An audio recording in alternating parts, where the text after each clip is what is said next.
Economic Affairs, Transport, and Telecommunications, the Honorable Grisha Halager Martin. Thank you so much for being here. To representatives of the Dutch Ministry of Infrastructure and Waterways, to our French colleagues, representatives of the collectivité, to all of our specially invited guests that are right here in this room, representing airports as well as related institutions and our key stakeholders from all over the world, welcome, welcome, welcome. Again, my name is Ife Badejo, and I am the moderator for this conference for the next 2 days. Before I introduce my hype man, my partner for the next 2 days, I'd also like to do a little bit of housekeeping. So if we can all have our phones on silent, that would be great, as we are streaming live. I'm checking in the back to make sure we are streaming live. Okay, so welcome to our online streaming audience as well.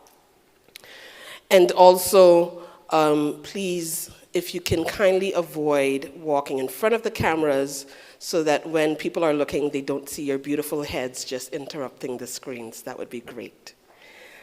So, without any further ado, I'd like to invite to the stage someone who really doesn't need any introduction to many of you. He is a radio personality. He's also the face of Restoring the Princess. He's also none other than the incomparable G Money. Please give him a huge round of applause. Wow, incomparable. Good morning, everyone. How's everybody doing? Oh my God, that was horrible. Okay, who's their first time here in St. Martin? Anybody first time? Johnny, really, Johnny? It's your first time in St. Martin? Oh my goodness, what took you so long? Okay, for those who are the first time, welcome to St. Martin, our beautiful and friendly island. For those who don't know, we are a very special island in the Caribbean. We are the only island in the Caribbean that has 2 carnivals, okay? We are the smallest landmass in the world governed by 2 countries.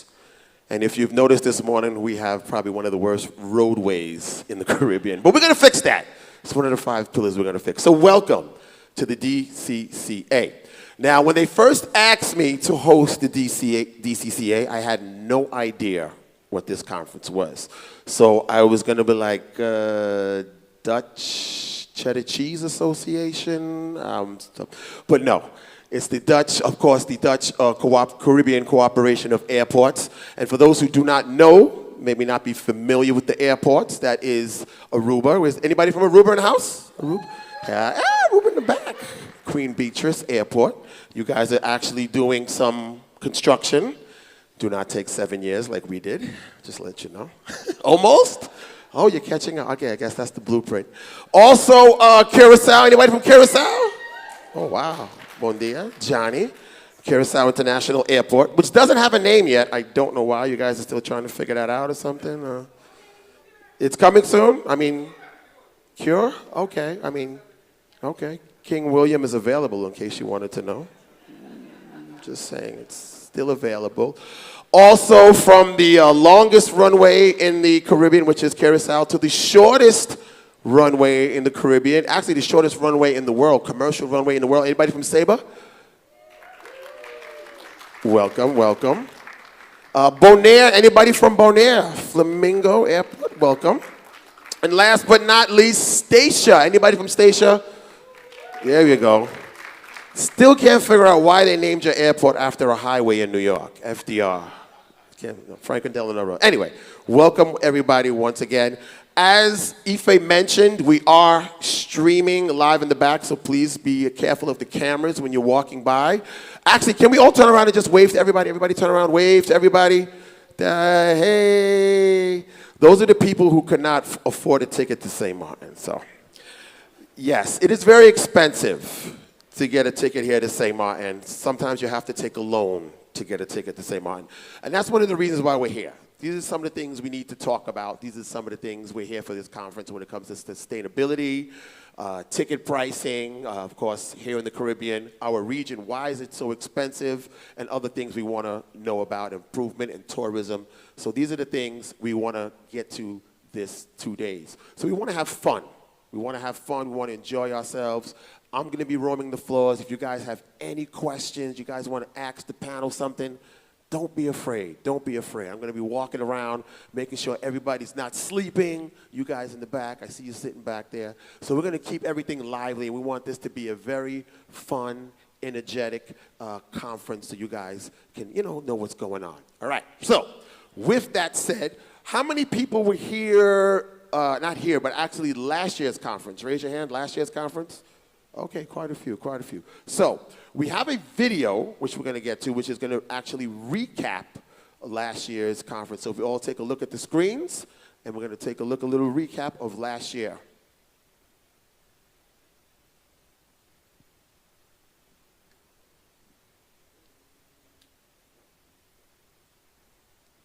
Are we good?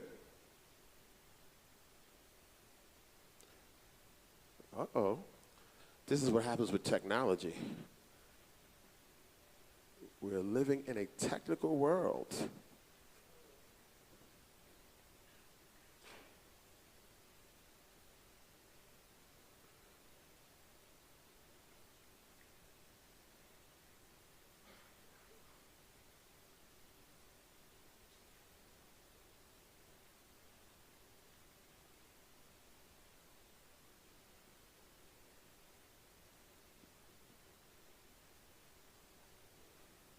Okay, so I'll be looking for the video. Of course, we have coffee, tea in the back. We've got snacks.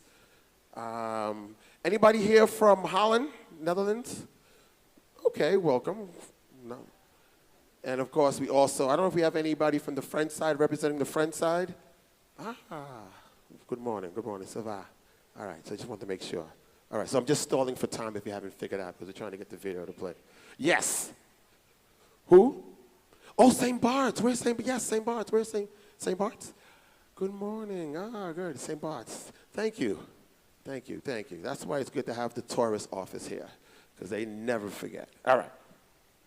Let's see if we can get this video from last year.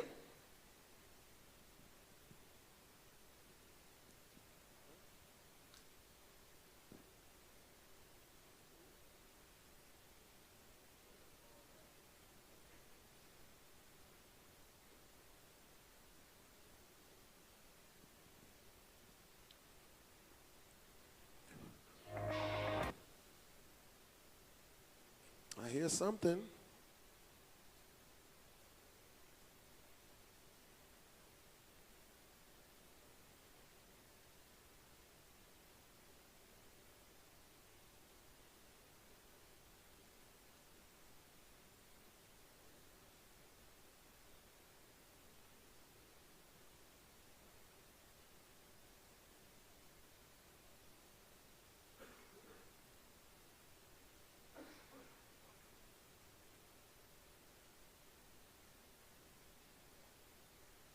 All right, so we're going to get to that video in a second. Let us continue on.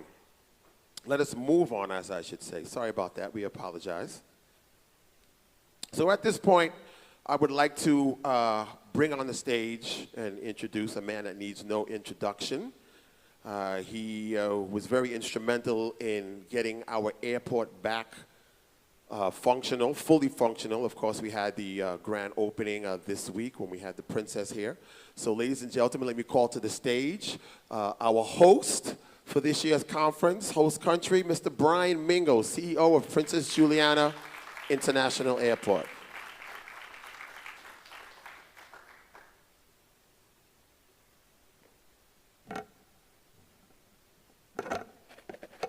Morning, everyone.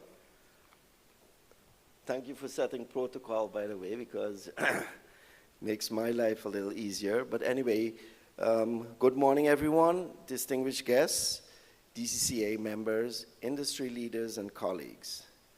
It's a tremendous honor to welcome you all at this DCCA conference here in our beautiful island. My name is Brian Mingo, and I am CEO of Princess Juliana Airport. And on behalf of my team and the entire island extend a hard welcome, to each of you. This conference begins together with the leadership of airports of Aruba, Bonaire, Curacao, Sabre, Statia, and of course, St. Martin. Key stakeholders in our region which shape the aviation landscape we have today. Together, we represent not only critical infrastructure that connects our islands, but also share our vision for fostering collaboration and innovations across the Caribbean. These 2 days, we want to talk about the importance of collaboration. I can have some beautiful stories about this. An example is, for instance, I went to JFK, and it's a true story, and I got these Cobus buses for $1 each. And it's a story I could maybe stay later in the 2 days that we're here. It did cost me $50,000 to get them here each, but I did get them for $1 each, and that actually helped us during the rebuilding of our airport. Of course, we're going to talk about the vision of our islands, because, as we said, we would like to make travel affordable for everyone. It's a shame sometimes to pay so much just to go a few miles, and it's something that we need to work on. Of course, shaping the future, what are we going to do tomorrow? We have today, but what are we going to do tomorrow? And of course, our path forward. I want to take this moment and thank everyone for setting this up. This is not an easy thing to do. For the DCCA also for bringing us together and all of us to participate in these sessions. Coming here together takes energy, it takes time, but let us remember who we do this for. We do this for the passenger, for their safety, their experience, their satisfaction, and actually for their smile. That passenger experience. I'm going to now introduce our chairman. As we begin these 2 days of talks and drafting commitments, I encourage you all to approach these discussions with open minds and collaborate together with spirit. Let's seize this opportunity to define a future where our aviation sector not only thrives economically, but also delivers meaningful benefits to the people we serve. And in St. Martin, we don't only serve St. Martin, we also serve the other islands. So it's very important for us to understand the dynamics of our business, because we're here on St. Martin not only for us, but also for Anguilla, St. Bart's, Sabre, Statia, and many of the little islands that really rely on us. Now it's my privilege to introduce our chairman of the DCCA, Johnny Anderson, whose visionary leadership has been instrumental in driving collaboration and innovation with our region. His insight and guidance will set the tone for the impact discussions ahead. Please join me for welcome Johnny Anderson. Thank you.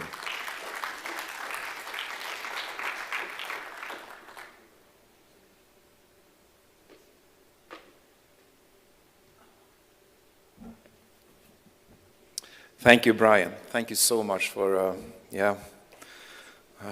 really nice introduction and kind of a little bit raising the expectations there from my speech and so on.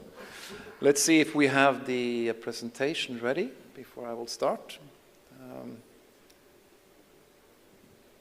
See what happens. But before we start, I would of course like to say good morning, bon dia, and bon siman, as we say on the islands here.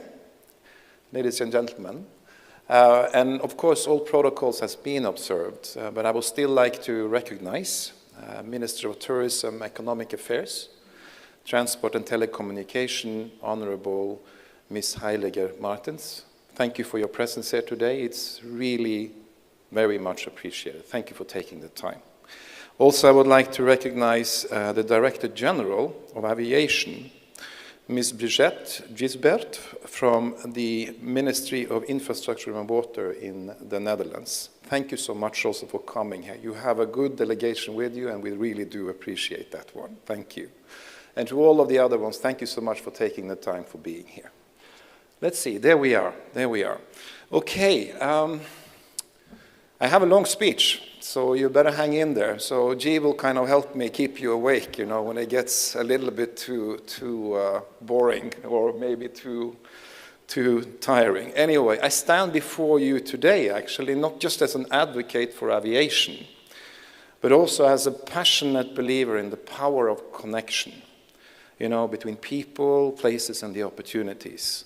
And in the Dutch Caribbean, within the Kingdom of the Netherlands, aviation is not a luxury. It is the lifeline for our islands. And our airports are more than simple infrastructure providers. They are bridges that spans across oceans, uniting families, fostering tourism, and fueling our economies. But we are at the crossroads, and we are seeing that one right now. But still, I will address that, but I will first of all let us acknowledge that many achievements is worth celebrating. The Dutch Caribbean is a world-class leisure destination, attracting visitors from all over the world with its unmatched beauty, vibrant culture, and unique experiences. Tourism, our sector that we have built, it continues to thrive, and we have seen some impressive growth over the last few years. And we see increasing yields. It's being spent more and more by the ones that visits us. And also we see the volumes are increasing, and this is across the region. And since the pandemic, now I'm going to talk about our 6 airports. Nearly all of our airports have experienced remarkable growth, surpassing all of our expectations and delivering record-breaking passenger numbers. I haven't seen this kind of growth anywhere, and I have nearly 30 years back in this industry. It is an undeniable testament to the resilience and the attractiveness of our island. But still, alongside these achievements, there are some significant challenges. And today, I will address several of them, focusing on 5 critical areas that we at the DCCA believe demand our attention, but also your attention. These 5 areas are not arbitrary. They represent well-known challenges, but they require concrete, actionable steps to overcome by all of us. Addressing them is essential for the benefit of the entire aviation sector, serving our communities in the Dutch Caribbean. The first challenge, as already it has been mentioned, the rising costs. The rising cost of taxes and fees. It is a growing, I repeat it is a continuously growing barrier. The connection between the Netherlands and the Dutch Caribbean, it remains strong. For centuries, we have had shared ties of family, trade, education, and mutual support. And aviation is actually the lifeline that keeps that connection alive, ensuring that these ties remain vibrant. But we are now facing a growing threat, rising travel costs within the kingdom. Imagine a family of 4 living in the Netherlands with roots either in Aruba, Curaçao, Bonaire, Sint Maarten, Saba, or St. Eustatius or Statia. They wish to visit their loved ones, celebrate traditions, or reconnect with the culture central to their identity. Traveling to the Dutch Caribbean from the Netherlands is already a significant expense today. But what will it cost in a couple of years' time? Unfortunately, the answer is likely it will be even more. Let's see if we can see that. Yes? Currently, and I'm going to talk a little bit about, I call it taxes and fees. Somebody will say charges and fees and so on and so on. It's a very wide concept that includes a lot of different things. But I have, for these, what can I say, ease of understanding, call it taxes and fee increases and so on. Currently, the Dutch air passenger tax rate, it stands at 29.05 euros per passenger per flight. Amsterdam Schiphol Airport has announced plans to raise their passenger service fees by 37% over the next 3 years, citing inflation and rising interest rates. As a result, by 2027, passengers will pay an average of 15 euros more on top of those 29.5 in taxes and fees for flights departing from Schiphol compared to today. And then we have another angle on this one. Another new thing is that there is the new government led by Prime Minister Scrooge has proposed a new aviation tax on long-haul flights exceeding 6,000 kilometers. As a result, and this is going to be implemented in 2027, this is now a proposal. As a result, by 2027, long-haul travelers could face an additional cost of 46 euros per passenger per flight. And this new tax outlined in the May 2024 coalition agreement, and it was announced during the Prinsjesdag in September, is expected to generate an additional 248 million euros to support the Netherlands' national budget. Combined, as you can see here, these proposed new taxes and the increased travel cost at Schiphol will drive the total taxes and fees for a single traveler flying from the Netherlands to the Dutch Caribbean to reach 90 euros. 29 euros today, 90 euros in 2 years. Or 3 years it will be if you think 2024. But a staggering 210% increase from the current 29 euros. You can see it here. If you see down at the bottom, you can see what it is for one traveler. That's the 29 euros. And then we have the new tax, plus the increases of fees from Amsterdam Schiphol Airport, 90 euros. For a family of 4, in this case, because actually that's what it's all about. You know, what will a family pay for traveling with the aircrafts, you know, like over to visit family and friends and so on? That's what really matters, you know. And for a family of 4, they will have to pay 244, according to our calculations, based upon the information that we have, 244 euros more just in taxes and fees if these measures are being implemented. That's a meal or 2 for a family. That's a day, you know, like in an amusement park for a family. That's a gift. That is so many things. And this is just one way from the Netherlands to the Dutch Caribbean. And for me, I think that is a huge and it's a very steep increase. So this new tax is presented as a sustainability initiative. Let me repeat that. This is presented as a sustainability initiative. It is not. This is simply to kind of cover a gap in the budgets of the new government that is being proposed. This is how I see it, and this is also how many others are seeing it. I may be wrong, but this is what we see. This policy disproportionately affects the regions within the kingdom, such as the Dutch Caribbean, where aviation is not a luxury, but it is a necessity. And I think that many of you agree with me about the necessity part. Then we have the challenge number 2, as I call it, sustainability. An urgent priority we must address, and we must address it now. Here in St. Martin, we find a remarkable example. Let's see, I have the next one. No. That doesn't work.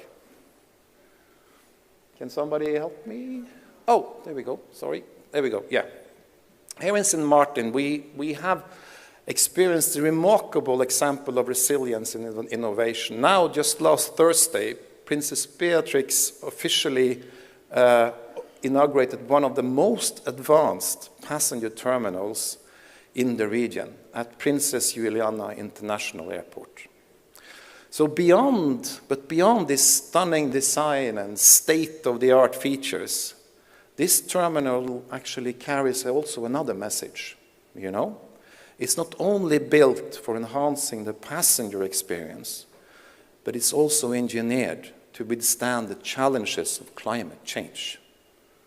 This one can take a punch, this one can take a hit, this one can take a push that we have never seen before. But this is the future that we are looking at here in the Caribbean when it comes to our infrastructure. We need to build differently.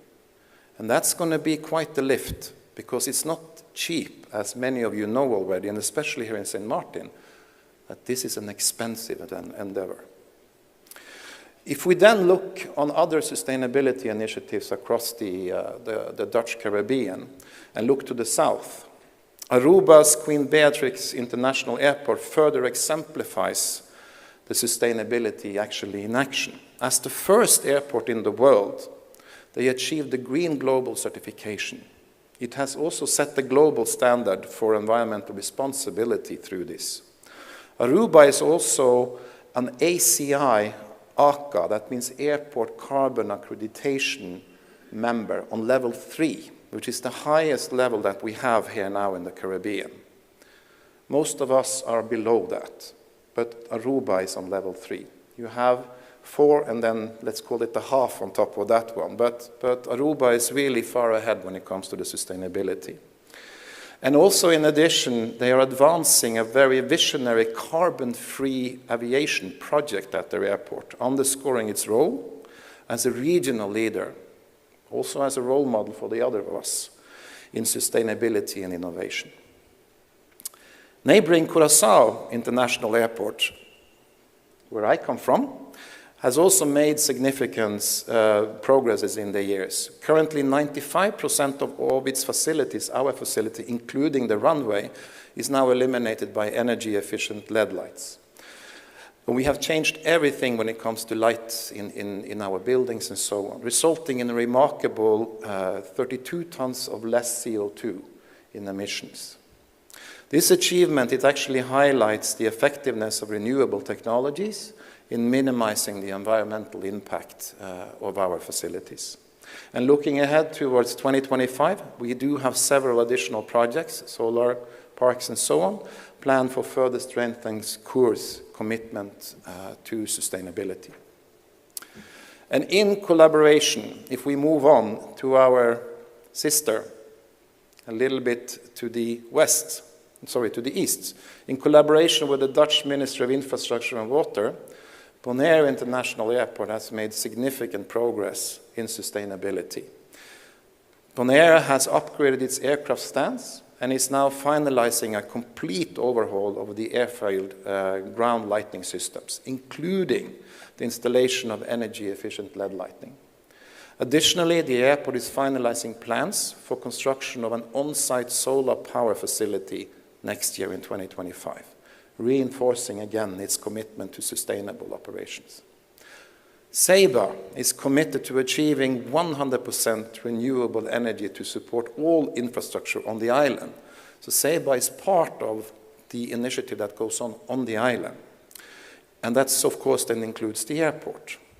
While the airport's role is, of course, to focus on addressing safety in that transition, they are making significant progress in upgrading runway lights to LED again, and now the runway edge lights have already been completed, and the taxiway edge lights are scheduled for completion in 2025. And then, last but not least, the F.D. Roosevelt International Airport in Statia is also stepping up. In addition to the construction of a new terminal in St. Martin, we will actually see a new terminal being constructed on Statia. To meet the modern standards of resilience, again, against natural disaster. And this is also supported by the ministry. Thank you so much for that. And again, so there's a lot of things going on at our airport when it comes to sustainability, because we need to face it, and we need to face it head on. But what we also are getting is, unfortunately, also some bad news from the Netherlands when it comes to support. Recent policy decisions back in the Netherlands have created new challenges for our airports in pursuit of sustainable aviation. In September this year, we received the disappointing news that a portion of the National Growth Fund previously allocated to support airport sustainability projects on our islands was cut due to budget constraints. Will the National Growth Fund be made available to us again? We don't know. Unfortunately, we don't know. However, this decision highlights the critical need for all of us to advocate for the resources necessary for us and the islands to be able to transition and achieve our shared sustainability goals, because we need to be prepared. And then I will go to the third challenge, and that is collaboration. I firmly believe that solutions to our challenge can be summed up in one word: collaboration. Let me first of all begin with highlighting an already success in the Dutch Caribbean when it comes to collaboration. By early 2025, I mean like in a few months' time, residents of all the Iceland in the Dutch Caribbean will be able to travel freely within the region using the residency identity card, the cédula, for many of us. This landmark governmental initiative represents a significant step forward in promoting regional connectivity. It strengthens the inter-island relationships, and it's simplifying travel for all of our residents. The DCCA wholeheartedly commends and applauds the governments of the Cás Islands, as Curaçao, Aruba, and Sint Maarten, and the Netherlands for championing this important development. This initiative is more than just a logistical improvement for us, the travelers, towards seamless inter-island travel. It demonstrates a commitment to improving the quality of life for our residents, making it easier to travel, and fostering again greater unity within the kingdom. And also collaboration is also essential for another transformative initiative we would like to see, and something that we are supporting: the establishment of a Dutch Caribbean open skies agreement that actually works. Not just a paper thing, but actually work. Open skies agreement. What does that mean? I mean, like, first of all, our islands are deeply interconnected, and aviation should reflect this reality. Operating our aviation market as a domestic market, one single domestic market, we are one country, in a way, where you can fly between the islands. If you have an AOC in Sint Maarten, then you are able, and you meet all of the requirements of the Civil Aviation Authority and the regulatory part in all of the islands, that you are able to actually fly anywhere you want to within the Dutch Caribbean, when you want to fly, and offer the prices that you want to. Create the competitive market, I mean, like, I believe that will bring immense benefits to all of us, to the Dutch Caribbean islands. We see that in Europe. We see that in other countries. Yes, they are bigger than us, but we really need the aviation sector to kind of connect us. And we believe that this could be a way forward. It will not be easy, but it could be a way forward. So a robust open skies agreement within the region would actually empower the safe and financially stable local airlines to operate freely between all of our airports. And again, delivering significant advantages to the entire region, like more travel options, more capacity, lower prices, better regularity, and enhanced availability for all. We, the DCCA, believe it's time for the Dutch Caribbean and its governments to take action on this issue. We will support this as best as we possibly can. But in a way, you just did it for the cédula travel, the pilot there. We may be able to do it on this one too. And then it's another thing. It is the advocacy. Challenge number 4, as I call it. Collaboration is, of course, not enough. We also need to tell them what we want and what we need. We must advocate. The Dutch Caribbean relies on aviation like few other regions in the kingdom. It is our highway, it is our train system, our local bus service, and our lifeline, because we don't have anything else. What do we have? There is nothing else. It's the aviation sector. Any increases in taxes and fees risk transforming this essential service, an essential service for our residents, into a luxury they cannot afford. Into a luxury they cannot afford. This is why the DCCA is strongly advocating that we need an exemption for any further tax increases on travel to and between the Dutch Caribbean. The recently announced passenger fee hikes at Schiphol and the announced aviation tax by the new government on long-haul travel all risk harming our small economies and weakening the ties that bind our people together across the Dutch Caribbean and to the Netherlands, and our sense of connection and value to the kingdom.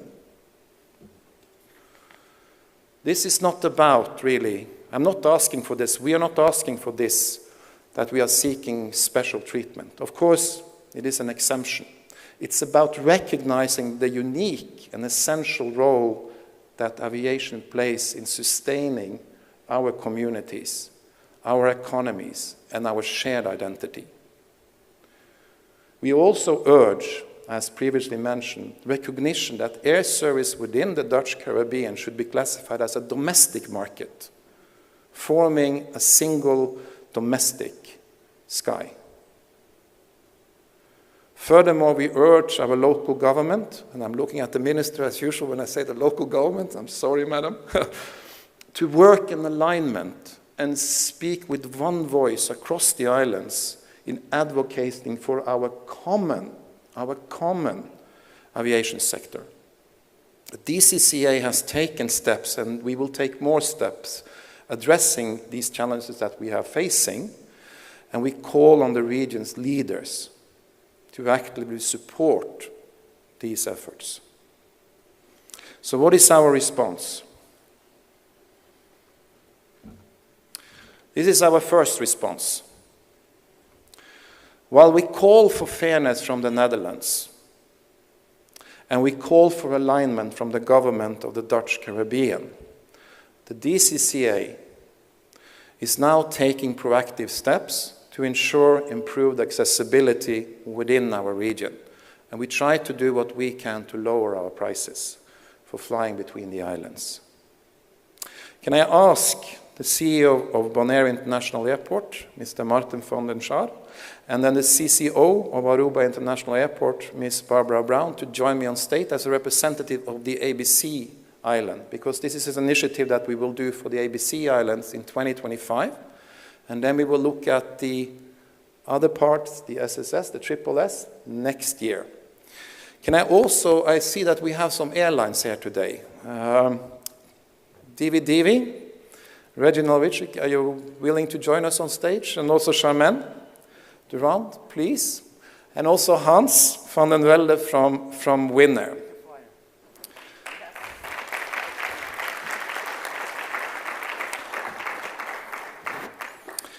Thank you so much for taking the opportunity to come with us here. So I would like to so we are here together with them to actually demonstrate that, okay, next year things will happen.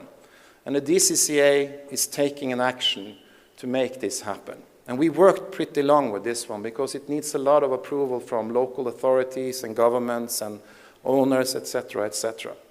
So I'm very pleased to announce in front of all of you, thank you first of all for your help, for your cooperation, and for the long evenings and whatever we have done to make this happen. I'm pleased to announce that effective as of 1st of January 2025, it will be a little bit step initiative. Our passenger facility charge for passengers on flights between the ABC Islands, Aruba, Bonaire, and Curaçao, will be reduced to just $15 per passenger. Curaçao had a cost of $35 per passenger, 33. And you know, like, we are reducing it quite a lot to actually be able to stimulate and try to make it more affordable to travel between the islands. And now we are trying to harmonize our fees between the islands to make it more affordable to travel. Yeah. Thank you, thank you. This initiative, it aligns with the DCCA Joint Strategic Plan that we made in 2022 and underscores the DCCA's dedication to enhancing mobility within the region. This PFC reduction, and now that's why I brought you on stage so you can't run away, as the airline said. This PFC reduction will directly lower ticket prices. Yes, yes, correct, I hear. As participating airlines, including DVD, Winair, and also Setter, who is not here today, will reflect the reduced PFC in their fare breakdowns. So you can see it there. And our hope and our wish is that the passengers will actually see that the tickets has become a little bit cheaper, you know, a little bit lower prices on them. So I would like to please give a hand to everybody here, you know, like to be able to do that, and to the airlines for being so positive in introducing that one. So thank you so much. I will show a little bit more. If you need more details about this, we have some more slides and different other kinds of things that we can show, just so you can see who has reduced what and so on and so on. But it has been kind of a journey, and we will continue next year and introduce the islands now on the northeastern part of the Dutch Caribbean. Thank you so much for coming to the stage. Okay, thank you. Thank you. Yes. Here you see some of it. I can leave it there for a little bit so you can see what we have done. You can see from the travel from Aruba to Curaçao. You see the prices there were for the ticket fees and so on was on, what was it? I can't see it there. Yeah, 34, and we have reduced it now to 15. And then you can see all over between the different kinds of destinations, you know, like where we have reduced and so on. And we are trying to align it down on $15 in passenger facility charge. We may even look at it to try to see if we are able to stimulate it more. So this is what we are trying to do. And we will continue doing it. We will monitor it quickly to see if the sensitivity, the price elasticity is actually showing that we get a benefit from it. But we have to be careful with adding taxes and fees on travel. It's very easy, but suddenly you reach a breaking point and then people will not travel anymore. Okay. To conclude, I told you this was a long speech, but I'm about to leave now, so then you got rid of me. So to conclude, let me close by sharing a vision, you know. Image a future where aviation connects us with fewer financial barriers, where our airport sets the standards for sustainability and climate change adaptation. A future where the Dutch Caribbean thrives as self-sufficient, accessible, and as an innovative region, offering affordable and reliable air travel within a single domestic market. This vision is actually within our reach, but only can we get there if we work together. So I would like to say to the policymakers in the Netherlands, understand the unique challenges of the Dutch Caribbean and make decisions that empower us, not hinder us. And to our government in the Dutch Caribbean, I'm sorry, Minister, I'm looking at you again. Align your policies with our shared vision of making air travel across the Dutch Caribbean accessible and sustainable. We also urge you to prioritize the creation of a single domestic market within the region. And finally, also, I have a little bit that we also has been seeing a little bit the last few years. Please also avoid imposing excessive arrival taxes on our airports without first conducting a thorough impact study.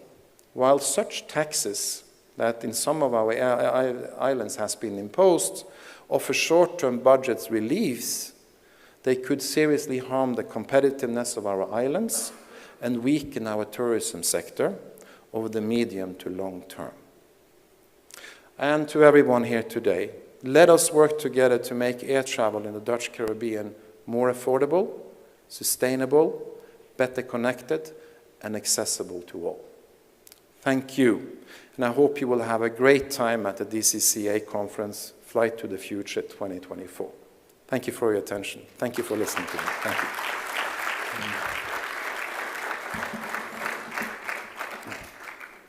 Thank you, Johnny. That wasn't bad.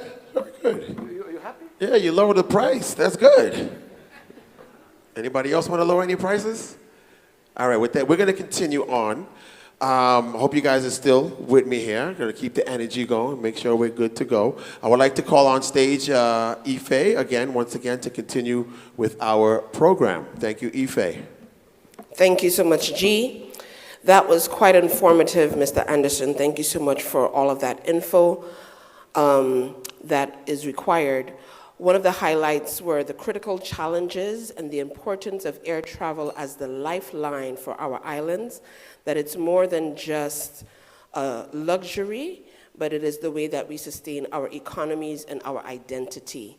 Thank you so much for that. And also highlighting the rising cost. It is really ridiculous to pay $200 to go 13 minutes in the air.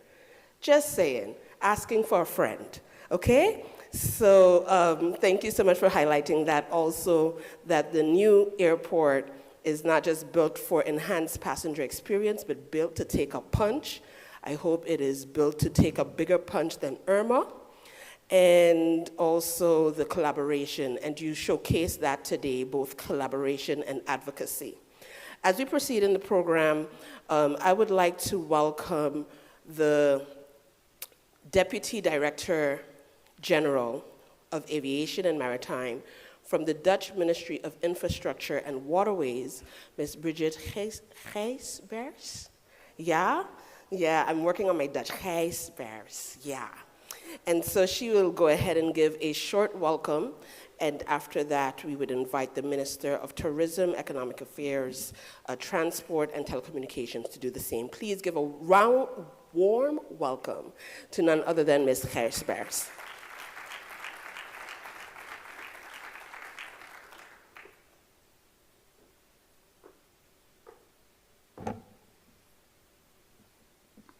Excellency, ladies and gentlemen, let me first thank and congratulate Sint Maarten for organizing this third DCCA conference.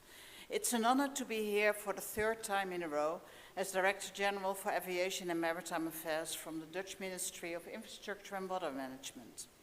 After two successful conferences and the undersigning of the Memorandum of Understanding in 2022, we have already made progress together. There is, for example, a feasibility study of electric flying and a joint strategic plan which was presented last year. In the same time, we recognize the challenges. It's a long way to make real progress towards sustainable aviation. It requires substantial investment within the whole ecosystem, and it is required that everyone acknowledge the need and is willing to bear its bit of responsibility in this. Despite these challenges, the Netherlands remain committed to this mission, although we need to see this in a broader context. Themes as connectivity between the islands and the climate adaptation are very important themes here in the Caribbean. And if our goal is to realize sustainable aviation, we need to take these themes very seriously and let them go hand in hand with connectivity to work towards future-proof aviation. The implementation of electric aircraft might be a step too far for this moment. Aviation is still recovering from COVID, and the airlines are barely keeping their head above the water. Consequently, I think the organization of the conference was right to focus the theme of this year's conference more on climate challenges than on the implementation of future new innovations. I am impressed by how, for a third time in a row, we are coming together here with the entire aviation ecosystem to discuss the future of sustainable aviation. These moments are valuable, and we see stakeholders present new insights and showing fresh energy to take steps forward, like what we saw a few moments ago, by lowering the passenger facility charge and lower ticket prices. However, we also need to keep an eye on strategic and long-term collaboration. We can only realize the sustainable future in aviation if we are working together. Airlines, airports, authorities, technology industry, and scientists. That should be the key issue these 2 days. The question is, are we going to proceed together? Will we have the same kind of conference next year? Will there be any new ready to implement developments next year? Will the world be changed next year? I doubt it. So maybe we have to find new points of connection within the next day to build towards a sustainable future for the aviation sector within the Caribbean region. And we need to. The Caribbean has to become and remain an attractive region for innovation and knowledge development on the future green economy, not only for the economy of the islands, but also for planet Earth. And Johnny, I heard your message to the Dutch government. Please send together letters to our minister and the Minister of Finance so we can have a discussion within our governments. And my urgent message, let's make these 2 days meaningful. With results we can implement the coming years, with parties working together to realize step by step a sustainable aviation. If that will become true, I will be here again next year as a proud partner. Thank you.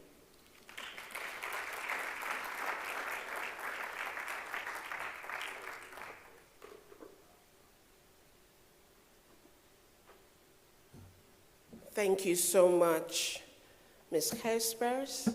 I appreciate that. I also appreciate action orientation. So before the end of the day, we send in the email, right? Good.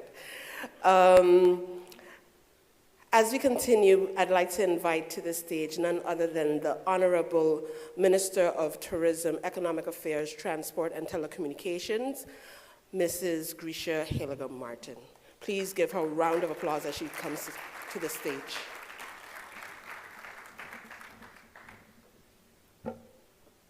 Ladies and gentlemen, distinguished guests, a warm welcome and good morning. It is an honor and a great privilege to welcome you all to this important gathering of the Dutch Caribbean Corporation of Airports, DCCA conference. I am delighted to see such a diverse, esteemed group of professionals, all united by a shared commitment to advancing the aviation sector in our region. Welcome also to the representatives of St. Bart's. Perhaps we should have changed the name to reflect that corporation. That corporation goes beyond the Dutch Caribbean. Today we stand in crossroads of opportunity and responsibility. Our mission is clear: to foster deep cooperation amongst our airports, enhance regional connectivity, and if I may add, also address the complex yet crucial issue of cabotage. As we embark on this journey, it is essential to recognize that the strength of our aviation sector lies in our ability to work together to achieve common goals. Cabotage, the right to operate domestic flights within a foreign country, is a topic of significant importance for our region. It represents or presents both challenges and opportunities that require careful consideration and strategic planning. By addressing cabotage through meaningful cooperation, we can create a more strategic planning. By addressing cabotage through meaningful cooperation, we can create a more integrated and efficient aviation network that benefits all stakeholders. The Dutch Caribbean, which is uniquely geographically configured and a vibrant cultural diversity, has the potential to become a model for regional connectivity. Our airport serves as vital gateways, connecting our islands to the rest of the world and facilitating the flow of people, of goods, and ideas. By enhancing cooperation, we can ensure that these gateways operate to their full potential, providing seamless, efficient services to travelers and businesses alike. As the voice of our airport, DCCA offers a very effective platform to achieve this. Meaningful cooperation means more than just working together. It means building trust, sharing knowledge, and aligning our efforts with a common vision. It requires us to engage in open dialogue, address our differences constructively, and seek solutions that are mutually beneficial. It is through this spirit of collaboration that we can overcome barriers we have inherited and unlock new opportunities for our growth and development. This reminds me of the recent controversy involving our own Winair and Curaçao's Easy Air BV, right, Hans? Thanks to the cooperation of my colleagues in Curaçao, Minister Cooper, this situation was amicably resolved. However, it points out to the need for a forum like DCCA to use its advocacy powers to weigh in on manners in which we preempt such situations from developing in the future. In fact, I am of the opinion that DCCA should be able to make its voice heard on the decision of KLM, for example, to discontinue its direct flights to St. Martin and replacing it with stopovers to Trinidad and Guyana. After all, we're all still part of the Kingdom of the Netherlands. And as we gather here today, I encourage each of you to bring your expertise, insights, and innovative ideas to the table. Let us explore how we can leverage our collective strengths to enhance regional connectivity and improve the overall travel experience, whether through policy harmonization, technology in advancements, or strategic partnerships. I am convinced that there are countless ways we can make a positive impact. One of the key areas where cooperation can make a significant difference is the implementation of efficient and standardized procedures across the airports. By adopting best practices and ensuring consistent service standards, we can create a more predictable and user-friendly environment for travelers. This, in turn, will enhance our competitiveness as a region and attract more tourists and investors to our shores. Moreover, as we navigate the complexities of the cabotage, it is crucial to consider the economic implications and opportunities it presents. By allowing greater flexibility in our operations of domestic flights, we can stimulate local economies, create jobs, foster more resilient aviation sector. However, this must be done in a manner that responds to the sovereignty of each nation and ensures fair competition. I would like to take this opportunity to commend the DCCA and its member airports for their ongoing efforts to promote cooperation and excellence in the aviation sector. Your dedication and hard work have led a strong foundation upon which we can build a brighter future. Let us continue to support each other, share our successes, and learn from challenges. In closing, I am confident that this conference will serve as a catalyst for meaningful dialogue, impactful collaboration. Let us embrace the opportunity to shape the future of aviation in the Dutch Caribbean, guided by the principles of cooperation, as stated before, innovation, and mutual respect. Today, we can create a more connected, prosperous, and sustainable region for generations to come. I wish you all a productive and inspiring conference. Thank you.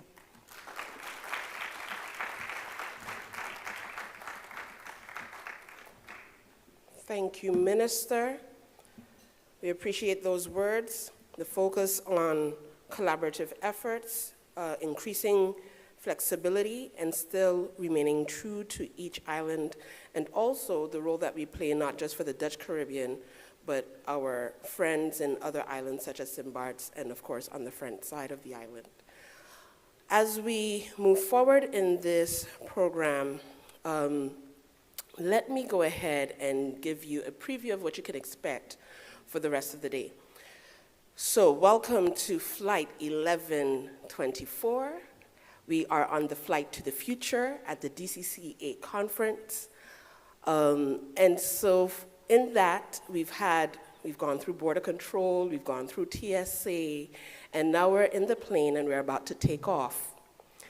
We have the leaders of all of the airports here with us this morning.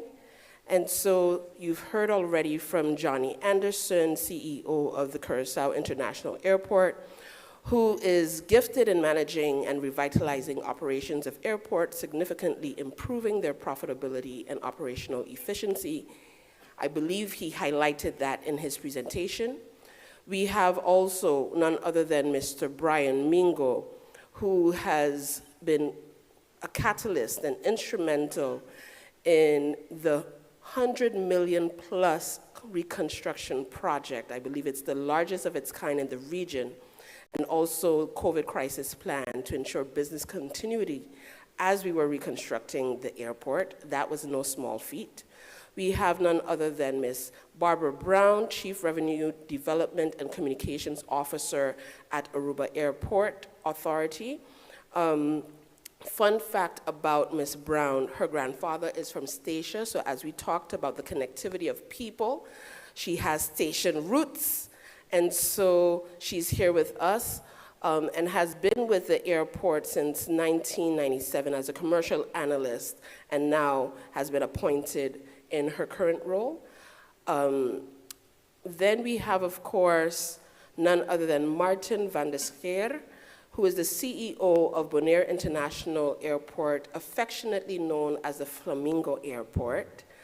Who has seen high growth over the years and used to work for Schiphol. He made it a point to let me know he no longer works at Schiphol.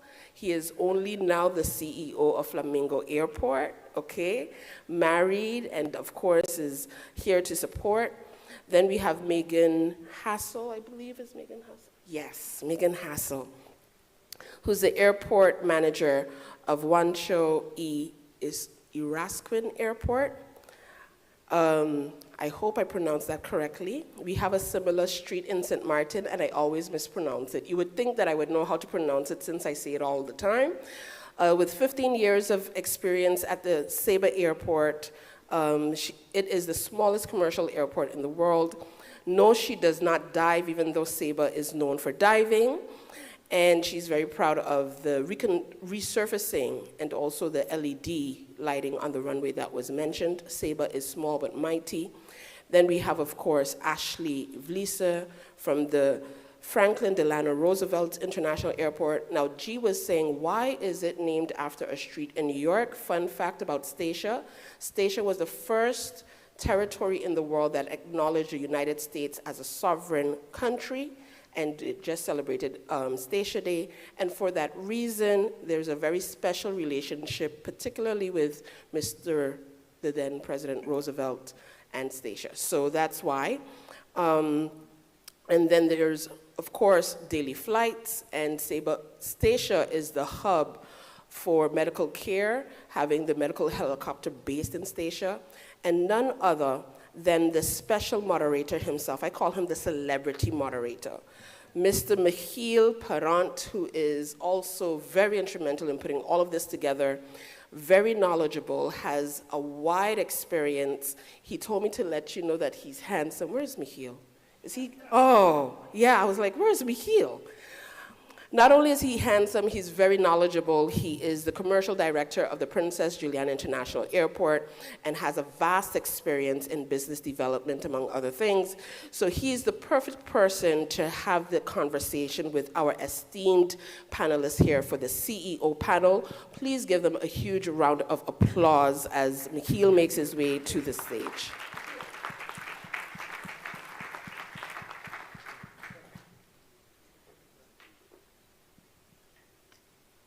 Good morning. I don't know about the handsome part, but so good morning, panelists. We call this the CEO panelist, but I already received word yesterday. We have a CEO of the Curaçao Airport. We have the CEO of the Bonaire Airport, CEO of St. Martin Airport. Then we have the two managers of Seba and St. Eustatius Airport. And then we have Barbara, and Barbara said, whatever you do, don't call me CEO. So I said, what do I call you? And then she said something like, call me interim manager of the senior management team that currently replaces Joost. And I was like, that sounds a little long to me, so let me just call you Barbara. Right? And since I'm going to call Barbara, I also decided that I'm going to call all of you by your first names or of the territory that you represent. Today we are going to discuss all the highlights and lowlights, or some of the highlights and lowlights of 2024, and then looking forward to 2025. And some of the subjects, Johnny, were already discussed in your presentation. Thank you for your presentation. But now we have the opportunity to discuss it a little more. My first subject, we call that the year in review. Last week, IATA released their September 2024 Global Passenger Report, the Global Passenger Report. And they indicated that global traffic revenues increased by more than 7% and traffic by 9% plus. And then when you zoom into the Caribbean, we consistently exceed global trends. So even though, Johnny, you've been talking a lot already, for you, September is already a long time ago because you were the first one the day before yesterday to actually publish your October figures. And you're showing a 20+% increase compared to last year. Can you say something about this, please? Thank you. I mean, like, the figures that we are seeing is just historical. I mean, in 2022, the year 2022, we had 1.4 million passengers coming in and out of Curaçao Airport. This year, we are projecting above 2 million passengers. So we are looking at nearly 40% increase of passengers and movements within the last 2 years. And what you said about 20% in September and October, you know, like the numbers that we are seeing is just incredible. So the growth and the projections that we made a year ago, they are wrong today. The growth and the projections that we were expecting 2 years ago are completely off. So we are now, I will not call it scrambling, but we are kind of taking measures that we didn't plan that we needed to do to improve our infrastructure, to improve the flow and the passenger experience, because the demand is at some point, you know, simply not meeting the capacity of our infrastructure. Let me just give you one example. This winter in December, we are expecting, you know, and everything comes during the peaks, of course. The airlines have been demanding up to 48 check-in counters during the middle of the day. We have 34. You know, we have 34 for that part. How do we need to deal? How do we do that? You know, and this, we didn't expect this. We didn't see that a year or two ago, because a check-in counter is something that you can't build overnight or put in, you know, like you need to extend the terminal and so on and so on. But the figures are just like incredible, and the business is good, as I said, but those are the challenges that we are meeting right now. But Curaçao Airport and the team that we have in Curaçao, they are just like fantastic. And I would also like, I know Hugo is here today from the Curaçao Tourism Board. I would also like to, what can I say thank you to him to actually helping us, you know, like with this growth that we have seen, because Curaçao is really being promoted out there. And we also have been able to break into a completely new market, Brazil, which is a very, very interesting market. That's 220 million people. And they could, you know, simply balance up for the tourism sector from the Netherlands, the visitor from the Netherlands, or even from the North Americans, you know, because that market is so great. So we have been lucky from that point of view, but we are now having these luxury problems with the capacity is not there really. So. Thank you. Speaking of capacity, let me go to Brian. Brian, our fares are also looking very good, but a lot of our and now with the renewed and reopened terminal building, we find a lot of our passengers move through a brand new terminal and then they end up in the first traffic jam. So how are you looking into that situation? Well, first of all, you know, we have in the Caribbean the same problem that everyone wants to come in at this hot spot. And because our business model is based on a hub and spoke traffic scenario where people pick up passengers from the neighboring airports and of course hub them to St. Martin, and we do the same thing back. They come in at peak hours. And as a small airport, as well as a small island, we have to look at the logistics, not only at the airport, but also beyond the airport, because it's all about the passenger experience or the guest experience. So, you know, we have spoken to government. We are working on this. We've also did a study on the Simpson Bay area, right outside of the airport, because exactly what you said, doesn't make sense to travel 2-3 hours in the plane and then afterwards another 2-3 hours in the vehicle. Kind of a bad experience. So something we have to look at, but yes, it's something for us to do. Barbara? Capacity-wise? How is 2024 looking for Aruba? 2024 is still an amazing year for Aruba. Just like Johnny said just now, we thought we were going to do a couple of percentages more than the year before, but we're way above what we expected to be doing. I guess it's the demand is very high, not only for Aruba, but for the Caribbean in general.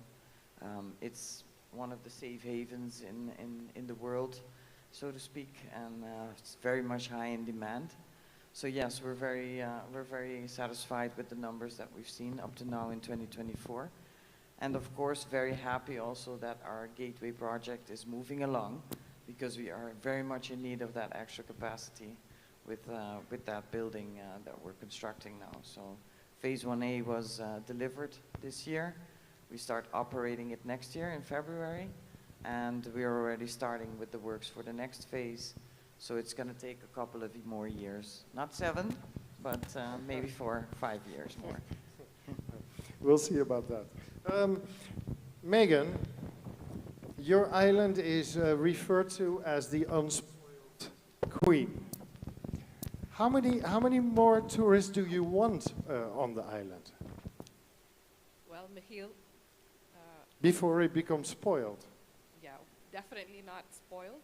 I'm not sure your mic is working. Yeah? Okay. Yes, we want to maintain our title of unspoiled queen. Capacity-wise, we have remained steady. We haven't had any increase, but we haven't seen any decrease in passengers coming to the island. But this also has to do with the flight frequencies that we have to the island as well. Right now we have 2 to 3, 4 flights from Bonaire, as they are the only commercial airline flying to the island. Okay, and Martin, I understood that Bonaire has decided not to build any new hotels. Is that still true? You told me that a few months ago. So basically, they have another strategy moving forward. They're not looking into the quantity of the tourists coming in, but maybe more like looking into the quality. Is that correct? Yes, that's correct. Well, there hasn't been a decision made, but there's a healthy debate on the island compared to your unspoiled title. We like to keep Bonaire as it is. So that's fueling a healthy debate about the future of tourism on the island. On the other side, if I look to the numbers, Bonaire has been developing and growing steadily and strongly over the years. So this year we see another strong growth as an airport, especially in the three main segments. So we have the European, Dutch market. That's still a strong market for us. North America is doing very strong. I saw one of the pictures of me actually in front of the JetBlue flight that arrived 2 weeks ago. So that's an important new connection for Bonaire. But the main highlight for me is the steady and safe development of the regional connections. We've seen 3 stable airlines operating within the ABC, and they are developing in a safe and stable way, and that's very important for our communities. Okay, clear. Ashley, welcome here, and welcome to DCCA. We're happy that St. Eustatius is properly represented here on stage and during the DCCA conference. This year there were some initiatives between St. Martin Airport and Winair to promote day trips also to St. Eustatius. In what way has that impacted the amount of tourists and visitors coming to Statia?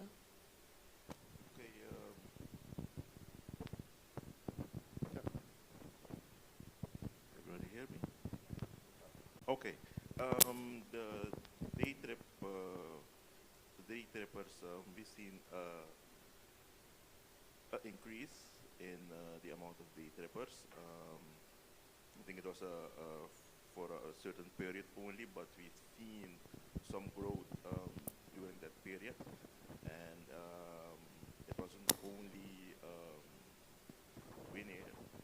I've seen some day trippers too from St. Bart's, for instance. It's not that Statia people talk low, it's just the mic. Let's see, is this correct? I think so, yeah. Okay, it wasn't only with Winair that we've seen the increase in the day trippers, with day trippers, to say it like that. Also from St. Bart's, where we had a few times that people actually chartered a helicopter just for a day, for a hike and some food, and go back. So we've seen an increase, not only with Winair's flight, the day trippers, the day tripper flight, but also from St. Bart's, we've seen some flights just for the day.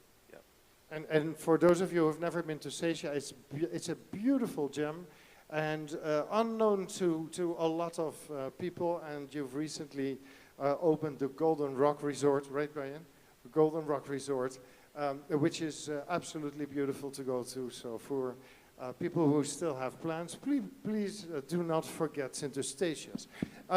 Which brings me to my second question, because increasing revenues and increasing traffic, that is all nice and dandy. But we as an industry are aiming for a zero carbon emissions for 2050. Now, I dug up another report, and it says the following. So according to a recently, this is 53 years, right? So, according to a recently published report, and it's called Our World in Data, the carbon emissions per capita for 2023 were published. And then obviously the top 3 countries are countries like Qatar and Bahrain and Kuwait. But in 4th place, we find Trinidad and Tobago. And they have sort of an excuse because they're being a Caribbean largest producer of natural gas, and they are the second largest producer of oil in the Caribbean. But guess what? At number 12, we have the USA, and who is on number 13 in the world? St. Martin. And we do not have any significant production of anything, and I sincerely doubt that our guavaberry rum production is responsible for this. To finish off this whole list, Curacao, by the way, is at number 25, but you do have an isla. Aruba is at 37, and then the combination of the best islands is at number 95 in the world. Let me go straight to the winner of this, well, the loser of this list. St. Martin, obviously we have a very polluting airline and cruise ship industry, and we have a virtually zero production of solar and wind energy. What can we, not just as an airport, but what can we as an island, as a country, do to help reduce our carbon footprint? Brian. You know, of course, our responsibility as airport, we have to look at our own business first, and this is what we did. Of course, on the agenda, we had the big reconstruction project, but inside of this, we also decided that by next year, we will deploy a solar farm in the form of a canopy in front of the building, because we saw that was a much need, especially these last few days, you know, with the rain. Our building is a beautiful building, but it doesn't have a canopy for departing and arriving passengers, you know, to remain dry. And we said, you know, in the same note, let's put a big solar farm. So that is one program we're doing. We're doing the electrification program, but also that all vehicles and buses within a certain time frame on the tarmac will have to also be electrified. So that is what we're doing as airport, you know, at the high cost of our local utility bills, 35 cents, US cents per kilowatt hour. I think it will also be a good business model. But as airport, we want to turn green, and that is the idea here. Okay.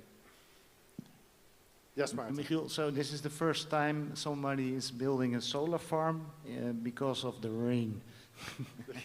No, I understand, of course. Actually, we're doing the same in Bonaire. Next year, we will build a solar park because we have a lot of sun, and we will cover the parking area to produce our own green energy. I think especially the islands of Saba and St. Eustatius are really at the forefront of renewable energy. Is there anything you want to share about that? Yes, for Sabo, I believe we are at 40% solar energy during the daytime. And right now we are going into the next phase where we wish to accomplish 90 to 100% solar energy for the entire island. So that will include all infrastructure, hospital, airport. So it covers all island. And Michiel, if I may say, we went to Saba and we actually went over there to try to copy their system because it really works. It's a second generation, and this thing works like a clock. You know, it's unbelievable. Indeed. Fantastic. Stacia? Yes, Stacia is on during the daytime on solar energy, and only during night time that we run the generators, to say it like that. Maybe the last few days a little less than normal, but Curacao, you've already shared a couple of initiatives. Is there something you want to share with us?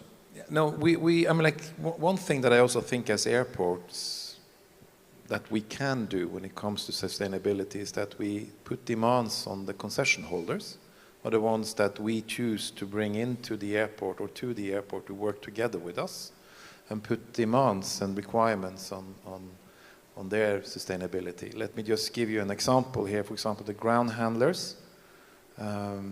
We have 2 concessions, which is pretty okay for this size of airport. We're having a new ground handling tender coming out now next month for the next 5 to 7 years.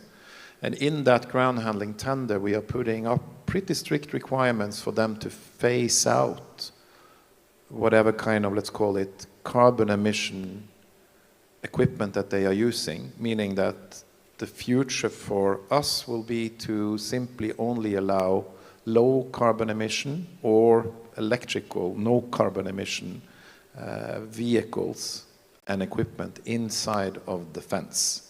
That's kind of the things that we are doing. So we are asking them to kind of help us, and we put requirements on those kind of things. Also, I think there's also interesting, the trend that we see maybe for us in Curaçao is that we see that the all-inclusive products are kind of increasing in numbers, you know, than what we previously have seen. I think like on Curaçao we have 8,500 hotel rooms, Airbnbs. This is about to increase with 4,500 over the next 2 to 3 years. So we are looking at 13,000 hotel rooms, Airbnbs on the island. Many of them are now being all-inclusive hotel rooms, and they provide, of course, buses and transportation to and from the airport. The question is then, okay, can we do certain things with requiring these buses that operate to our airport to kind of meet certain standards and so on?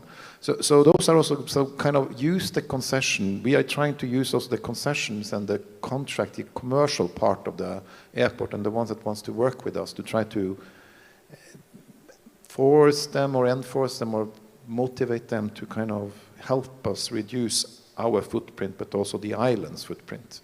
And then, of course, we have the solar panel park that we also are going to introduce, and that, of course, will be charging points for buses or for electrical vehicles. Again, supporting that initiative when it comes to the ground handling part. So, but that was just a few pointers. Yeah. Because 2050, it sounds far away, but it really isn't, right? It is just around the corner. How confident are my panelists that we are going to make 2050 as being carbon neutral? You haven't heard from me. Just no. But yes, Barbara. Chiming in on what Johnny already mentioned in his speech also. We at the Aruba Airport, we have the global certification. We have the ACA level 3 certification that we are working on hard on keeping that level. My colleagues Angeline and Christine are also here today. They can give you much more details about that, as they are the ones that are actually pushing our sustainability efforts. But stakeholders, involving them indeed in the reaching some kind of lowering of our footprint is very important, and that is why those Green Globe and ACA accreditation efforts are all encompassing. They include these kind of stakeholders also. Ground handlers, we work with them trying to do as much as possible with their footprint at the airport. Next year, I believe we're going to deploy some waste management solutions also throughout the airport for our stakeholders that actually create all that waste at an airport community. So yeah, I think it's very important that we continue deploying these efforts, and it's going to take some time. 2050 is a long way away. I think we can reach a lot of decrease by 2050, for sure, if we continue all those efforts. Maarten, any last words? Well, for this subject. Yes, I think the challenge you talk about is a global challenge for the whole industry. So the beauty of this event, this is not an airport event. We are here with the aviation sector of the Dutch Caribbean, including St. Bart's. So the way forward is to collaborate. And as you can hear today, airports are making small steps, but realistic steps to do our own homework, so to say, but also to be ready for the next steps, because those solar parks are not just to renew our own energy, they're also meant to be prepared for maybe electrical flying in a few years. So we have to make sure we all do our own homework and be ready for the industry changes to come. Okay, thank you. Which brings me to my next question, and which is about climate change and extreme weather. I don't know when all of you arrived on St. Martin. That was just a short example, or a tiny example of some of our extreme weather, local floodings, but I've also seen floodings on the Leeward Islands. In June of this year, the earliest Hurricane 5 ever recorded in the Atlantic history, it was named Beryl. It was formed and severely impacted, for instance, St. Vincent and the Grenadines. Then we mentioned Hurricane Helene and Milton that caused billions of damage in the USA. And as we speak, there is still, I mean, we're almost the end of November, there's still a tropical storm named Sarah brewing in the Gulf of Mexico. Those are just the hurricane parts, but we have more forms of extreme weather, of course.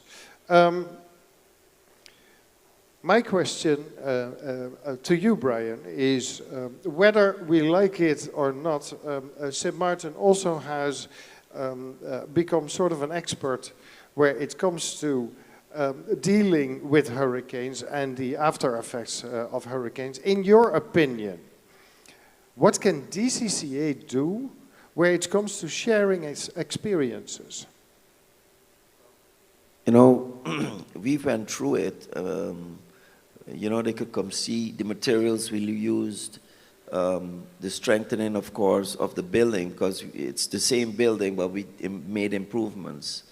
And we live in a hurricane belt, how beautiful our islands are. This whole range of islands in the Eastern Caribbean, and even going down to Barbados, even Grenadines, we have to face with this constant threat every year. And we have to prepare for it. 100% preparation you could never have, but you look for the best techniques, the best materials, and you apply them correctly. And of course, preparation is key, you know, at home, but also at the airport, because you have to be prepared and you facilitate for others. And, you know, come and see what we did, and we are still learning every day, every year. New technologies come out on the market, and that's the best we can do for now. Yeah? And of course, you need to build with this whole change of mind that that storm will come one day. And of course, have the Bible next to your bed and hope that it doesn't come this year. Yeah? Thank you. True. Any other DCCA members want to mention on this in this regard? No? Then we can move to the next subject, which is called the viability of airlines in the Caribbean. Johnny, you mentioned open skies not too long ago. Let me put on my glasses again, because this year we saw no less than 3 airlines go bankrupt. Liat, Air Antilles, and Jet Air. And earlier we saw PAWA, we saw Insel Air went under.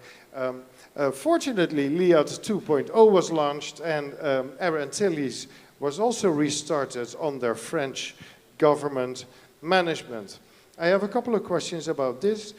Why is it so difficult to run a successful Caribbean airline? Because a lot of them seems to be failing. What can we as airports do to help them? Johnny, I think this one is for you. I can try. I mean, it's not really for me to answer. I think the airlines, we have them present here today, yes. But I think the airlines and the ones that actually run the airline know so much better than what we do. But I think it's a very, very tough environment to operate in.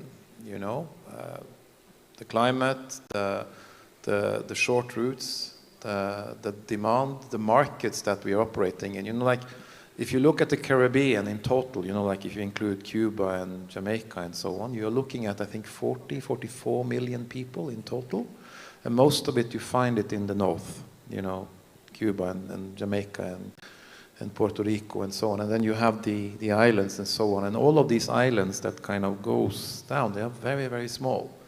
Our own home markets are very, very, very small. Even if there's demand for travel in between them, the markets are very small. So you end up with having maybe not the same demand as you will find in Europe, for example, or in Latin America or in North America. So of course, it is a costly operation, and fewer passengers must pay for that operation that you are running. In addition to that, you have probably maintenance cycles that is, what can I say, much more frequent. You have tough weather conditions, etc., that makes the operations much more, what can I say, expensive. And then also the Caribbean airlines, they are fighting for the same resources and the pilots and so on, and that pool is very small, and they have to pay the market price, and that for a pilot or for a technician and so on. And I expect that will be more or less the same as they have to pay, that they get paid in Central Europe or in the US. But I'm speculating. But what we are trying to do, and I think today is a good example of what we are trying to do, to try to make it more affordable so they can fill those aircrafts, and maybe also be able to take a little bit more risk to open new routes and so on with that, to kind of build a larger market and so on. But I think the open skies could help, if we were unified and all of the civil aviation authorities and the governments were to agree that this is how we're going to do it, the cabotage, as the minister was mentioning, that we may be able to have financially stable and safe airlines, local ones, flying, like across the islands and so on, and kind of building a better market for the airlines. But again, the airlines needs to answer this themselves. No, of course I understand, but we are dealing with a little bit of a contradiction here, of course, because on the one hand, we want to see lower ticket prices. On the other hand, we don't want to have them so low that the airlines go bankrupt, right? So that's the contradiction we are talking about. I just hear that I'm down to my last question, which I had a few more. And then we'll allow the audience to answer a couple of questions to this wonderful team. And so I decided to take this last question, and it's called US pre-clearance. Because US pre-clearance was mentioned. It was mentioned in various speeches last Thursday by our Minister of TIAD, and also the Prime Minister of St. Martin also mentioned US pre-clearance, and I want to have a very short discussion about that. There are advantages and disadvantages to US pre-clearance, and I do not expect us to solve the whole riddle here on this stage in 5 minutes, but Aruba, can you, having built a completely new passenger terminal for US passengers going to open in February, beginning of next year, what benefits have US pre-clearance brought to the island of Aruba, and what kind of tips and tricks can you give to St. Martin? US CBP has its benefits, of course. To be very, I can go on very, very long about US CBP, but it's mainly a benefit for the carriers, for the airlines that operate to the US. Why? Because an airline then operates as a domestic carrier into the US, meaning they can go at a domestic gate instead of an international gate, which is less expensive for the carrier. And they can do tail-to-tail transfers also, especially now with our new VHS system. They have all kinds of security advantages now that they can do certain transfers in the US much more quicker and much more faster. So for those carriers operating into hubs in the US, they can easily transfer their passengers and connect onto other flights. So route-wise, network-wise, for an airline flying into the US, it's a very big advantage. For the US passenger, the passenger going to the US, it's also an advantage because you arrive in the US and you don't have to go through customs anymore. You just pick up your luggage and you're either home or you connect on to your next flight until you reach your final destination. But a lot of the passengers actually using CBP, and at our airport, we had a discussion this morning about this with Annalene and Peggy. They don't even know we have CBP at our airport. Some do, some don't. Of course, those that have been coming to Aruba for 30 years know that there is a pre-clearance facility. But in our opinion, or my opinion personally, a passenger doesn't choose to go to Aruba because we have pre-clearance. They choose to go to Aruba because they want to go to the destination Aruba. Nonetheless, we have pre-clearance. We've had pre-clearance for over 20 years. We are the oldest pre-clearance facility when you look at its process. And now with the new facility that was recently finished, we will have finally a new BWIS system installed, meaning that the passenger does not see their luggage anymore. You don't have to pick up your luggage anymore, go through CBP, then drop off your luggage, go through a secondary screening point, all of that. So by February, for the US passenger, the process will be much more easier and quicker to do. But yes, there's advantages. The disadvantage, the bigger disadvantage, it's expensive. We have a very old treaty with the US government for our CBP. We are working on a new MOU to that treaty to make some changes in order to enable us to do some more efforts with the CBP to have them open up, because they open from 9 till 5. We would like them to open a little bit earlier and stay open a little bit longer for us to be able to get more flights from the US out of certain areas in the US.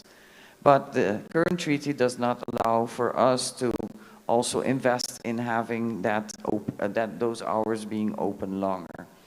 And the new MOU or the new treaty will give us that option, but at a cost, of course. And the advantage that we have is we have the older treaty. Opening a new CBP facility at the moment will mean that you won't have that kind of treaty, but that you as a country, the host country of the CBP, will have to pay for everything.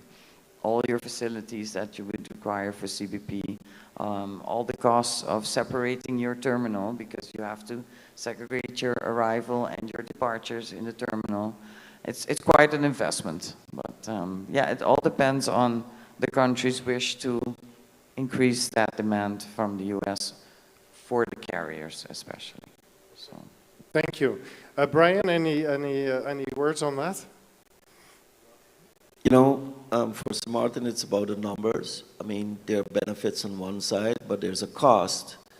And you know, who's going to pay for the cost? And the selling point too, because as you mentioned, CBP, we have to pay the officers, the US officers. And I saw somewhere in a spreadsheet, how can you sell a salary for one of these officers, I think goes to a range of $250,000 a year, while the local immigration officer makes $35,000 to $40,000 a year. So, you know, it is going to also have a political spin-off. I'm not the politician. I just look at the airport, look at the business model, and of course, with the shareholder, we have to determine, are we going to do this, yes or no? Yeah. But we're still on the drawing board. The desire of the shareholders to do this, but I think we still need to run some numbers. Yeah. Okay. Which brings us to questions from the audience on any of the subjects that we discussed. We have Mr. G. Money right there with the microphone. Please raise your hands if you have any questions for any of the panelists. Any question? Here we go.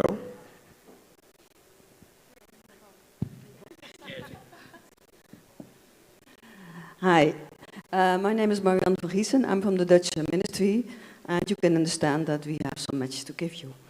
I want to ask you a question. Johnny, you mentioned the historical growth at the airport, and others had the same kind of development. And my question is, what's the limit? Is it the aim of the airports to grow as much as possible? Or are you also looking at what the islands themselves can handle? And what's the collaboration with the government on this? And how far goes your responsibility? Is it the best for the islands, or is it simply the growth of the airport? That's my question. I would like to hear your opinion on that. Thank you. I think, if I may answer that, I think you are now touching on something very, very essential. What is the capacity, not only from the airport's point of view, but what is the capacity of the island? You know, that goes to utilities, the infrastructure, the roads, everything that we have available. And right now, there is a lot of push towards volume, you know, growth. It's about the numbers of the passengers that we are bringing in and handling. But we are starting to see, and I'm talking, of course, for Curaçao, we are starting to see that there are being, you know, we are experiencing stress, not only on our infrastructure, but also on the infrastructure on the island. So there are initiatives now. I think CTB in Curaçao, and Hugo is here, he can probably talk a little bit more about it during his panel debate, but there are capacity studies being initiated, and a capacity study will be available from CTB. But I think that what is important with your question is that what kind of tourism do we want? What is beneficial for the island? And for me, mass tourism, what we have experienced in many different destinations across the globe, may not be the one thing that we want.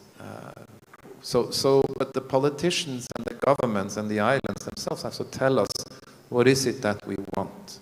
And that will also guide the strategies of the airport, what we are building, what kind of capacity are we looking for, you know, etc., and so on. So I think, Marianne, your question is like maybe the most important one of all.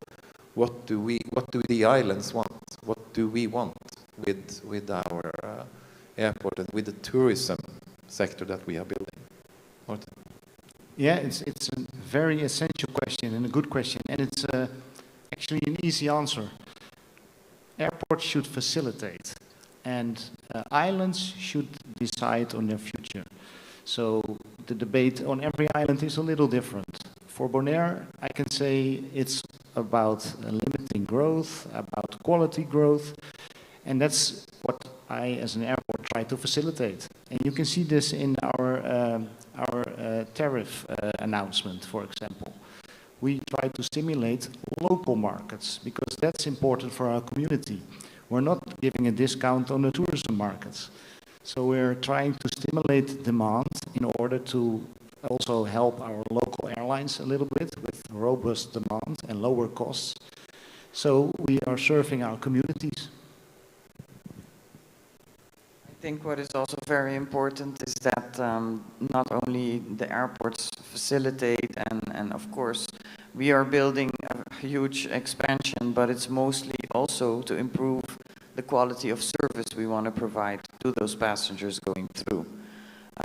But I think what is also very much important is that stakeholders involved in all of this on the islands work closely together. So the airport work closely with the tourism authorities, with the ministries involved, with the shareholders, to determine indeed what an island would want to have and what the final capacity level is you want to reach as an island entirely indeed. It's a very good question. Yeah, just very quickly for St. Martin, we have a unique position that we have a national carrier, and this national carrier still pushes nearly 250,000 movements a year, being our third biggest carrier. So it is a little different in the dynamics that the passengers don't only come to stay, but we transit or transfer a lot of passengers through our airport too. We've noticed the airport, as it's finished last week, it's already getting too small in our projections moving forward. So, simple example, we had 12 large aircraft on the ground. It's something that we had to deal with recently.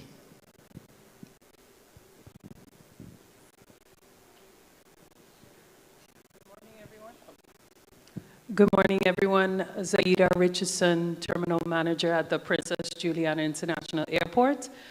My question is mainly more for Ms. Hassel. You explained that Saba Airport has installed solar panels. Can you explain what some of the community engagement involved? Because I know some civil aviation, some pilots disagree with the solar panels because of reflection, etc. So what were some of the initiatives Saba Airport took to undertake such a grand initiative? Thank you for your question, Ms. Zaira. To be corrected, it is the island that did the solar park, not the airport itself. However, the airport did give input on the glint and glare researches that were done, so that the angle that they were installed did not affect the approach of the pilots. Initially, I believe it was the angles that they presented were a bit off, and a study was done by a specific company I can't recall from my head. A comprehensive study was then done for the glint and glare, and from there we moved forward as the island with the project. And as we move forward with the second phase, this research is also being done, the study is also being done again, even though it's at a further location from the airport.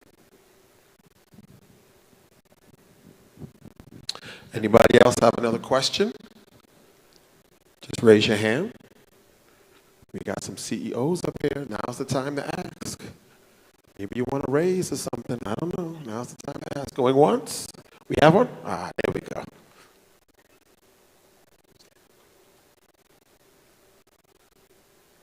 Thank you. I'm Fabrice Danet from the St. Bart's Airport. We have a question for Brian. I mean, if there is any project plan for the maybe the CBP and the pre-clearance US. As you know, you are probably the second regional hub after San Juan in the Northern Caribbean, and you are the first St. Bart's market share, about 60%. So that should be also an interesting question, as our main passengers are also coming from the US with the national carrier. So at this moment, of course, we look towards the shareholder. You know, Martin said it correctly, we are facilitators. We have had many discussions on this topic. The key thing here is, of course, money, budget. Are we going to push the envelope? Because, you know, introduction, we did some pre-studies on the whole US pre-clearance, and what we saw, investments between $60 and $80 million, and additional annual cost increase of also $7 to $8 million. Now, it's going to put pressure on the ticket price. And how are you going to position that? And of course, you know, as an airport, we also look at our ultra-luxury, because St. Bart's is an ultra-luxury destination. I mean, if I may say, the average price at your top hotel, Eden Rock, is at $4,000 a night. And that is on a complete different level than, for instance, in this hotel, where it's around maybe $600, $400 all inclusive. So, yes, we're going to look at this, but it's all about dollars and cents. US pre-clearance is a great discussion. The desire of the shareholder, they have made it very strong that they want it, but who is going to pay? You know, end of the day, we just finished a $200 million project of the rebuilding or reconstruction of the terminal. My hand is very long extended. So, you know, we have to be realistic. We want a lot of things, but we also have to make sure at the end of the day we can afford these things. We're going to do one more question. Our final question for the panel. Good morning, everyone. Sabrina Shalvi, Green Cars Airport. Just wanted to congratulate Aruba for obtaining the ACA Level 3, and wanted to say that you're not the only one in the region. You also have Green Cars Airport that is Level 3. You have Martinique and Guadeloupe that has the level also.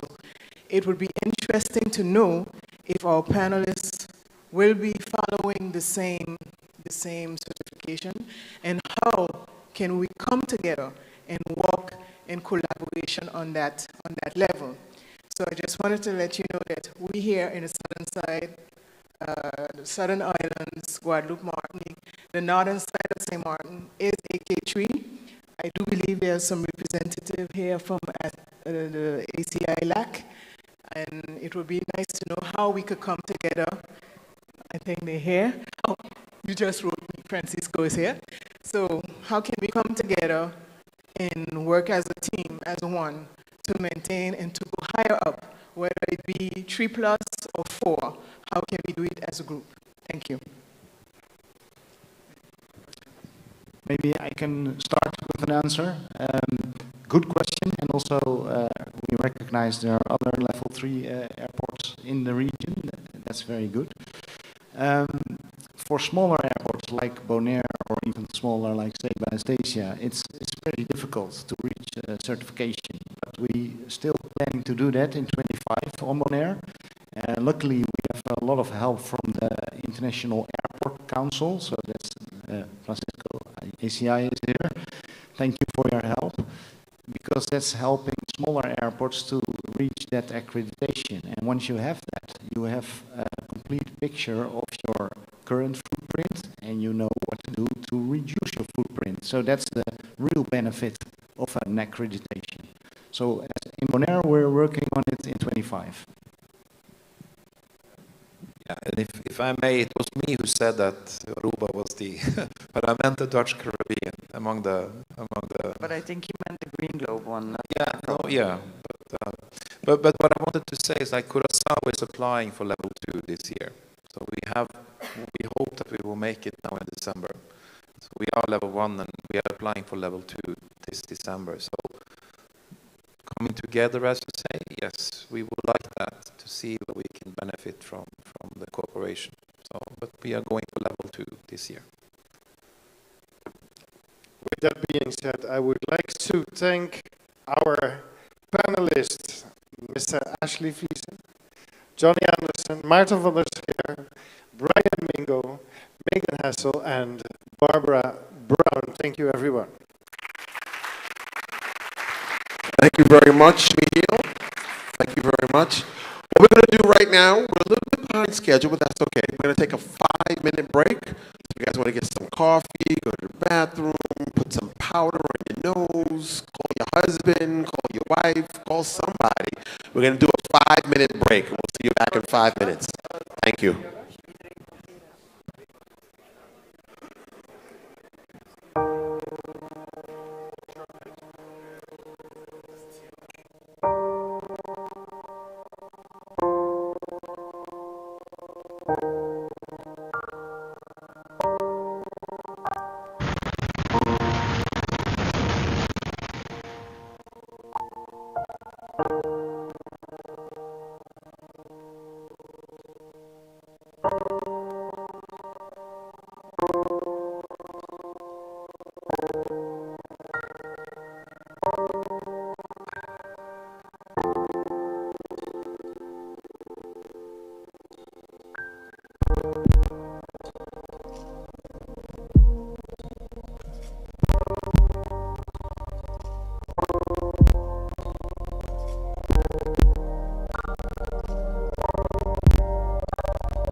That was a little taste of the reconstruction process of the Princess. And throughout the coffee breaks these next 2 days, we'll see some more videos as we progress along to the completion of the Princess. Everybody okay? We good? Curacao, you guys okay in the back, Curacao? Okay, Curaçao's a little quiet right now. I guess they're still drinking their coffee. They're shy. No, the Curaçao's never shy, Johnny. If you ever have a party, you gotta invite Curacao. Never shy. See, everybody's like, yeah. Okay, so we're gonna continue on. Also, we have a venue change for this evening. Yes, we have a venue. Unfortunately, we have a venue change because of the heavy torrential rain that we've been having for the past 2 weeks. We have changed the venue, so it's going to be, if I'm not mistaken, inside the terminal. Is that correct, Susie? Yes, it is. All right, so we've changed the venue, so we'll let you know about that a little bit later on, but the venue has changed. But the show must go on. So, Ife, are you ready? Let's continue with the DCCA third annual. Thank you very much, guys, and I'll hand it over to Ife. Thank you, G. Give G a big round of applause. I also want to stop for 1 second, because I know that this is a program thing, but can we please give a huge round of applause to the CEO, the management, and the team of the Princess Juliana International Airport. That was no small feat. It almost made me shed a tear, because then I started to remember Irma, and I got my makeup done, and I can't ruin it today. So, as we're moving further along, we have an international guest here with us all the way from New York, Nikhil Gao, I hope I pronounced that correctly, is the Chief Commercial Officer of Archer Aviation. Archer Aviation is an e-flight aviation company that focuses on short flights. As the CCO, he is responsible for spearheading their commercialization strategy with a focus on bringing different ecosystems together. And in this case, he's also looking at demand that's within the Middle East, Asia, Latin America, and the Caribbean. However, his focus also includes places like New York, Chicago, Los Angeles, Miami, and San Francisco. He co-founded the Elevate, which is a Uber.com/air team at Uber. And so that initiative was to launch urban aerial ride sharing across the world's most congested cities. If he ever comes to St. Martin, I would like to be one of the first people to do that e-flight. Please give a warm welcome to none other than Nikhil Gao.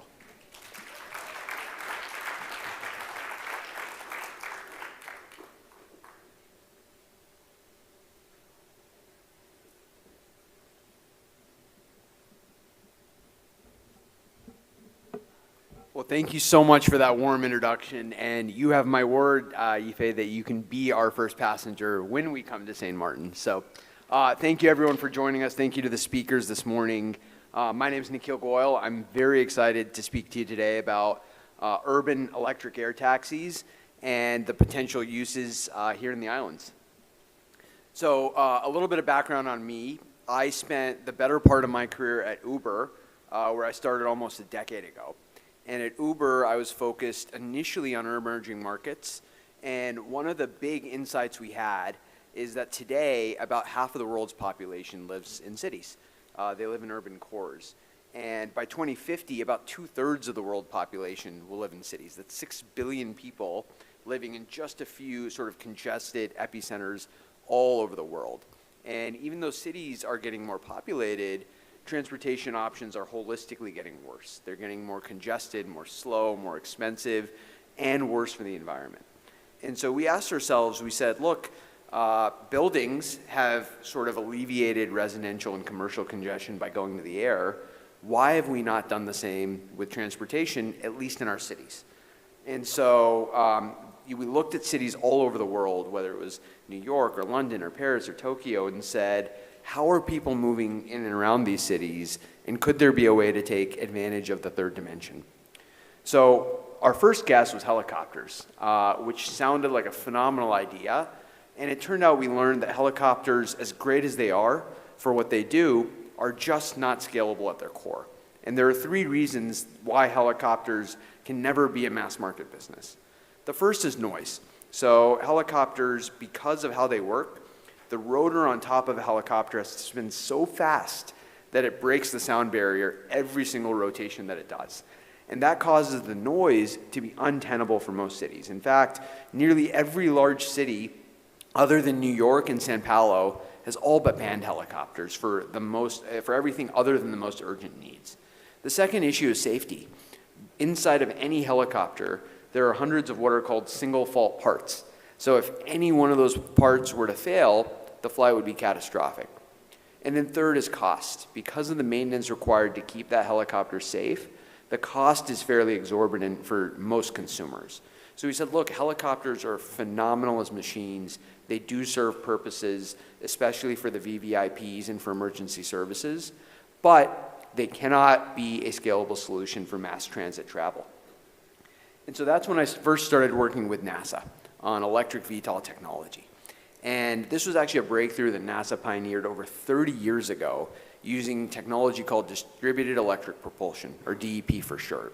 And the entire thesis was, instead of one large fuel-burning rotor that you see in a helicopter, you could build an aircraft that takes off and lands vertically, just like a helicopter, so you can access urban cores, but with battery power, instead of one large rotor, you could have a dozen small electric rotors.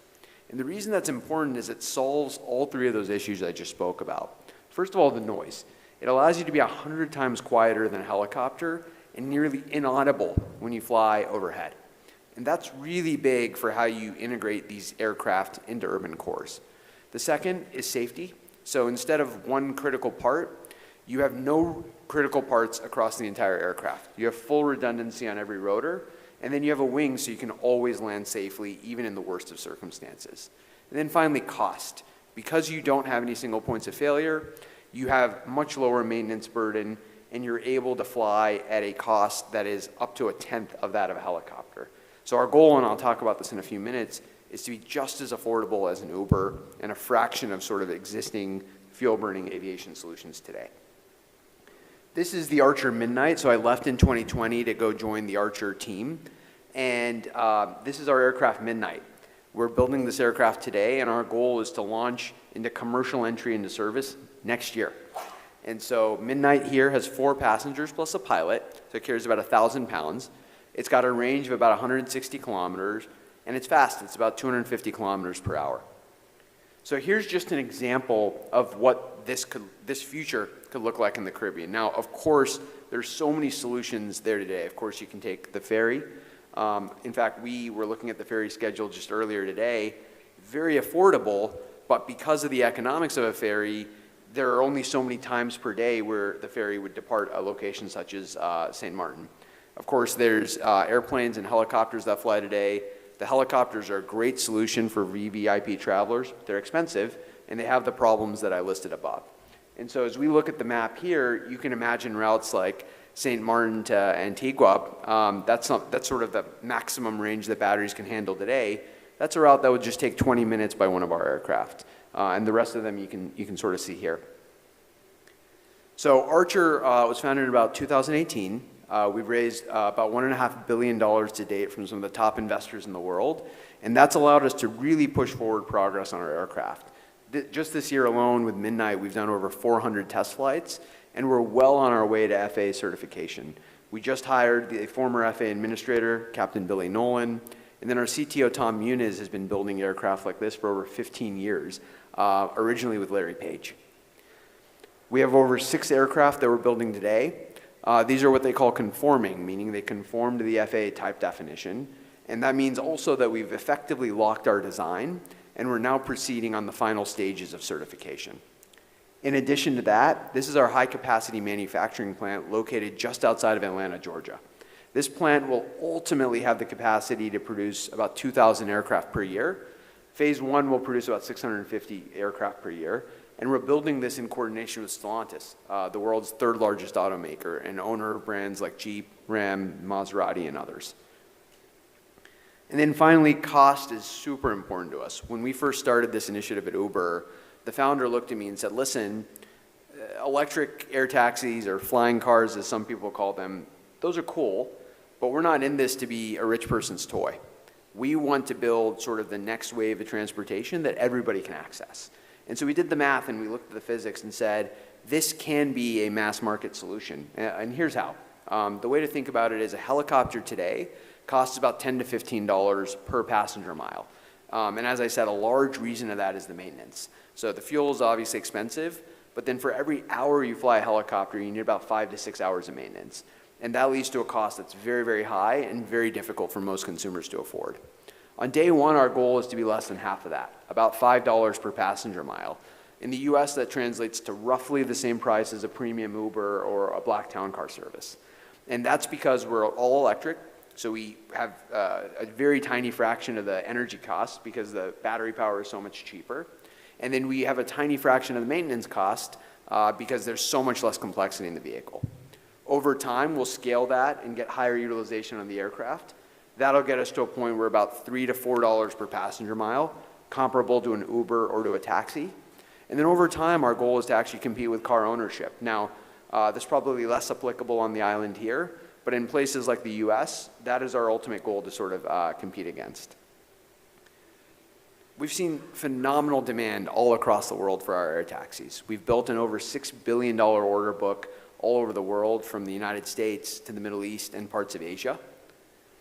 Our first partner was United Airlines. So United partnered with us in 2021. They ordered $1.5 billion of aircraft, so about 300 midnight.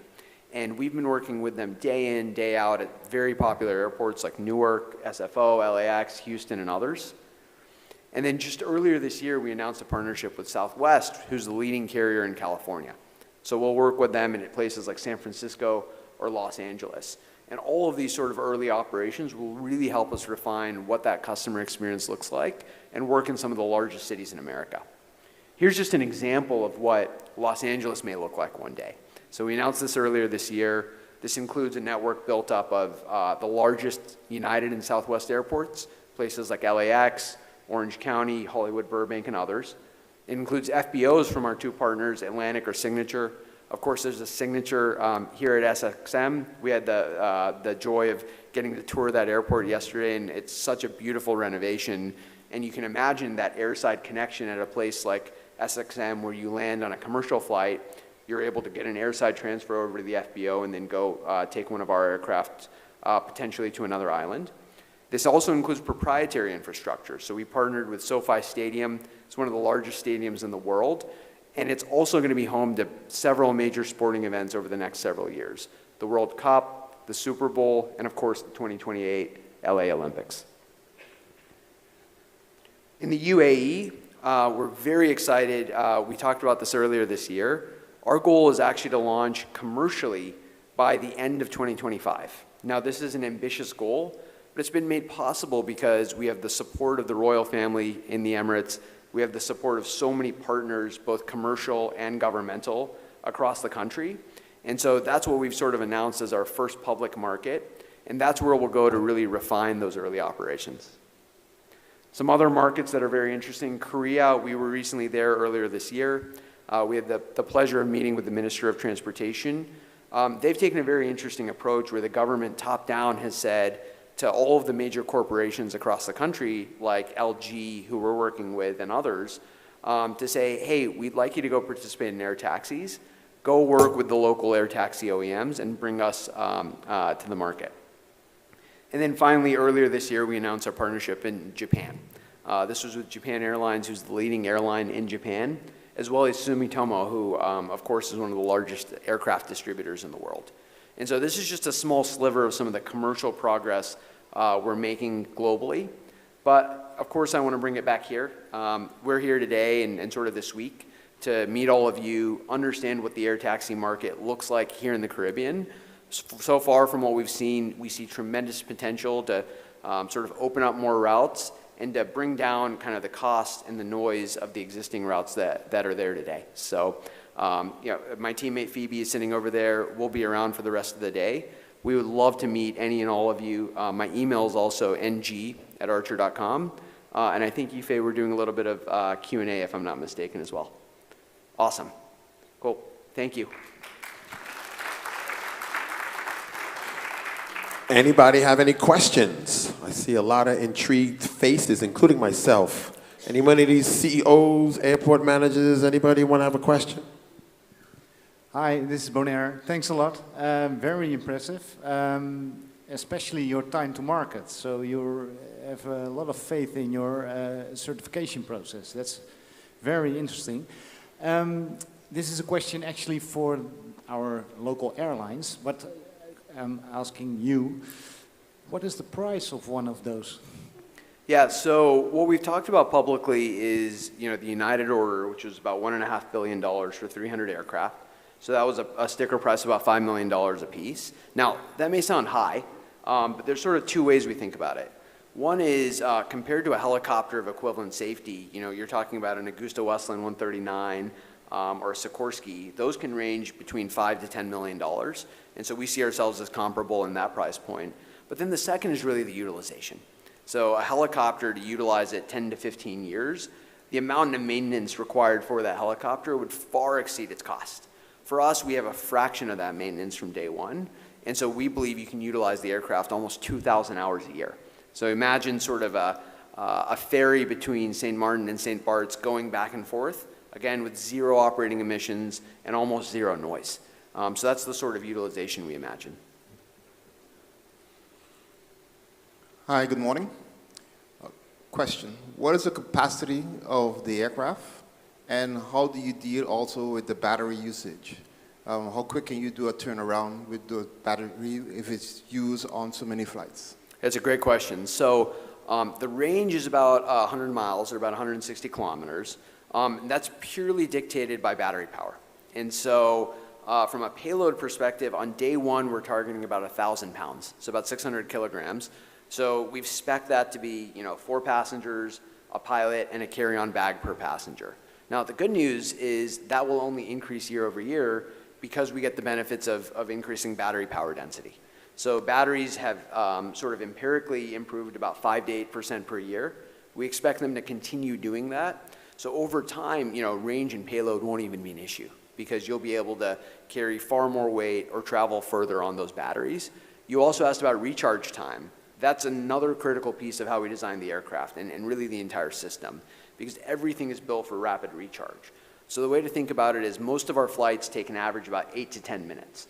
And for every minute you fly, you need about 1 minute to recharge the battery. So most of our flights will be recharged in about 8 to 10 minutes. And so what you can imagine that looking like as an operator is, let's say you go take the 9-minute flight from St. Martin to St. Bart's, you land, passengers egress, and then new passengers ingress. That'll take about 10 minutes. And so you could do that shuttle service roughly all day long without meaningfully depleting the battery. And that's how we've sort of imagined use cases all over the world, whether it's JFK to Manhattan, Santa Monica to Orange County, et cetera. Does that make sense? Hi, Damien. I was actually going to touch on a question about the baggage. How do you handle the baggage? So you mentioned one carry-on. How do you foresee passengers, especially the ultra-rich in the beginning, who have multiple suitcases, Louis Vuitton, for example? How do you foresee airlines or carriers, handlers dealing with that issue? Yeah, there's a couple of ways we've thought about it till now. One is there's a VVIP configuration of the aircraft. So instead of 4 passengers, you would have only 2 passengers.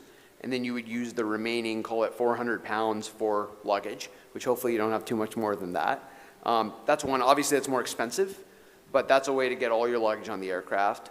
What we've seen in other markets as well is, such as the Middle East, is maybe just the passengers with your personal item would go to your destination, and then your luggage would show up a few hours later by some sort of ground or sea method. And so we're experimenting with both, but those are the 2 ways we're handling it today. All right. Robert, Netherlands Airport Consultants. I have a question. You talked about it not being a rich people toy. So in the beginning you said scalability. So how scalable is this technology in general? Because as far as 4 people, that is not very scalable yet. So.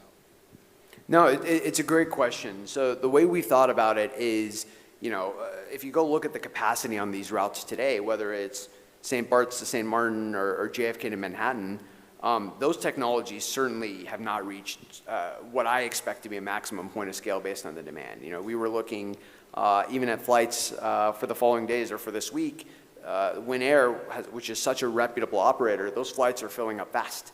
And so we look at that and say, how can you, or what does that demand look like if you can get the price to roughly half or even a quarter of that?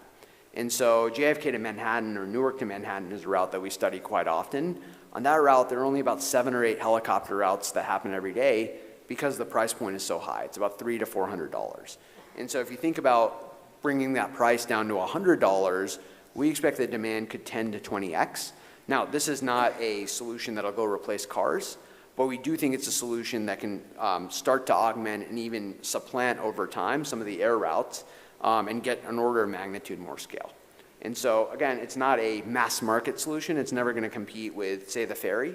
The ferry will probably always be the cheapest way to transport people from A to B during rush hour, but it's yet another solution that can go in the mix, and it's somewhere in between fuel-burning aviation and traditional ground-based methods. Yes, a question about your power consumption. We here on the island have regular power outages. I can imagine that a few of those you need a considerable amount of power. What is the power consumption that, for example, an airport will need to provide for a fleet? Well, yeah, it's a great question. So there's sort of two solutions to it. One is we've seen that most airports in the world are already starting to accommodate not so much electric aircraft, but electric cars. And so we require roughly the same amount of power consumption as a Tesla supercharger. Now, in some parts of the world, that's still very much a luxury, and so I don't mean to imply that that's going to be easy. But in a large part of the world, we're already seeing airports upgrade their sort of tap into the local utility grid to be able to offer a Tesla supercharger, and then we would sort of piggyback on top of that. Now, for areas where that's not possible, we have a second solution, which is on-premise energy storage. And so one of the projects that we've undertaken is the batteries in this aircraft we plan to replace annually so that the aircraft can get fresh batteries every single year. What we'll do with the batteries that have, that we're replacing is that they're actually still good for on-premises energy storage. So we would take those batteries and instead of throwing them away, and putting them in a landfill, we would use those at the vertiport or at the helipad to be able to be in energy storage. So in times of peak energy, or say when the power grid is down, you could actually use the stored energy there on site from those old batteries to go recharge the aircraft. So that also helps from a sustainability perspective. Okay, we have a lot of examples about St. Bart's with your product. We have a question from St. Bart's. Great. Hello, Alexandra from the Tourism Office, President. We just have a quick question. What licensing do the pilots require? It's a great question. So at the start, they'll require a commercial helicopter's license with a type rating for our aircraft. Over time, though, we're working with the FAA and regulators all over the world to make those requirements more appropriate to the aircraft. And what I mean by that is, and if anybody's ever in California, I would invite you to please come by our office where you can not just see the aircraft, but you can actually get a chance to fly in our simulator. And the reason it's so impressive is because of the complexity of the aircraft. You have 12 rotors. No human could ever control all 12 of those rotors at the same time. And so what we've done is we've implemented a technology called fly-by-wire, which means that instead of individually controlling things like cyclic and collectives, you use software to be able to control the aircraft pretty similar to a video game. And so what we have all the time is we'll have even teenagers or people who have never piloted a plane before come fly our simulator, and within 20 minutes they're zipping around New York or San Francisco. It's very simple and straightforward to fly. And so given that software level autonomy with the aircraft, we're working with the regulators to make it simpler and simpler to certify over time. Will that new helicopter flight be allowed in Europe or in France? We certainly hope so. I mean, we've been engaging EASA for almost 10 years. EASA is very forward-leaning to say that we want to go embrace eVTOL. In fact, they've created an entirely bespoke set of regulations to govern eVTOL. And the good news is they're also in coordination with the FAA. So as we complete our FAA certification, we expect EASA would match it in a bilateral fashion. And just the last question, what would be the average time between St. Bart's and St. Martin? I think Phoebe knows the answer to that question. About 10 minutes. 10 minutes? 10 minutes or less, yeah. So it's the same. Okay, perfect. Thank you very much. Thank you. Anybody else have a question for Nikhil? Going once? We have one here.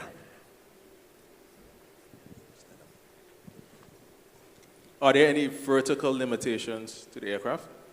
Sorry, would you mind repeating that? Any vertical limitations to the aircraft? Not pragmatically. The aircraft can go up to about 10,000 feet, although in most cases you don't really need to.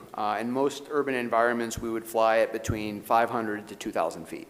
So similar to a helicopter. Anybody have any other questions?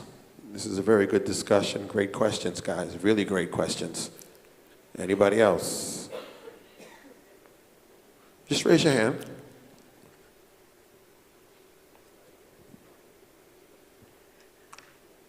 Zaira again from Princess Juliana. I have one more question. With the possible shortage that there is with pilots, do you have any mitigations in the future to perhaps remotely control the aircraft? Well, there are certainly high levels of automation built into the aircraft from day one. What we've already started doing is working with regulators to chart out a path to full autonomy. We're not going to start that way. We'll start piloted because we want the aircraft to be safe and to fit in the existing framework. Over time, these will almost certainly be autonomous. But you mentioned the pilot shortage. What we found is very interesting, which is there's an entire class of people that want to become pilots, but are not necessarily interested in becoming commercial pilots because it's a tough job. You know, if you're a commercial pilot, you're not sleeping in your own bed every night. You're maybe in a remote city that you didn't plan to be in that evening. You're spending days and weeks away from your family and from your children. With our aircraft, the average flight's about 10 minutes. And so you're virtually guaranteed to sleep in your own bed every night. And so what that's done is it's really opened up a new class of pilots who otherwise would not have looked into flying a plane, but are very, very excited to pilot Archer. So we expect that we'll have, you know, a large multiple more people that are interested in flying our aircraft as well. Any other questions? Going once? Going twice? Well, thank you, Nikhil. I have one question. Somebody asked me, in case they want to come visit you guys, where exactly are you located? So we're in San Jose, sort of at the heart of Silicon Valley, and anyone can come up to me or to Phoebe, and we'd be more than happy to host you. Thank you very much. Thank you. Thanks, everyone.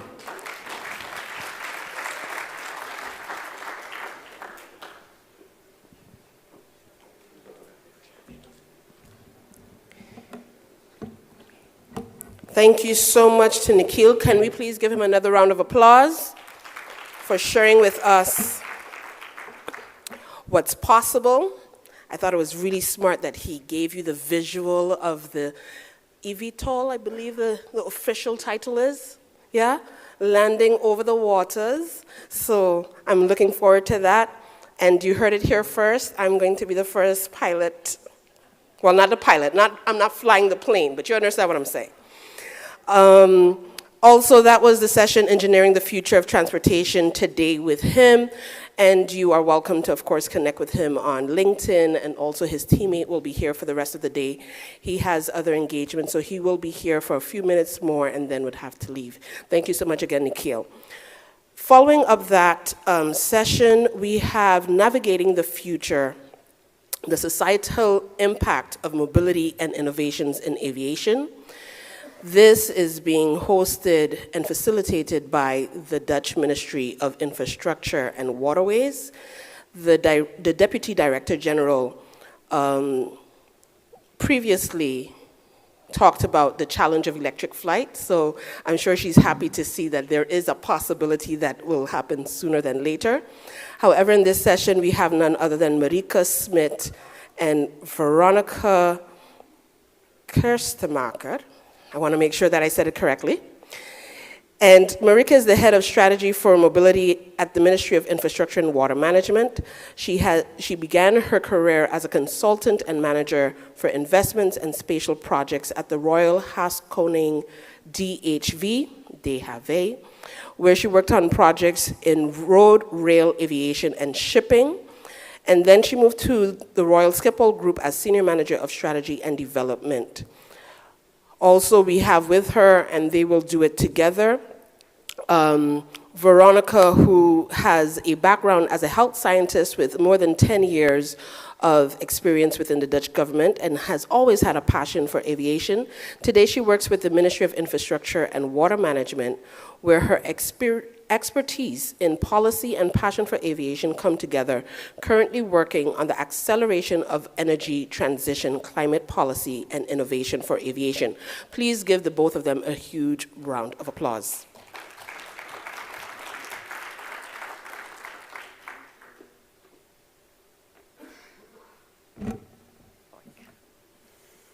Hi, everyone. It's great to be here. I realize it's just us now between you guys and lunch, so we will try to be relatively short, but we are very happy, Veronique and I together, representing the Ministry of Infrastructure and Water Management, on giving you some insights on societal issues that are connected to transportation and aviation. My name is Marika. I'm very proud to be here. I was here 3 years ago as well as program manager specifically for eFlight. And it's fantastic to all see you here. Some people also for the third time already. And I think we are really making progress and are able to build upon something, which is fantastic. So thank you all. I am taking you into the world that I am part of now, which is broader than only aviation, which is also mobility and transportation as a whole. And one of the themes that we have been looking into is transport inequality.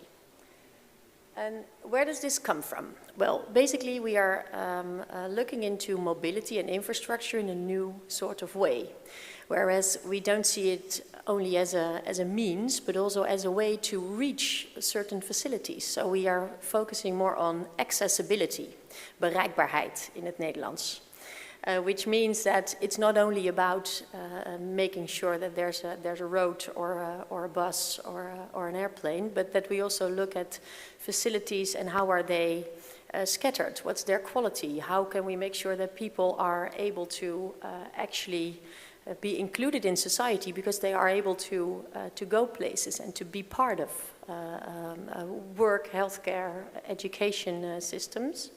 So we are now looking at this really shift we are making from mobility to accessibility, taking into account also equity and of course the shift that we all have to make towards a more green economy and a green system.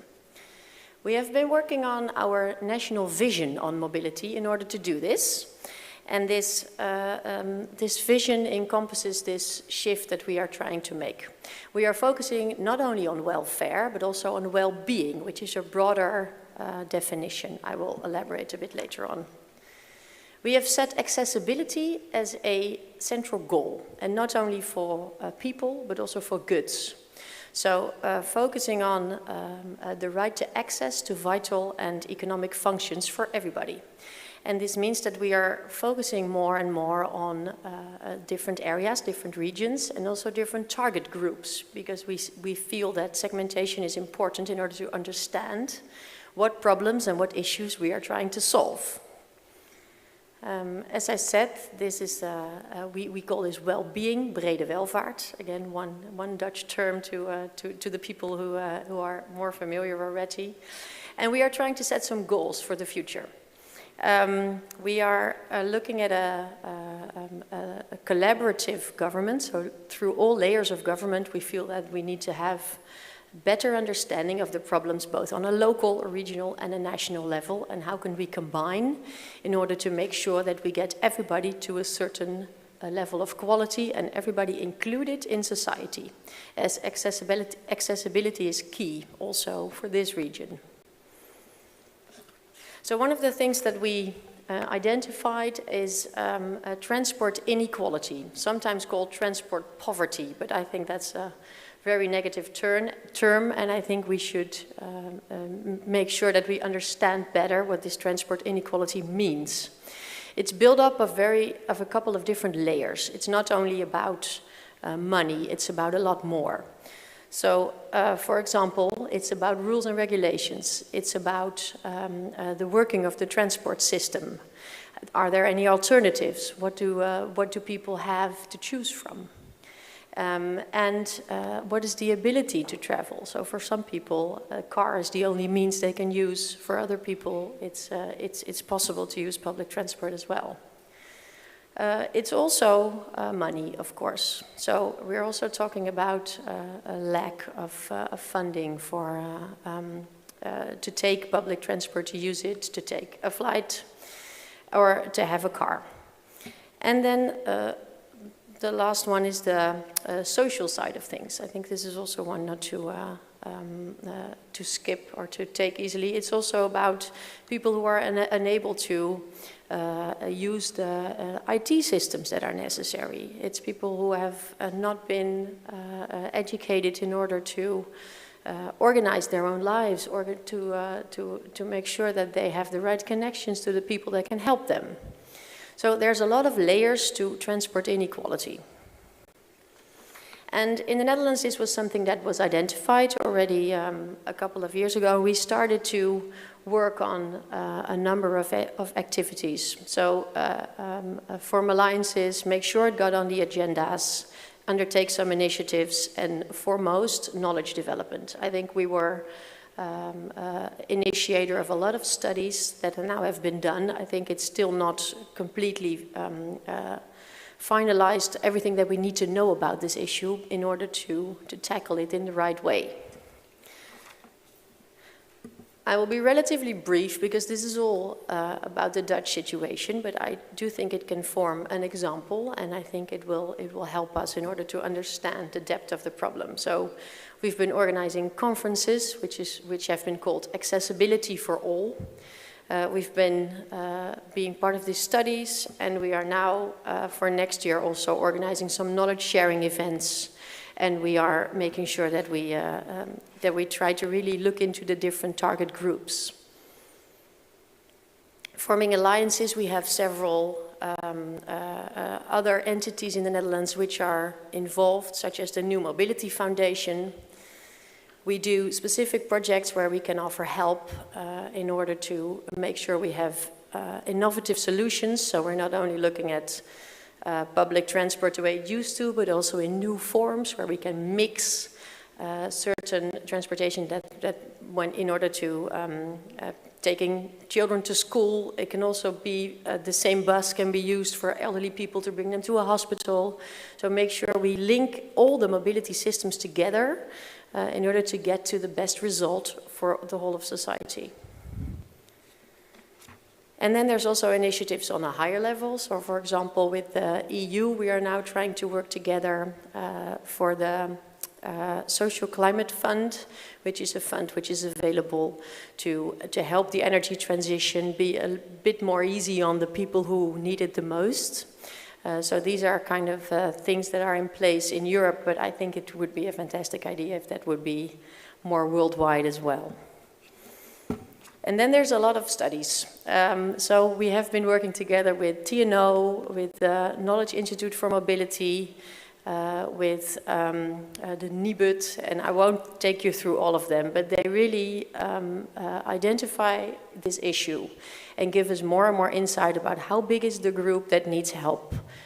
What kind of things can we do to facilitate a better level of knowledge, but also a better leveling out of funds, making sure that people know where they can go and know whatever activities they need to be part of for their work, for their health, for education, that there's options. But how about, I will go over this one because there's also one study already done for the Caribbean, only one. It's too little, I understand, so that's why I'm here. And that's why I would really like to discuss with you guys whether there are possibilities to have a better understanding of transport inequality in this region as well. TNO did something on energy and mobility in order to get more insights on how spendings are for people, for households on energy and on transport. But I think that's not enough. This was only focused on Curaçao. And there's an option to broaden this and to do more. So that would be my call upon you for the coming days, to see if we can get some more insights on these kind of issues. because it has a lot of layers and a lot of levels. For now, I would like to leave it at this, as we have a workshop tomorrow afternoon hosted by Marianne. So if you could please spare your questions for tomorrow, and hopefully we can have a fruitful discussion then. Veronique, to you.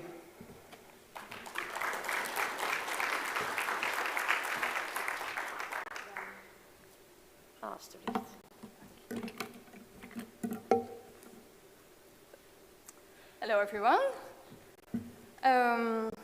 Well, let's make a shift from public transport to the future of flight. I'm going to tell you a little bit about the study I'm working on. It's about the societal impact of the future of flight. I'm going to present you the preliminary outcomes.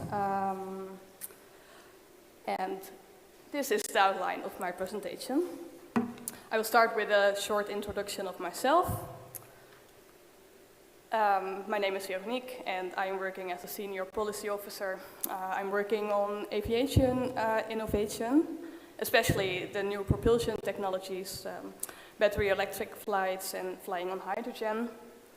And this is the second time for me here on this stage, and I'm very honored to be here again.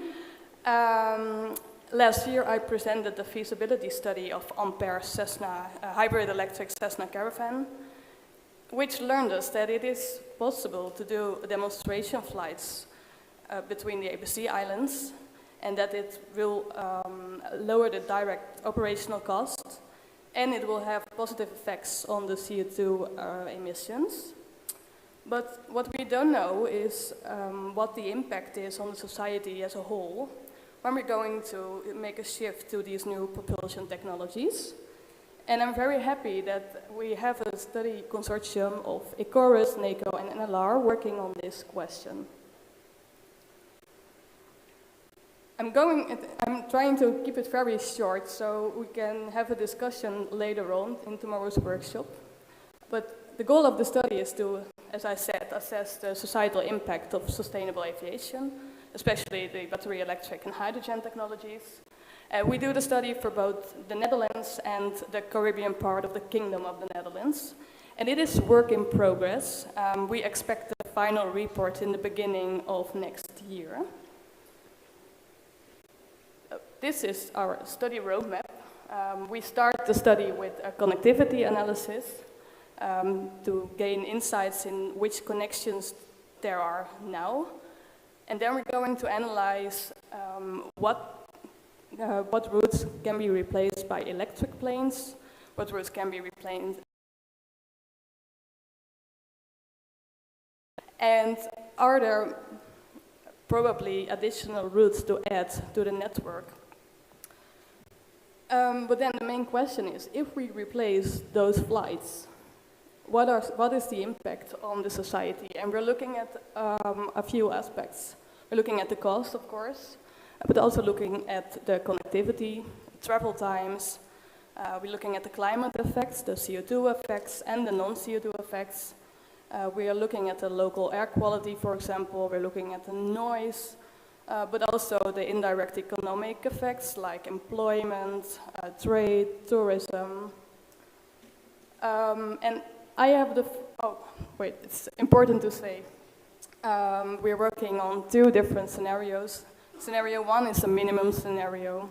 We expect the first electric flights, the smaller flights from 9 to 19 passengers with a short range, 400 kilometers. And I think that is the first step in time. And later on, we will go to scenario two with bigger planes and a bigger range. It's based on the current expectations of the technology developments. So then the connectivity analysis, I'm using the case of St. Martin, as we are here on this island, of course. And there's a lot of information on this picture, and if you want to see it in more details, please come by. I have some hard copies with me. But you see here the circles, the green circles. And the bigger the circle, the bigger the demand. And the green circles are existing connections, and the green ones are able to be replaced by electric planes. This is fully battery electric flights. And on the next slide, I'm moving to the hydrogen possibilities. I want to say this has a lot of side notes as well, because you see the orange circle, and that's Sinbad and Seba, and it's not likely that they are able to replace the connections with fully electric planes at this moment, because of the short runways, of course. And this is for hydrogen. It's the same, but in scenario 2, you can see quite a big range. South America is also in reach, so there are possibilities to improve the connectivity, we think. Here's an overview of all, almost all airports together, excluded for Seba, of course, as I said, because of the short runway. And you see the weekly seat potential in both scenarios. It's based on the demand of the first week of November. And then the main questions, what are the societal effects? This slide, oh, this is the wrong colors. This gives an overview of the societal effects, but it should be green instead of red. The costs are red in my slides, and we expect the investment costs are quite high in the beginning. But then we expect the societal effects are green and quite positive. However, these are the first expectations, and the study consortium is working on the quantification of the effects. I don't know if it's green on the screens over there. It's also red. Ah, that's a pity. All right, these are the first expectations, and the expectations are quite positive. And for example, I'm zooming in on the labor market, because we know if we're going to implement the electric or hydrogen-powered flights, you can create new jobs, because you need mechanical engineers, electric engineers, you need project managers, for example, you need teachers, pilots, so it might have positive effects on employment. Another example is the environmental effects. Aviation emissions are directly and indirectly one of the causes of the nature-altering processes. And for example, we think it will have positive effects on, for example, the biodiversity of the islands. And then in the last phase, when we quantified these effects, we're looking at the business cases. And I think it's a very important part of the study. We're trying to sketch some business cases for the different types of stakeholders, because if you want to implement those technologies, you need a lot of stakeholders. And based on the quantified effects, we're trying to sketch the business cases to gain more insights in this. And we need your help with that. And I'm ending my presentations with short conclusions. As I said, we expect positive effects, but we are also asking for help. The consortium is doing validation interviews with a lot of stakeholders, and we are not an airport or an airline, so if you want to help participate in this study to make it more realistic, please come by me or NECO or NLR. We are all represented today and tomorrow. Also, if you have any feedback on the study approach, be welcome. And I think we're all hungry now, so I'm leaving the stage right now, but thank you very much for your attention.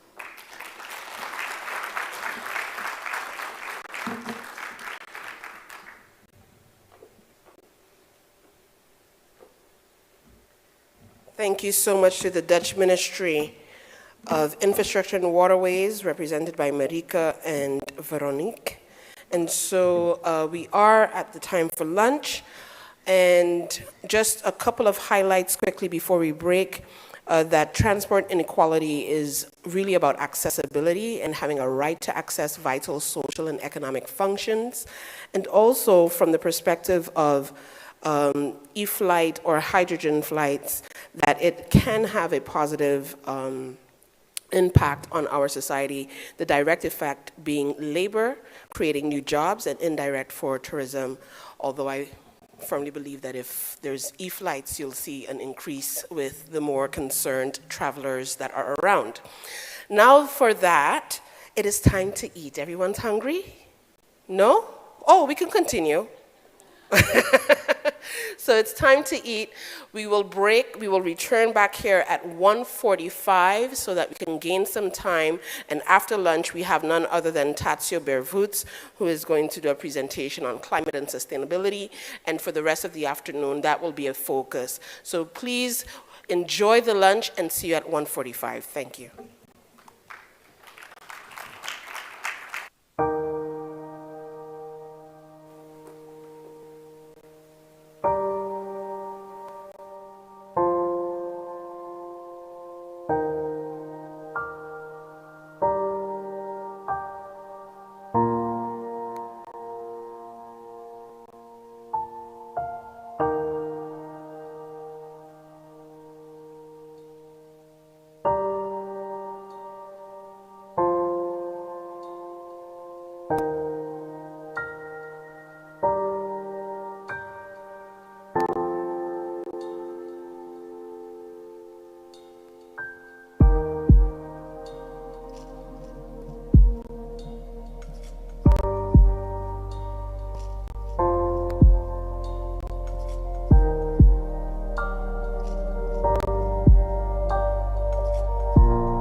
National Sustainable Air Transportation event titled Flight to the Future. Some of the topics that we will discuss is, of course, the latest development in sustainable air transportation, but also important and really important is how we in the adapt and implement and make use of this technology into island travel throughout.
For the local communities, this ambition is too good to fail, but we need your support.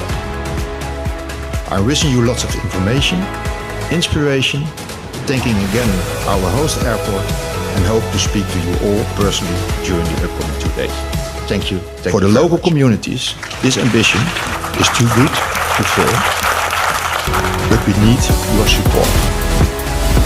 I'm wishing you lots of information, inspiration, thanking again our host airport, and hope to speak to you all personally during the upcoming 2 days. Thank you. For the local communities, this ambition is too good to fail, but we need your support. I'm wishing you lots of information, inspiration, thanking again our host airport, and hope to speak to you all personally during the upcoming 2 days. Thank you.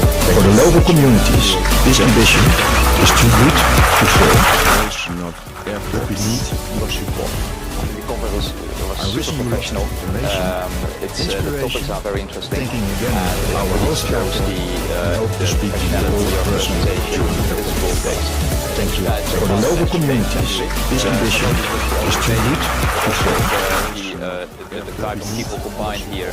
You have regulators, you have the government, you have commercial parties, airports. I think it's very interesting. I think this conference is great. I feel that it should be emulated across the region. As a person with IATA responsible for Caribbean, we feel that it was a good, very positive impression to see Dutch Caribbean airports coming together.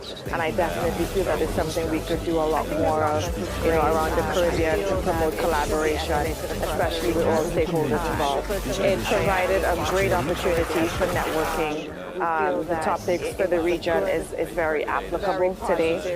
One of the things that we spoke with, and even at IATA when we talk about the Caribbean, is taxes, fees, and charges. So the fact that Dutch Caribbean airports are coming together to discuss how can we make it more affordable, the proposed reduction of passenger facility charges, that is definitely an improvement and a plus for the industry. It's very impressive gathering of people, because I think from so many different angles, we're looking here at sustainable aviation within the Caribbean context. And as we have such a big challenge we're facing, we need all these people. So I think it's very warming to see that everybody's here, gathering forces, joining forces. But of course, there's a lot of things that need to be done. So big challenges ahead. I think there's a good fight, but there's also, of course, a lot of different areas where connections need to be made still. So I think there's a lot of work still to do in getting people together on the joint topic. And that's maybe something sometimes a little bit harder, since there are so many different entities. Different kingdoms, but I believe if we do that, it's very promising. Extremely great conference. Innovation is part of our world, the world that we're in now, and I think it's fantastic that the airport, the different airports and the communities are coming together to discuss innovation in the aviation as well as sustainability. Definitely the networking, meeting different professionals in different areas, but certainly exchanging ideas as well and learning what we can do different at our different airports. It's definitely meeting the expectations to exceeding it. This is made out of recyclable, I think it's plastic. And I would like to pass this on to Brian. And it's also made locally. You can see it carries the Cure logo. You know, it's just a fantastic. I wonder if it will fly, but I'm sure that Brian will make it fly next year.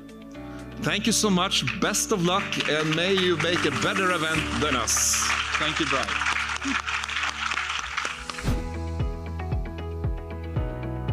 The flight from the blood bank down in Otrabanda will take 14.5 minutes. The exact takeoff time is 10:05. Algo histórico, que sucede awe na Corsou, caminho com for de outra banda, Blood Bank, a transportar via drone, sangue e barrele aqui na Jet Center, que está no aeroporto. No momento na caminho Corsou, dia mais, agora poner riba mapa histórico mundial, que nós está dando step importante de tecnologia nova. Agradecer Unitur por a fazer a demonstração para possível. Essa aqui está inovação para o futuro. All right, we're going to continue on day one here of the DCCA. I'm glad you guys are having a good time. Everybody's getting some information, informative. Good. I would like to call up my host, my second host, the moderator, Miss Ife Badager. Welcome back on stage, please, ladies and gents. Good afternoon, good afternoon. How was lunch? Oh, wow, the fatigue is set. Okay, I got a thumbs up. Thank you so much. Gee, I thought you were going to have them do head, shoulders, knees, and toes. No. I don't. No? Some people went to the gym this morning. And Okay. So I saw some people in the gym this morning. We're good. All right.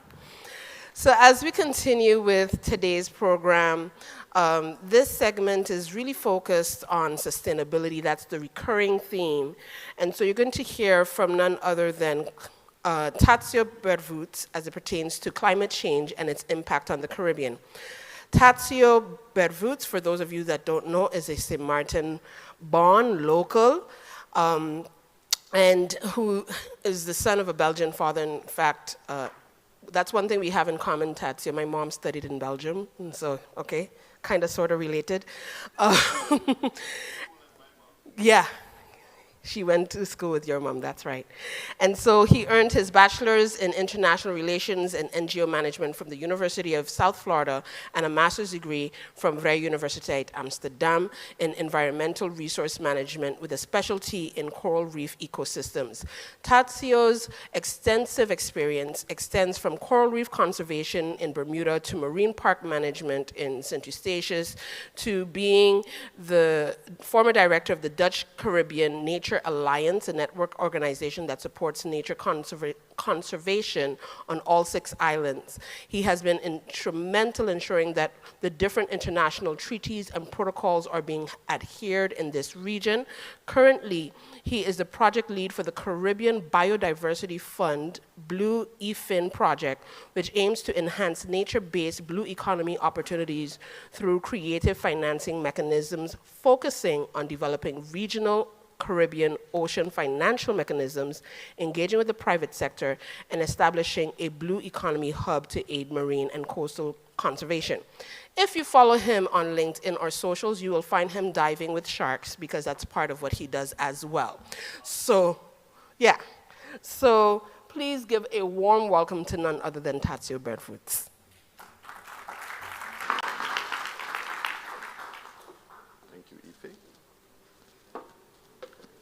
Just testing if my mic is working. Everyone hears me? Thank you. Thank you so much, Ife, for the introduction. Also, I trust protocol having been served this morning. I would like to thank the DCCA for inviting me to speak here today. It shows a real commitment to the impacts that we will all be feeling of climate change. I mean, we are a small island developing state, and small island developing states are at the front of climate change. So hopefully I can help, together with my colleagues, Mr. Medela and Ridia especially, hopefully we can help frame those discussions. I will present first on sort of the wider impacts of climate change, what climate change really is, in terms of a refresher. Then I will get into some of the impacts on the airline industry. And then Ridy, my colleague, who we've been working together for such a long time, we'll talk a little bit more about climate justice, the involvement of the youth, which I think is critical. And then Mr. Medela will give a presentation on what the airline industry can do to ensure that some of the impacts of climate change are mitigated.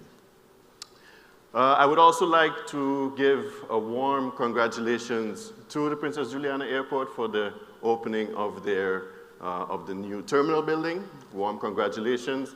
I'm not so sure if it was mentioned during the speeches at the opening, but being a fellow spouse, I would also like to give warm congratulations and warm wishes to all the spouses that are married to people who were involved in the reconstruction of the airport, because it is no insignificant feat to be married to someone who is involved in such a significant project. So round of applause, please, for all the spouses who were also involved. And then also thank you for scheduling me right after lunch. I will try my best not to put everyone to sleep. And hopefully, with my first slide, I am not triggering any PTSD from anyone in the room, although it is an event worth having post-traumatic stress syndrome over. So climate change in the Dutch Caribbean and in the aviation industry. So I'll give a little bit of a refresher as to what climate change is, what some of the impacts are, what causes climate change, some of the work that we have been doing, both in the Dutch Caribbean and especially regionally. Unfortunately, I'm not so active in the Dutch Caribbean anymore. My expertise now has extended to the wider Caribbean region, but some of these things can be replicated for sure in terms of how we adapt to a changing climate in the wider Caribbean region. So what is climate change? Climate change is a change in the average temperature and cycles of weather over a long period of time. So since 1880, scientists have kept thermometer-based records of the global surface temperature. So what is happening in the global temperature? You can see with this graph, very famous graph, which was developed by the Goddard Institute, that there has been, since the Industrial Revolution at about late 1800s, there has been a steady increase in greenhouse gas emissions. You know, Industrial Revolution happened, the world industrialized, major increase in the output of greenhouse gases, which also resulted in an increase in global temperature. So the planet is becoming warmer and the climate is changing. So why is this a problem? Why is it such an issue, such an existential issue rather, that we are dealing with? Climate change disrupts weather patterns and causes extreme weather events to become more common. These include hurricane activity, droughts, and unfortunately what we have been dealing with for the past week, increased rainfall, which would result in floods. So as the global temperature has increased, so has the number of reported natural disasters. If you just go back to the previous slide, you can see that the increase in global temperature correlates almost exactly with the increase in reported natural disasters globally. Why is this important to us? Again, trigger warning. This was right down the street at the end of the Princess Juliana International Airport runway on that 6th of December, 2017. Some of the other impacts I don't need to go into. I think we're all familiar as to what these impacts can actually be, especially on the aviation industry. So why is climate change another problem? One of the other problems is related to sea level rise. So rising temperatures are causing sea levels to increase. Rising water can cover coastal areas, destroying habitats, and displacing whole populations from low-lying areas.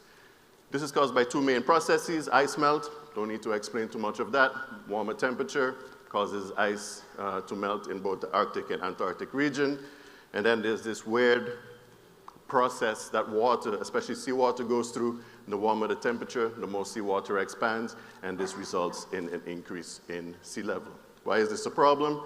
Back in 2015, the Nature Foundation, while I used to be the manager of the organization, we did a modeling where we modeled what going above the 1.5 threshold can be within 50 years, and then a similar study was done while I was the director of the Dutch Caribbean Nature Alliance, another Dutch Caribbean Alliance, but this one focused on nature, not on aviation, where we also modeled similar for Bonaire.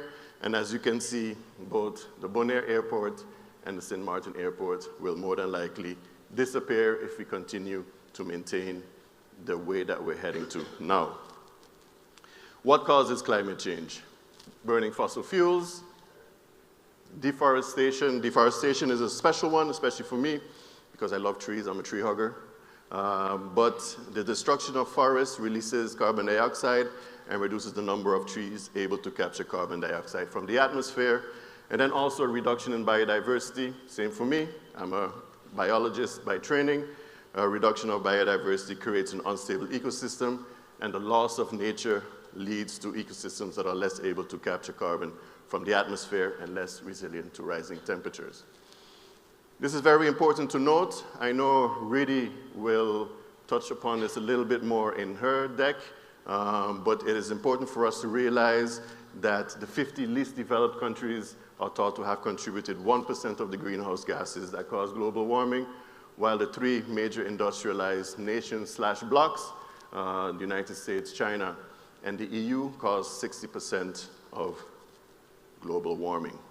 Also important to note, and again, Ridi is going to touch into this in her presentation, who does climate change affect?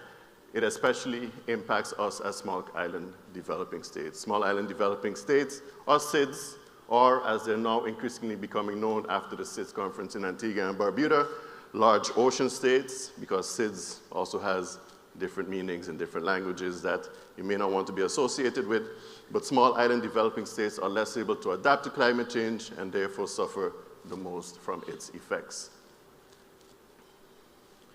So the countries who have contributed the least to the climate crisis are the ones who are affected by it the most. Is this fair? And I'm sure that Ridi will touch upon that in her presentation.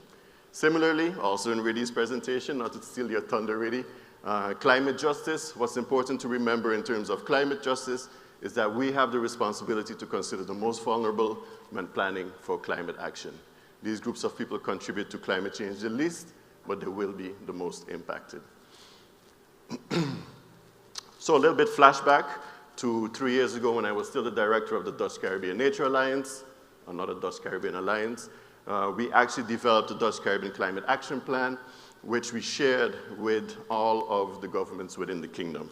And then specifically within that plan, we had, if my clicker, which direction do I? No, no, no, yeah. And then specifically, I have to point towards you. That makes a lot of sense, thank you. And then specifically within that plan, we focused on 2 primary areas, which is improving of the health of the natural environment. As you would have recalled from my previous slide, biodiversity conservation makes a small island developing state more resilient to the impacts of climate change, and also developing out blue economy strategies. Blue economy, as Ife mentioned in my introduction, I lead a regional project where we develop blue economy principles for especially OECS and CARICOM countries, but the idea is to also scale this to the rest of the Caribbean, including the Dutch and French Caribbean. But there's a very much of a lack of understanding what blue economy means, and I'll get into that a little bit as I continue with the talk. And then what's very important for St. Martin, and something which I'm sure Ridi will echo in her presentation, is that we need to develop climate action and adaptation plans, because St. Martin, the Dutch Caribbean rather, is one of the few regions that does not have, for all of its islands or all of the countries that form the Dutch Caribbean, that do not have a climate change adaptation and mitigation plan. Oh. No, no, no, yeah. So response strategy principles that were included in this response strategy: manage the further loss and degradation of natural ecosystems. I don't need to give, well, actually, let me touch on both. I was going to mention something, but I'll mention that a little bit later. Avoid strategies that pose a high risk to the integrity of ecosystems. Prioritize adaptation strategies across several sectors. Prioritize adaptation strategies that facilitate resilience. And prioritize cost-effective adaptation. I'm sure all of you can agree. Maybe also, are you changing or am I changing? I'm changing, all right, good.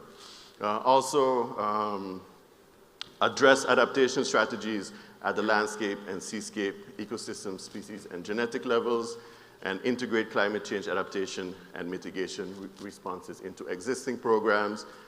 And something that St. Martin actually is doing better at, let me put it that way, is ensuring ongoing generation of scientific knowledge to support climate change adaptation and mitigation, and to facilitate strong links between science, policy, and implementation. For very long, the region has been making decisions not anchored in scientific data, but more and more you can see a trend that decisions are being made that are more anchored in the best available scientific data which was collected in the field.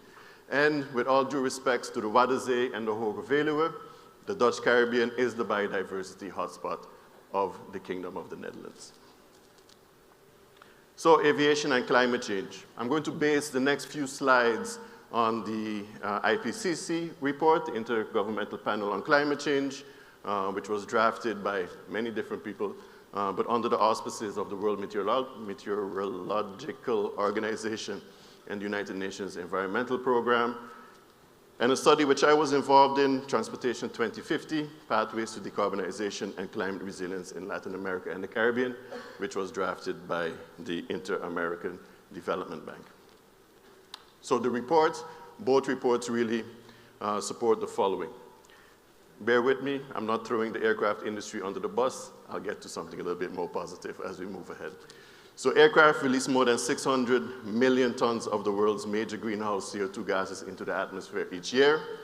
Aircrafts cause about 3.5% of global warming from all human activities. Aircraft greenhouse emissions will continue to rise, or can continue to rise depending on the steps which are taken, and could contribute up to 15% of global warming from all human activities in 50 years. And other greenhouse gases, nitrogen oxides, for example, and water vapor, have a more significant effect on the climate when emitted at altitude, so at 30,000, 40,000 feet cruising altitude, rather than at ground level. Hence, any strategy to reduce aircraft emissions will need to consider other greenhouse gases and not just CO2 alone. Feel free to answer your phone, it's okay. It's all right. There are also negative impacts on the industry. Extreme weather, I don't need to get into that too much, but frequent storms and floods, of course, disrupt operations. I think that's something that we've experienced the last couple of days. Rising temperatures also result in the reduction of aircraft performance. Sea level rise, talked about that already. Changing wind patterns, increased delays and fuel costs. Clear air turbulence, which is something that I personally find terrifying because I experienced it on a flight to Costa Rica earlier this year. And then higher maintenance costs, resilient infrastructure will require more upgrades. Not to mention that increased rain events will make it actually a little bit more difficult to get to the airport, as I'm sure most of you have experienced over the past few days. This is a video of the rain event which happened yesterday. And then there's also a regulatory framework. I think it's important to realize that the emissions from aircraft are regulated under the Kyoto Protocol and are pursued under the International Civil Aviation Organization. Apologies if my voice is going. I have a 10-week-old baby at home who woke up from thunderstorms, et cetera, so I'm a little tired. And the ICAO also sets standards and recommends practices for the safe and orderly development of international civil aviation. All that to say that this is an industry that has developed machines to fly through the air, so it's also an industry that has a high potential to adapt and to innovate and to come up with new technology and new answers to emergent threats. So right now, aircrafts that are currently being manufactured are 80% more fuel efficient than they were in the 60s. And there have been various technological improvements, component-based design to full integration, use of new and advanced materials, innovative manufacturing techniques, et cetera, et cetera. Don't need to tell you, because I will be preaching to the choir. And there's also the emission reduction potential, improved operational maintenance and planning procedures to achieve optimal efficiency, air traffic management, continuous descent operation versus conventional approach procedures, steep descents, contributes to less fuel and reduced noise footprints. I'm going to stop here and ask someone to really, please explain this to me, because I tried to figure this out when I was making this presentation, and I'm not very clear. I think it has to do with, instead of taking stepwise descents, to ensure a gradual vector when it was landed. So I see nodding, so I more or less was going in the right direction. Well, that makes me feel good. And then, of course, airports, integrated systems, green building codes, performance-based navigation to optimize airspace utilization. And again, congratulations to the Princess Juliana International Airport. I think this is one of the most climate resilient structures that has been built in the Caribbean in terms of climate resiliency. And then there's, of course, policy options. I heard it mentioned during the video presentation before this session, and these can include levies. I know it's a swear word for some people. Levies, taxes versus charges, possible types of taxation, excise tax on aviation fuel, ad valorem ticket tax, and departure and other trip charges. But I am going to touch specifically, for the next few minutes, we're almost there, on emission trading and carbon offsetting, considering that is my area of expertise. And I'm going to talk specifically about blue carbon. So part of my job description, so to speak, with the Caribbean Biodiversity Fund is building out carbon sequestration or carbon offsetting mechanisms for the Dominican Republic, St. Lucia, St. Vincent and the Grenadines, Grenada, Trinidad and Tobago, Jamaica, and a few other places. And this is particularly related to blue finance and ocean conservation. And it is the poster child for sort of sustainable financing for climate change mitigation and adaptation issues. So what is blue carbon? Blue carbon is a term for all of the carbon dioxide that is pulled out of the Earth's atmosphere and stored into marine ecosystems. The most important marine ecosystems that do this are seagrass meadows, which we have a lot of, mangrove forests, which we had a lot of, and salt marshes, which we also had a lot of, are the most common blue carbon sequestration ecosystems. So these ecosystems sequester greenhouse gases and thus fight the impacts of climate change. There's a lot of confusion as to what these markets are, what it means, et cetera, what are carbon markets, what are the credits, what are the offsets. Important to know is that carbon trading from actors, which can include countries or companies who have exceeded their climate goals, to those who are falling short on a common marketplace, can trade carbon credits. It also creates financial incentive for actors to reduce their emissions and for projects which reduce emissions relative to what would have occurred otherwise to receive a financial reward for doing so. Fancy way of saying, the airport, for example, has overshot its carbon emission goals by 10%. So that 10% financing can go towards an organization that does mangrove reforestation, and that mangrove reforestation then issues a blue carbon offset credit. And thereby, the company will offset its environmental impact through the trading of carbon credit. A carbon credit is a financial instrument that represents ownership of 1 metric ton of carbon dioxide equivalent that can be traded, sold, and or retired. This has to be verified. I'll get into that a little bit later. Whereas a carbon offset more broadly refers to a tool used by emitters to compensate for their greenhouse gas emissions by paying for initiatives which reduce emissions in other ways, typically outside of the 4 walls of the company. But carbon trading and carbon offset mechanisms have to be high value. They have to be real. Believe it or not, a lot of these initiatives are ongoing in the region, but they're not real at all. It's just a Ponzi scheme. They have to be additional. They have to be measurable. There's also a big issue. There's no measurability in many of these carbon offset trading schemes. And one of the projects that I'm working on is developing a Caribbean mechanism for measuring and verifying the Caribbean offsets, which are being conducted based on various projects. They have to be verifiable, so it has to be true. Again, it has to be real. It has to be permanent. Many times, projects are of a very short nature. What I always push my colleagues to do is to turn projects into programs, so to make projects a permanent, a permanent part of their adaptation and mitigation strategies, and it has to be unique. So high-quality blue carbon principles and guidance.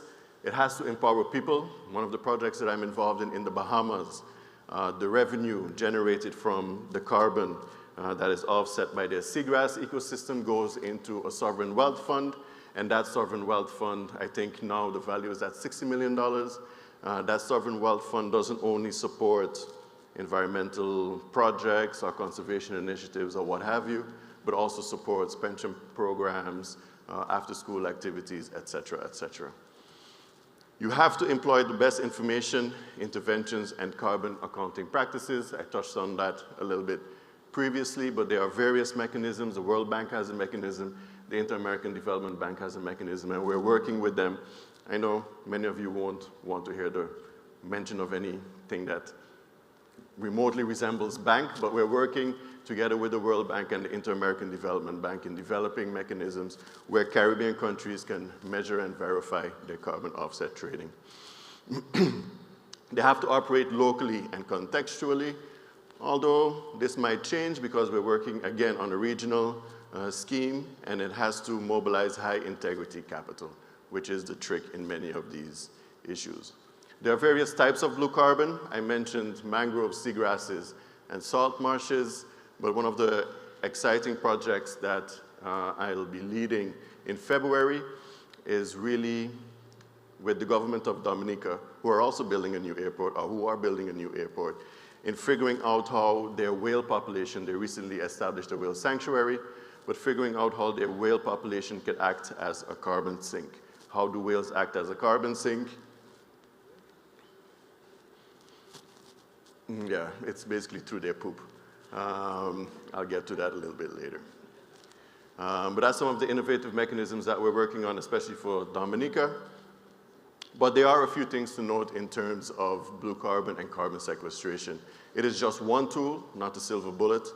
It has to occur on a case-by-case basis. The appropriate conditions must be met, especially meeting global high standards. Only scientifically agreed upon ecosystems can be quantified, and one of the main things that we need to watch out for, especially in the private sector, is concerns related to greenwashing. And there are other blue financial models that we're working on. In Barbados, for example, we're working on debt for nature swap, so you protect a certain amount of your ecosystem, and then the powers that be decide that you have a reduction in your debt. Blue bonds are something that we're working with in Belize, and again, we're working very hard to ensure that many of these projects have permanence so that they turn into a program and not only exist during the project stage. Back to the Dominica project.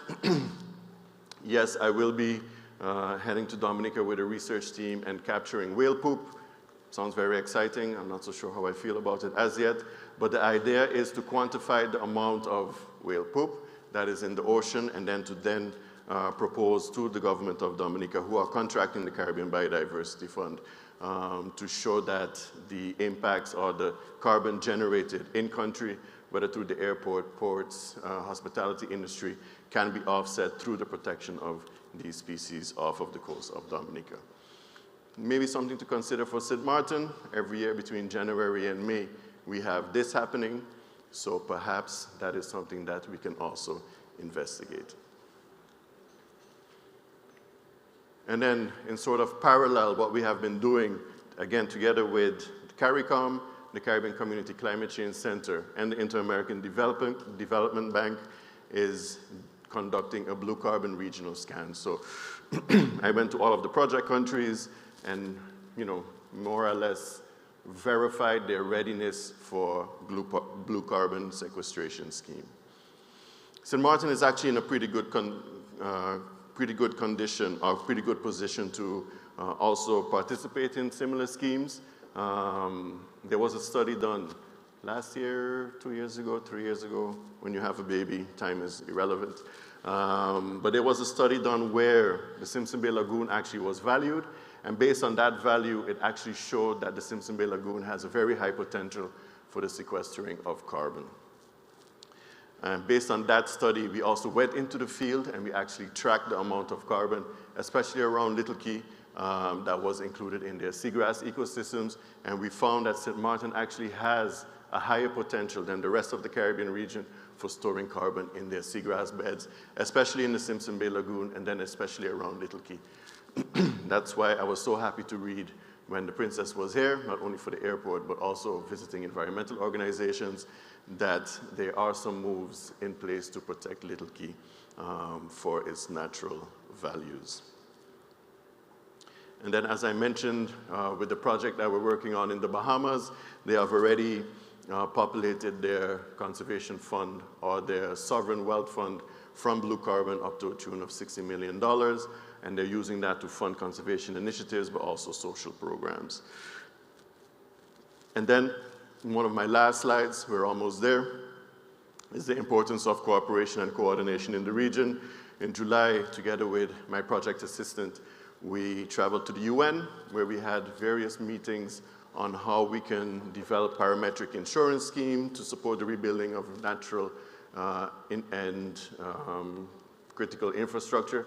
Ife is making me nervous because it's probably my time is coming to an end. We're also developing a regional repository for resiliency and planning. One of the things that we're also working on is developing the national climate change adaptation strategy for Dominica, St. Lucia, St. Vincent and the Grenadines, and Jamaica. I'm very closely involved with developing that. The picture on the right is the inception meeting for this, and the critical inclusion of private sector involvement with a focus on corporate and social responsibility. All of that can definitely happen on St. Martin, but first and foremost, we have to ensure that we protect our last remaining natural ecosystems, something that we've had a bit of a challenge with on St. Martin. And with that, it's the end of my presentation. I'm going to suggest that we go into the subsequent talks. So that we have Riddy talk, and then after Riddy, Mr. Medela. And then if there's still time, I know we started a little bit later, but if there's still time, we can have a Q&A session where I would invite everyone to sit, well, all of the presenters, not everyone, to sit on the stage, and then we can have a Q&A from the audience. So with that, Ife.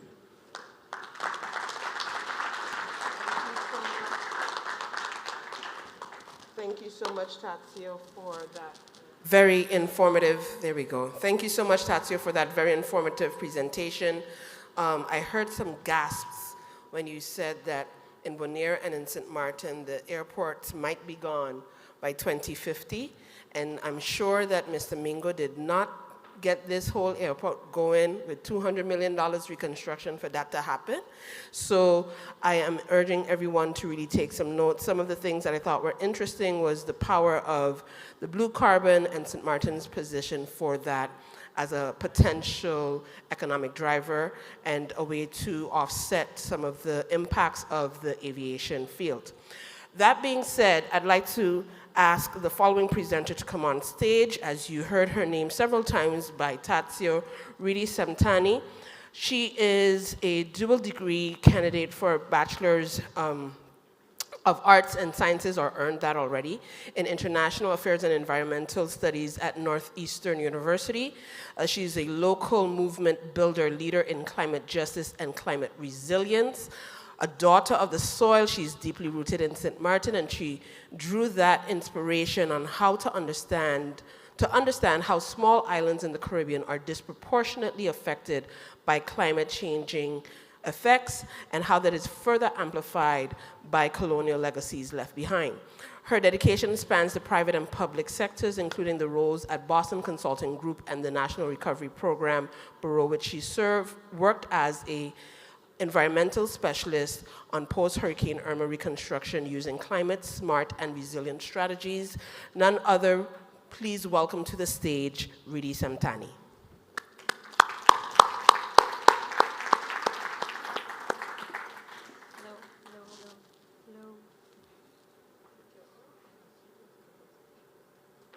Hello, hello, hello.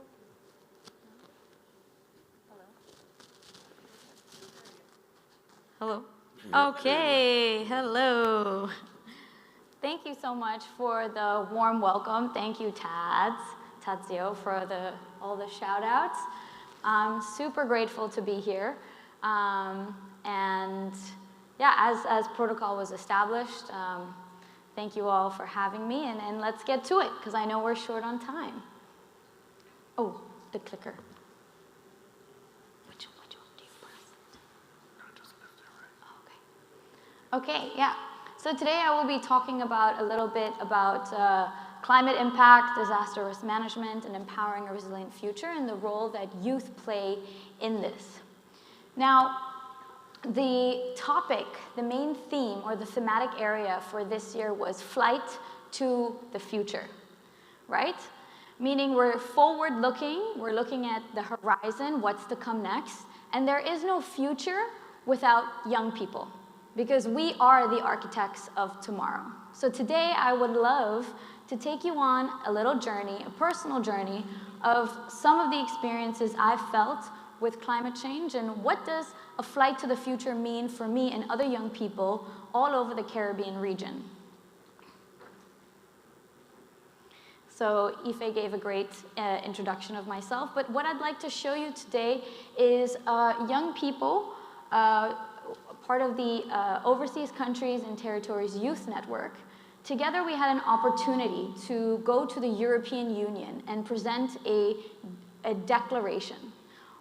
As citizens of an island nation, citizens of, the Caribbean and the Pacific and the Caribbean Ocean, we wanted to figure out what is it that we want to say at the European Union. We have this space, and what are we going to do with it?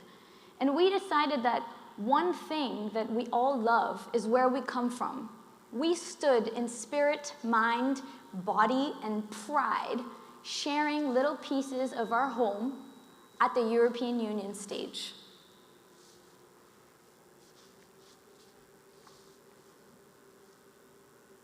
Oh no. I'd love to play the video.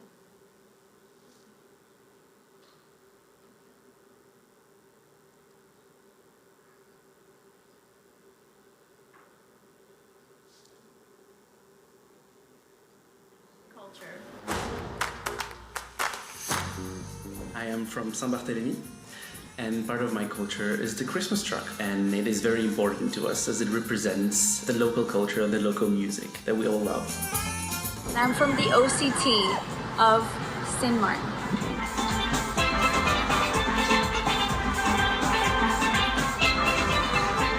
Hi, I'm from Statia, and this represents our culture.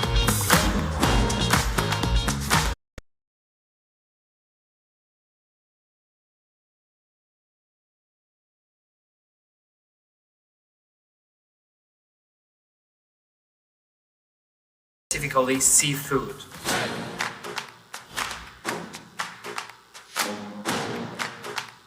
We are Greenlanders, Galassit. And this represents our culture.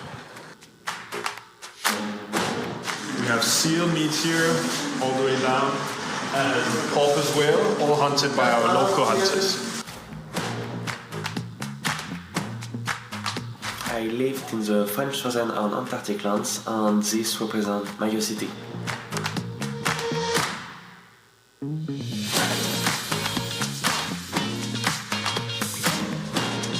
So I'm from New Caledonia, and we have a unique endemic snake called the tricourier. One thing that represents my culture is this traditional dress.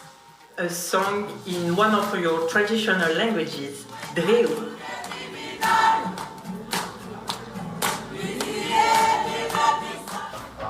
Oh,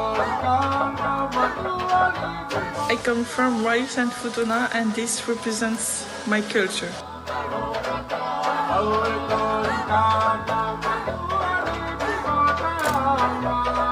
Hi, my name is Aurélie Louis, and I'm from Wallis and Futuna.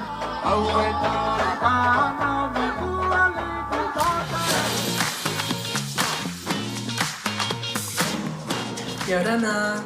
We are Polynesians, and as Pacific Islanders, dancing, singing, and storytelling are expressions of our culture.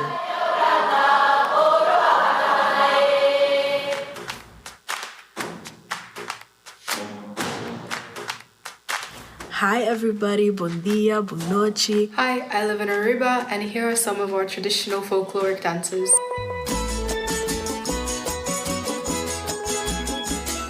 One key aspect of Aruba culture is us locals and tourists enjoying Aruba's stunning clear blue waters.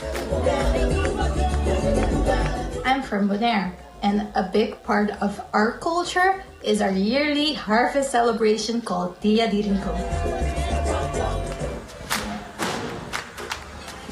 I'm from Curaçao, and in Curaçao we like to eat our food at this old market.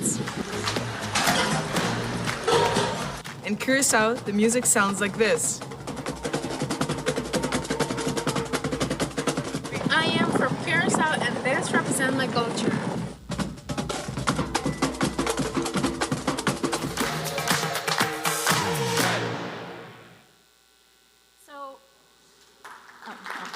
Thank you. I made this. No, I did not. But the point of me showing this somewhat lengthy video was that what were the main takeaways? Young people remembered and cared about their cultural heritage, the games that they play in their backyard, carnival, traditional music, oral stories, and just cultural heritage. And the impact of climate on our culture and environmental heritage is catastrophic. And young people today, these are the things that I remember and that I love and that we love. But I wonder, what is the cultural and environmental heritage that my kids will see?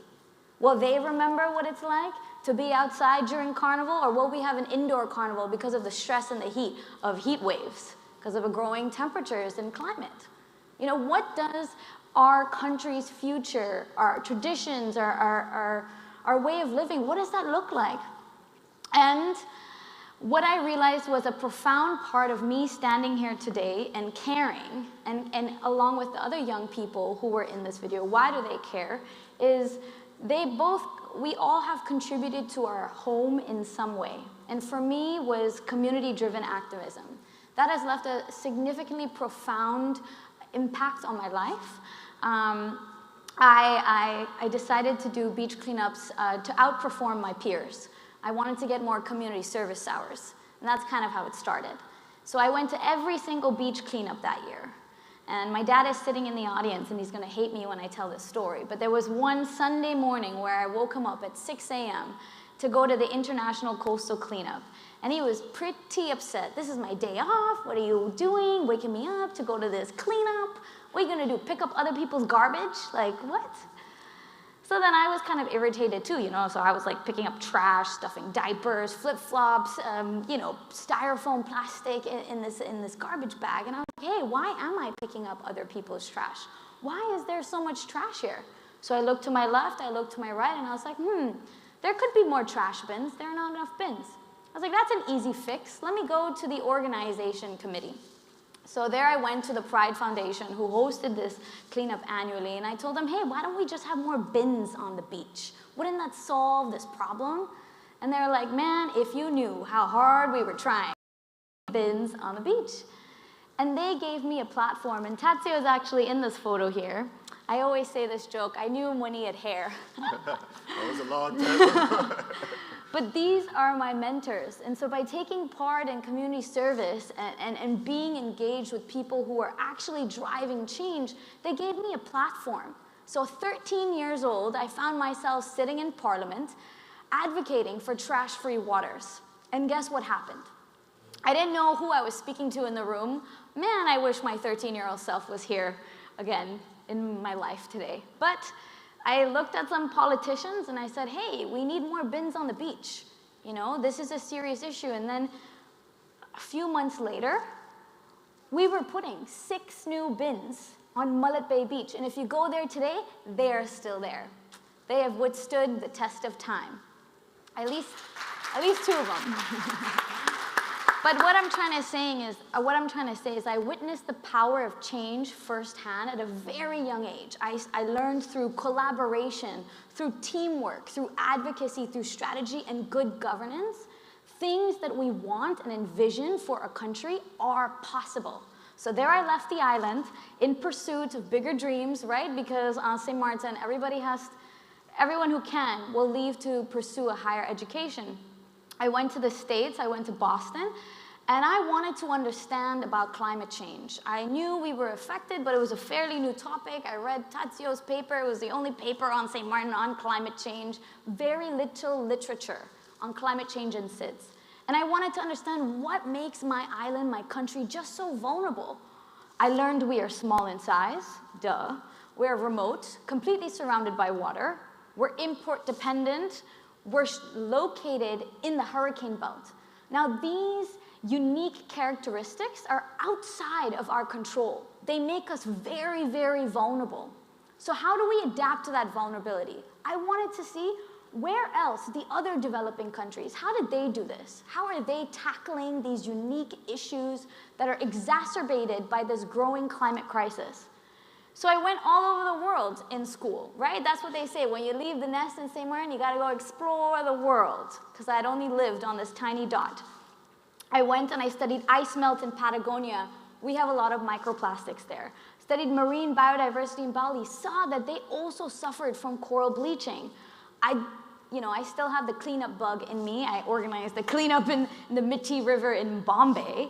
And then I also learned that other countries face climate change very differently to mine. Like in Asia, the changing of the monsoon patterns actually had a tremendous impact on the agricultural produce, the harvest of that year, causing farmer suicide and massive upheaval in the industry. And then this happened. So let me go back.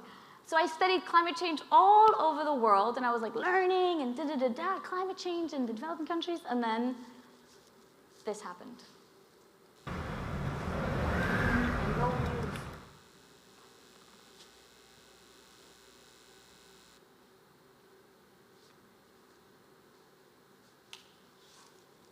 Can you play? Oh no.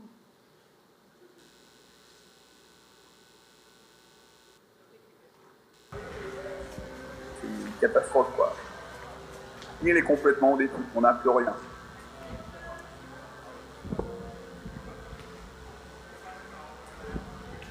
We don't have electricity, we don't have water, we don't have phones, we don't have internet, anything. There is a lot of damage. People are crying on the streets, they don't have nowhere to go. There were places where there were houses and now there is nothing. Not even a piece of wood, nothing. L'eau est soulevée de la mer, mélangée à la pluie, c'est comme s'il y avait un brouillard énorme. Et là, le matin, quand ça a commencé à s'éclaircir, vers 6 heures du matin, là, on a vu que ça a été beaucoup détruit. Je ne sais pas dans combien d'années on pourra espérer que Saint-Martin se relève d'une catastrophe comme celle-là. C'est de la folie. De la folie, il n'y a plus rien.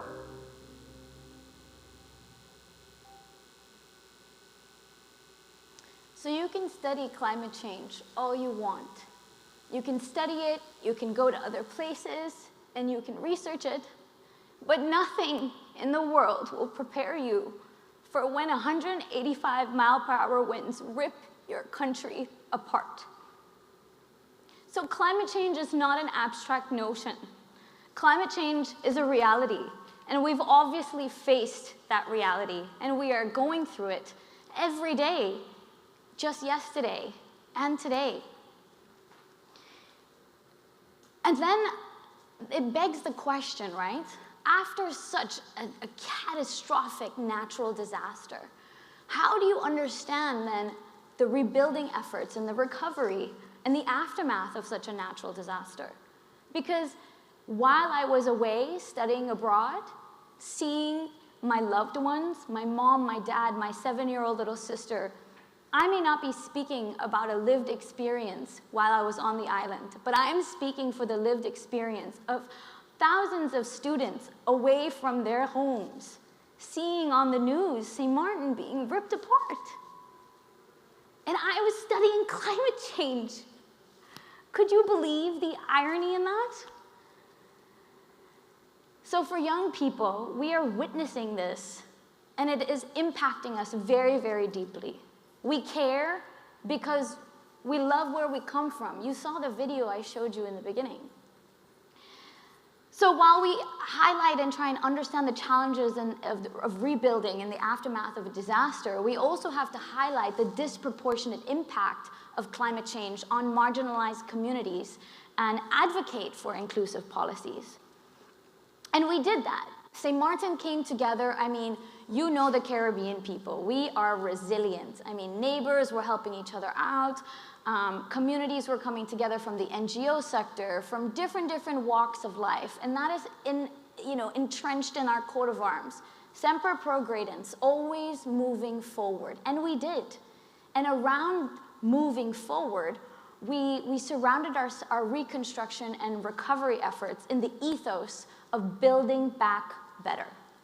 And of course, we've made some amazing strides. I mean, the airport launch is a phenomenal first step. It is also, a big reason why we're also here today. It is not just, rebuilding the airport. The airport stands for so much more than that. It's a huge symbol of our resilience and our strength and where we've come. We've also had major strides through the trust fund project, through which the airport was partially funded. The trust fund was a 550 million euro grant that the Netherlands gave to us that was disbursed through a multilateral development bank, the World Bank, through an implementation unit called the NRPB. It's maybe a little bit of a household name. And through these funds, there was also special focus on enhancing ecological resilience. So 2 of our major environmental organizations, environmental protection in the Caribbean, or EPIC, and the Nature Foundation were beneficiaries of the Resembid Fund, which was also used to foster more ecological and marine-based resilience. Here they are doing some biodiversity assessments. So we have made strides and we have built back better, but is it enough? No, because today St. Martin still has existing challenges. Most recently, we've experienced the crisis that stemmed from our entire dependence on imported fuel for our energy. So that caused a big crisis. I mean, we had sustained loss of power for multiple hours that reduced the quality of life for several people in different communities, and that caused a big strain, not just for businesses and operations, but also for children, school-going children, young people, professionals working. Obviously, we're very susceptible to global market shocks, right? So fuel prices go up. We saw that with inflation, COVID-19, the war of Ukraine. So we're also incredibly susceptible to massive global shocks. At the same time, we're food insecure. We almost import over 50% of our food. We have very limited locally produced agriculture. Shipping costs of food are also quite high. At the same time, lack of energy also means lack of water, because majority of our water is desalinated through a desalination process. So you see that we're also water scarce. We have not really utilized a lot of our aquifers, our wells for fresh water supply. So these are some of the existing challenges that are continuing symptoms on the overarching umbrella of climate change. And how does aviation play into all of this? Well, for me, in the way I view aviation, I see it's a critical lifeline. It provides it is a regional hub, of course, for the Dutch Caribbean region. I mean, my friends from Statia and Saba, they come to St. Martin all the time before they take off any other international flights. And so we see it not as a function of just St. Martin's socioeconomic resilience, but also that of our neighboring islands who heavily rely on us for mobility. Obviously, the backbone of our economy is tourism. So without aviation, we wouldn't have a sustaining economy. It is an essential supply link to get the food and resources that we need. And of course, during times of crisis, aviation plays a huge role in being able to deliver humanitarian aid. So what is the problem then? For me and for many young people, the problem that we see is that we're still focused on traditional models of development that have continuously prioritized profit over preservation, leading to the degradation of landscapes, cultures, overdevelopment due to overdevelopment of coastal areas. And these negative impacts, while they are slow, they have far-reaching and often irreversible consequences. I mean, Tatsuya just showed you some of our hilltops that have been incredibly excavated. The reason why so many areas are massively flooded is because, you know, the soil's not there to absorb the water. The solution, though, is data-driven decision-making that balances economic growth with sustainability, with community engagement, cultural preservation, and diversification of our skills and our capacities. So as you can see here, this is the current landscape of developments that are underway. And this is kind of the news that we've had. My Instagram, my news has been, you know, all over with weather update, forecast, flash flood warnings, heavy rain incoming. These are signs of a growing climate crisis that we need to seriously address with proper mitigation measures. And this was just yesterday. We've had 19 ponds, and now we have 5.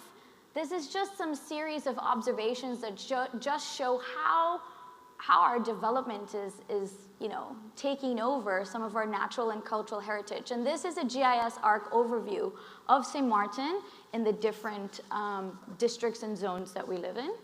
And this is a predicted flood-prone zones with a single 150 millimeter rainfall event. So we see areas that are impacted are Phillipsburg, Cul-de-sac, Cole Bay, Simpson Bay. So these are flood-prone areas that we know, the data is there, we have it. So the questions then stem with these compounding shocks. You have climate change, an energy crisis, you have cost of living crisis, you're affected by global shocks, God forbid we have another COVID.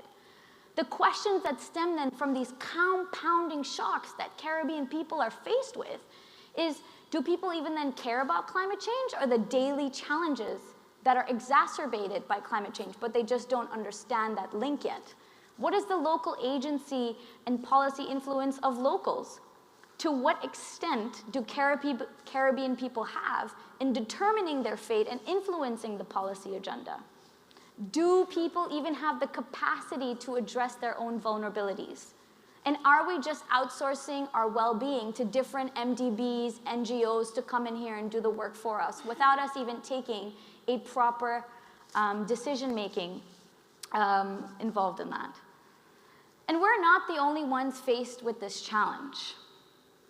We said we were going to take a flight to the future, and this is what our flight might look like.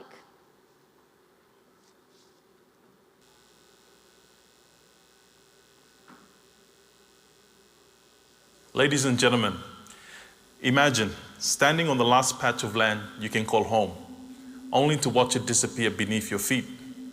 This is not a distant nightmare. It is the impending reality for my people in Tuvalu. At the relentless pace of sea level rise, Tuvalu is predicted to be engulfed by the ocean within decades. But it's not just the land we stand to lose, it's our identity, our nationhood. This time last year, I announced that Tuvalu will become the world's first digital nation, ensuring its continuing sovereignty in the face of a worst-case scenario. International law is grappling with the nuances of statehood as rising sea levels threaten to engulf nations like Tuvalu. The conventional requirement for a defined territory is being challenged, necessitating a reevaluation of what really constitutes a sovereign nation. As Tuvalu's physical land succumbs to the ocean, there is an emerging conversation around the concept of a virtual territory to preserve its sovereignty. Since last year, we have continued to digitally map our land and have now completed a detailed 3-dimensional LiDAR scan of the entire country, all 124 islands and islets that make up Tuvalu. With this, we have built the foundation of our digital nation, redefining our legal territory, preserving Tuvalu for future generations, and creating a model to track and forecast rising sea levels. Defining new territory is an important step, but ultimately the continued recognition of Tuvalu's statehood hinges on the willingness of other states to acknowledge its sovereignty. In September this year, Tuvalu enshrined a new definition of statehood in its constitution, the first of its kind in the world. 12 nations have already signed joint communiques with Tuvalu to legally recognize this definition of statehood. Every country that signs helps protect our sovereignty, and along with it, our place on the world stage. Joining Tuvalu, the 18 leaders of the Pacific Island Forum recently pronounced that their statehood and sovereignty will continue, notwithstanding the impacts of climate change-related sea level rise. Eventually, Tuvalu's digital nation will need to serve all the practical functions of a country. So we have begun exploring a system of digital identity that can eventually connect the Tuvaluan diaspora. A digital passport stored on the blockchain will allow our people to conduct government affairs online, from elections and referendums to births, deaths, and marriages. To facilitate Tuvalu's digital migration, we've also begun upgrading our national communications infrastructure. A submarine cable laid in collaboration with development partners will provide the bandwidth we need to move our country into the cloud. Now, we're taking these practical steps because we must, but the tragedy of losing our island home cannot be overstated.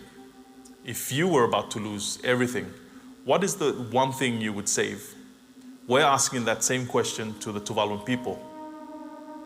Their answers, be it artifacts of sentimental value, the sound of language from our children, the wisdom in our grandfather's stories, or the vibrant dances at our festival, will all be digitized and will become part of our digital ark, a vessel built for crisis, designed to carry the very soul of Tuvalu, preserving the essence of our nation for whatever future challenges we may encounter. Tuvalu is a small nation with a small carbon footprint. Our carbon reduction efforts alone cannot stop climate change. Unfortunately, not one country is on track to meet the targets set in the Paris Agreement. It will take immediate, decisive action from global superpowers to stop rising sea levels. The fate of our homeland is in your hands, but the fate of our country is in ours. We can't outrun the rising tides, but we will do what we can to protect our statehood, our spirit, and our Tuvaluan values. Values such as kaitasi, a sense of oneness and interconnectedness, sharing both your bounty and your burdens with those around you. Falepili, treating one's neighbor like family. Ava, respecting one's community.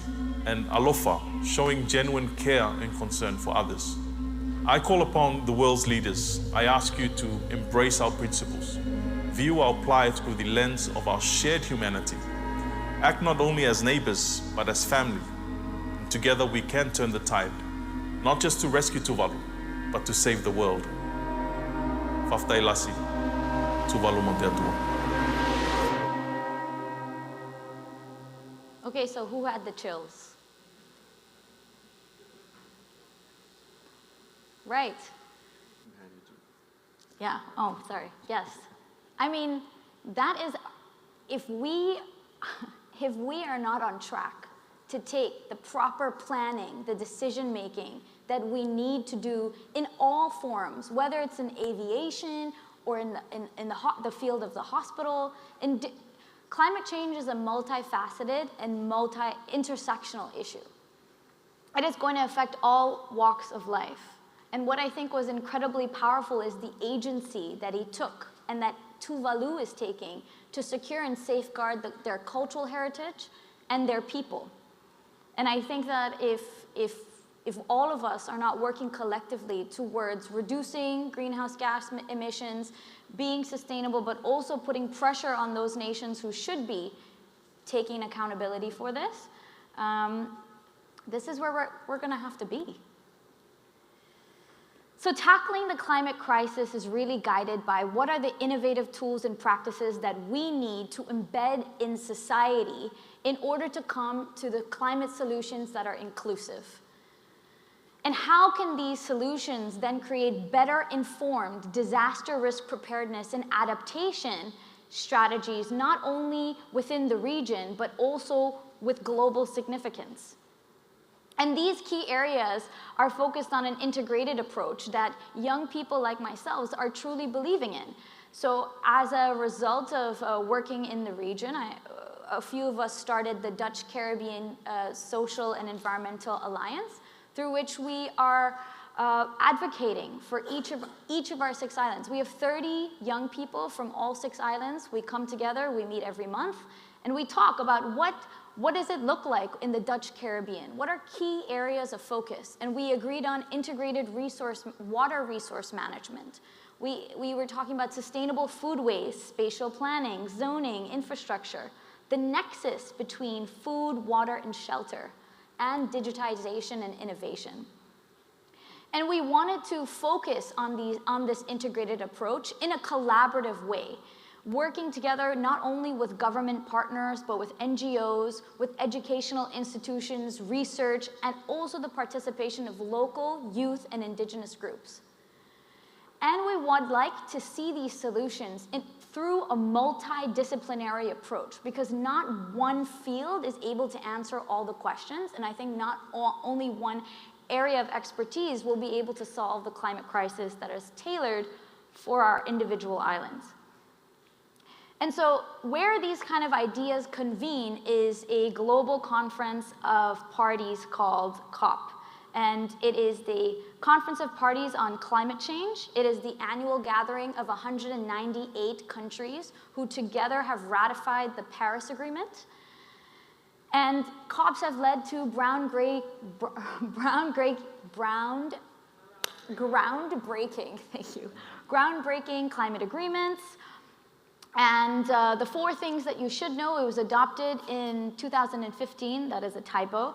The primary objective and goal is to limit global temperature to way below 2 degrees, ideally 1.5. And the IPCC just released their report, and the initial abstracts have already had 30 scientists come together and say that we are not on track to meet the 1.5 degree goal, and we will not be on track given the current trajectory. And historically, what's come out of COPs, especially COP27 in Egypt, was the historic Loss and Damage Climate Fund. And this fund is supposed to be operationalized in the coming years in order to provide climate finance for those countries who are most affected and vulnerable to climate change. And on the front lines of this discussion are small island developing states. And last year at COP28, the biggest thing that happened was the global stocktake. So each country makes commitments through nationally determined contributions and through a national adaptation plan. And last year was the first ever time that they actually had audited each country to see which countries were on track to meet their set targets for 2030. And this year, this COP is incredibly important because this is the year that is called the Climate Finance COP. This is the year where the Loss and Damage Fund is going to be operationalized, and there is a new collective goal that will be established. Which developed countries who are most responsible for climate change will be contributing to the fund. Now it's kind of up in the air because the United States has a new presidency that isn't really, into climate change, so. Very diplomatically. So there's going to be a massive drain of capital that would have gone into this fund, and a lot of people are actually really freaking out about it. So this year, actually, the Caribbean Pavilion, or the CARICOM COP, was almost in the spotlight throughout the entire 2 weeks. The Caribbean region has really come together to build solidarity, to advocate for their cause. But guess what? We are the Kingdom of the Netherlands. So that means we fall under the umbrella of being part of the European, being part of the EU in some regard. Although the best islands, Bonaire, Statia, and Saba are a municipality, so they are more actually, they have a different level of autonomy than we do, the countries. It still excludes us from being able to tap into this global climate finance that is available for many other Caribbean islands in the region. As overseas countries and territories, it's not just the Dutch islands that are excluded from climate finance. It's also the French overseas countries and territories, some of which you saw in the video before, and also Greenland is part of Denmark, so it cannot tap into it. And additionally, the UK has like 11 or 14 small islands as well that struggle with the sovereignty and being able to access funds. So according to a study from the EU GO program, of the 148 available funds to all small island developing states, OCTs are only eligible for 68 of these funds. Majority of them are national development finance, such as the grant or trust fund like St. Martin received, which actually was the largest capital injection that any member state has given to an island post-disaster. There are a few for adaptation, few for mitigation, and majority of them are also cross-cutting, so multidisciplinary, kind of far-reaching, but none of them are catered towards climate and finance specific. So the biggest gap for us as overseas countries and territories is not just the finance gap, which is, I know what you guys all really care about, but no, I'm just joking. No, that was not funny? Okay, never mind. Well, the biggest gap is also representation, local representation. What often happens at international forums, on the international stage, our voices are kind of falling through the cracks. More often, the European or the Eurocentric vision or stance is often integrated into these larger international platforms, like, for example, COP. Netherlands, France, and Denmark are all considered Annex I developed countries, and by extension, so are we. So that causes a bit of injustice, right, in the categorization of our vulnerabilities, yet the ineligibility to tap into the finance that we rightly deserve. So young people did something about this.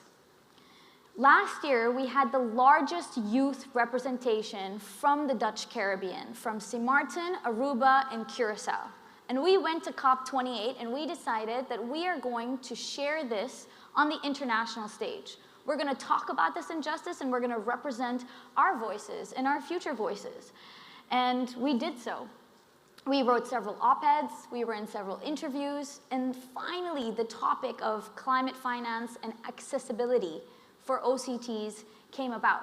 Because St. Martin got a trust fund after Hurricane Irma, but what does predictable access to finance look like for the next hurricane, for the next storm? What do those contingencies look like for those countries who are not sovereign, who cannot tap into global climate finance? And then this brings out a really important topic of intergenerational equity. So decisions made today directly affect future generations. And just because the generation today is able to enjoy an equitable and just life does not mean we have the right to take that away from future generations who are not here to stand up for themselves. Young people often feel super discouraged. There's disruption in education due to different events, displacement due to climate change, brain drain affecting local talent. There's erosion of cultural heritage, erosion of environmental heritage. But nonetheless, young people have realized the power in promoting solidarity and collaboration across borders. And this is a really powerful video, and then I know I will be running out of time. If you could just play that. Thank you.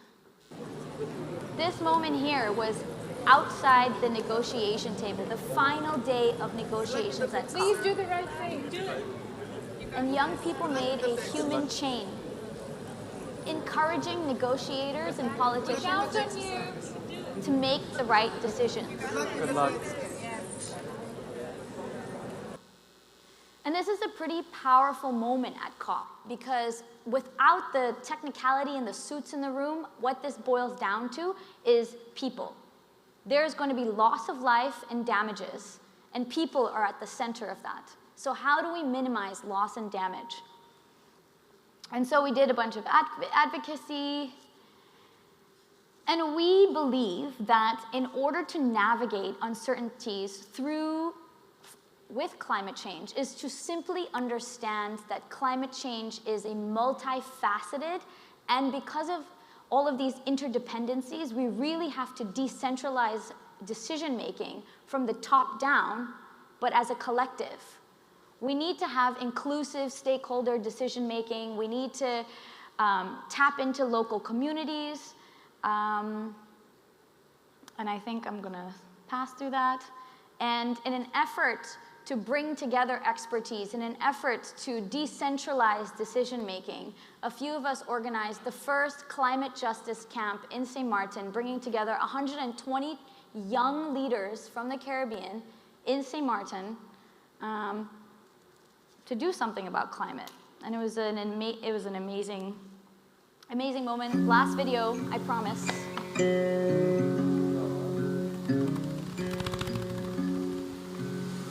The Caribbean is special. The greenery, the hills, the topography is so unique. The Caribbean is a beautiful place. We're surrounded by ocean, we're surrounded by lush nature.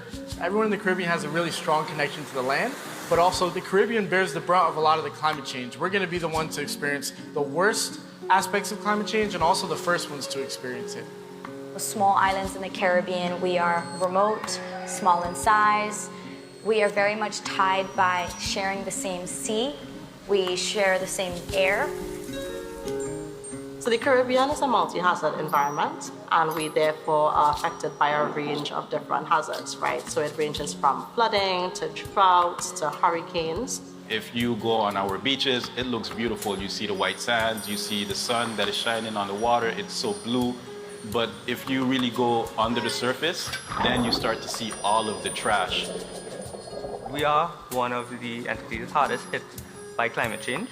And I think it's really important to get that Caribbean perspective of how we are dealing with the impacts of climate change, what are the innovative solutions that we have adopted to deal with them, and just the general unity that we have amongst the island. It's not about going to these larger countries to find a solution. It's going to the countries who have been affected and who continue to be affected by climate injustices. What we wanted to create was a surge of movements and grassroots groups who are rooted in the Global South and build a platform for them where they could come together, share their stories, share their knowledge, share their skills, and build solidarity across borders and across issues. It was Caribbean organizers who came to us, having experienced the camps in Tunisia and Lebanon, and said, this could mean the world to us if we could actually go ahead and host a camp in the Caribbean for Caribbean people. Coming to St. Martin to have this climate justice camp, I think it's important. It will provide for young people coming from their own country to contribute in ways to allow for strategies, to allow for demands to be co-created amongst one another so that they can go back home and cause change in their country. We're uniting climate leaders from all across the Caribbean, Puerto Rico, Dominican Republic, Anguilla, Antigua, Barbados, you name it, to learn more about the climate movement.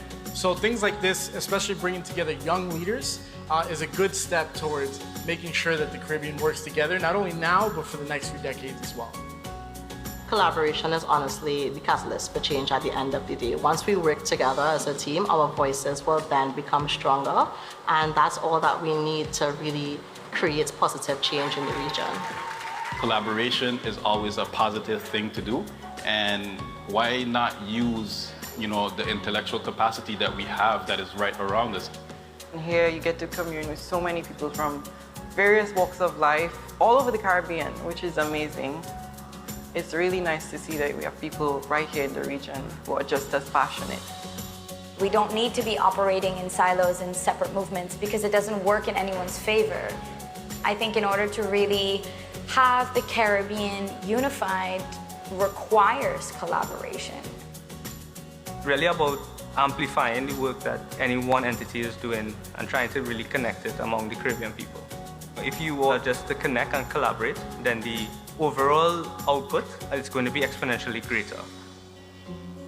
I am really trying to get anyone who participates to actually take away knowledge that they could implement in their community or their home country immediately. This is not a conference. This is called the Climate Justice Camp. This is a two-way interaction. And that's where the real spirit of all of this comes. You want to feel that humanizing perspective of why is this meaningful to me? We ended the day with a beautiful offering to St. Martin. So we had people who are indigenous to the land do a ceremony. They asked us to drop hibiscus in the ocean and set our intentions. You had to be connected as a group. And as she blew the conch shell, my skin grew goosebumps.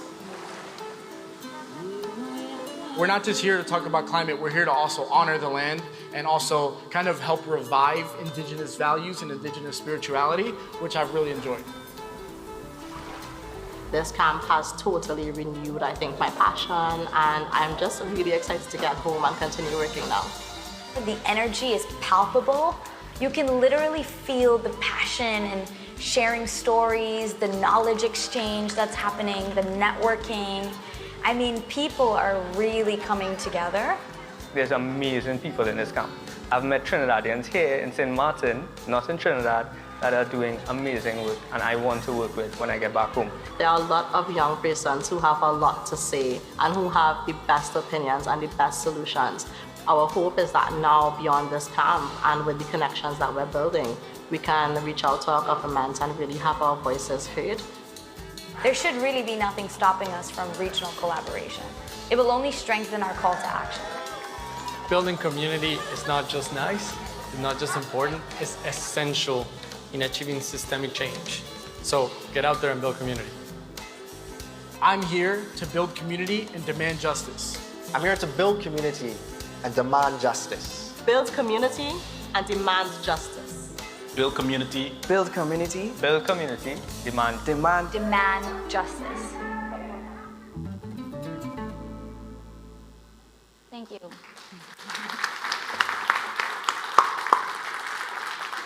So if there's anything in the next flight to the future that you take in your next days or weeks, I hope this energy stays with you and some of the things that I highlighted stay with you. So thank you so much for your time.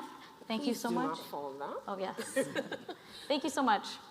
Please give Rudy another round of applause for that very inspiring, challenging, and beautiful presentation.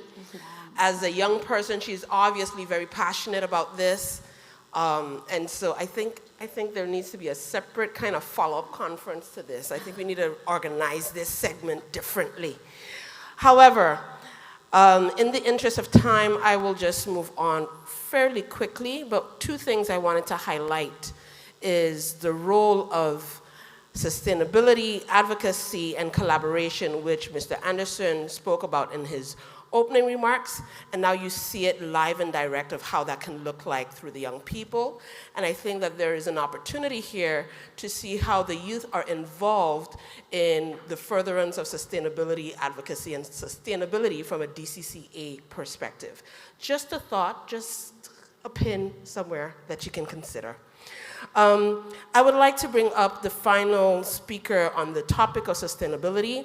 And if we have time, I think we may take one or two questions before we move on to the panel discussion.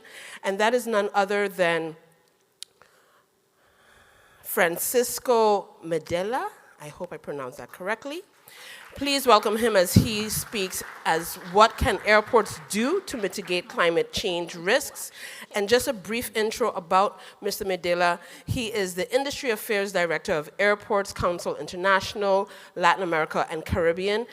ACILAC, I think is how that's pronounced, or ACILAC.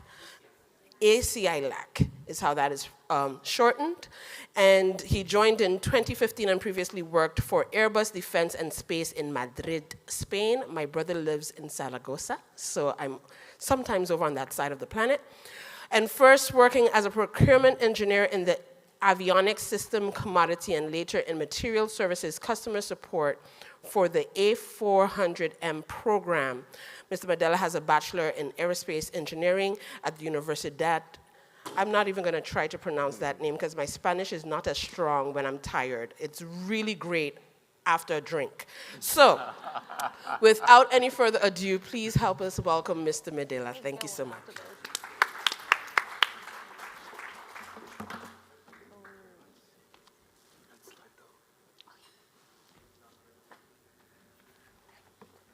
Some notes here. No, it was perfect. Properly pronounced. Well, good afternoon, everybody.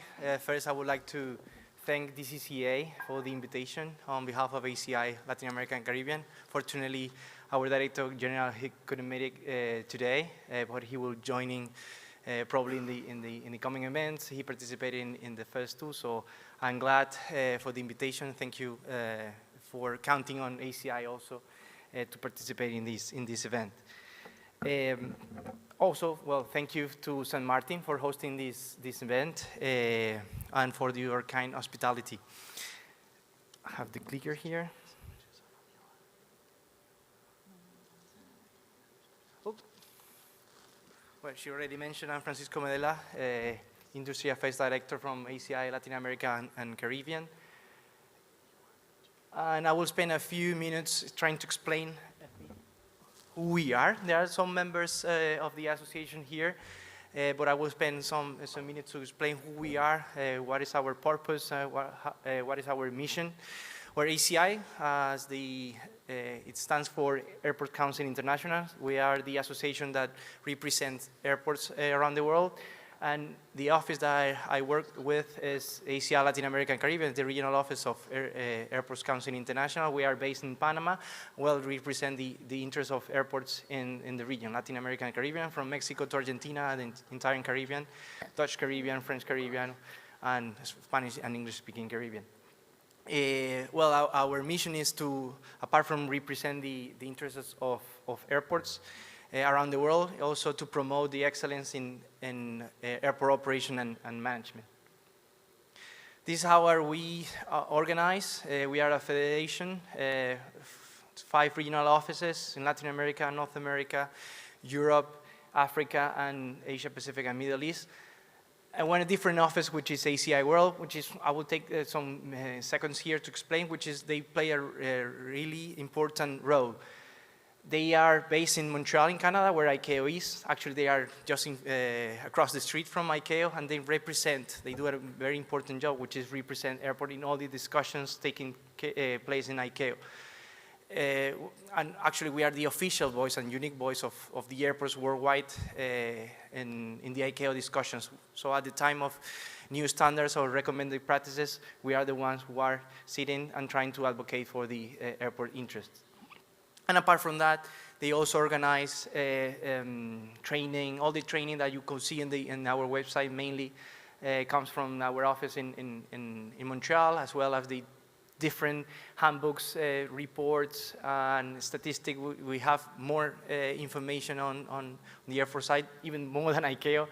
So all the members are here. If you need any kind of information from any other field of operation, of airport operation, please feel free to reach out, and we will probably have information that can help you. Just some numbers. The ACI members operates more than 2,000 airports around the world. In Latin America, we have 94 airports members who operates close to 400 airports in 35 countries and territories, which means around 95% of the traffic worldwide and here in Latin America. Just a few objectives that we represent as an association.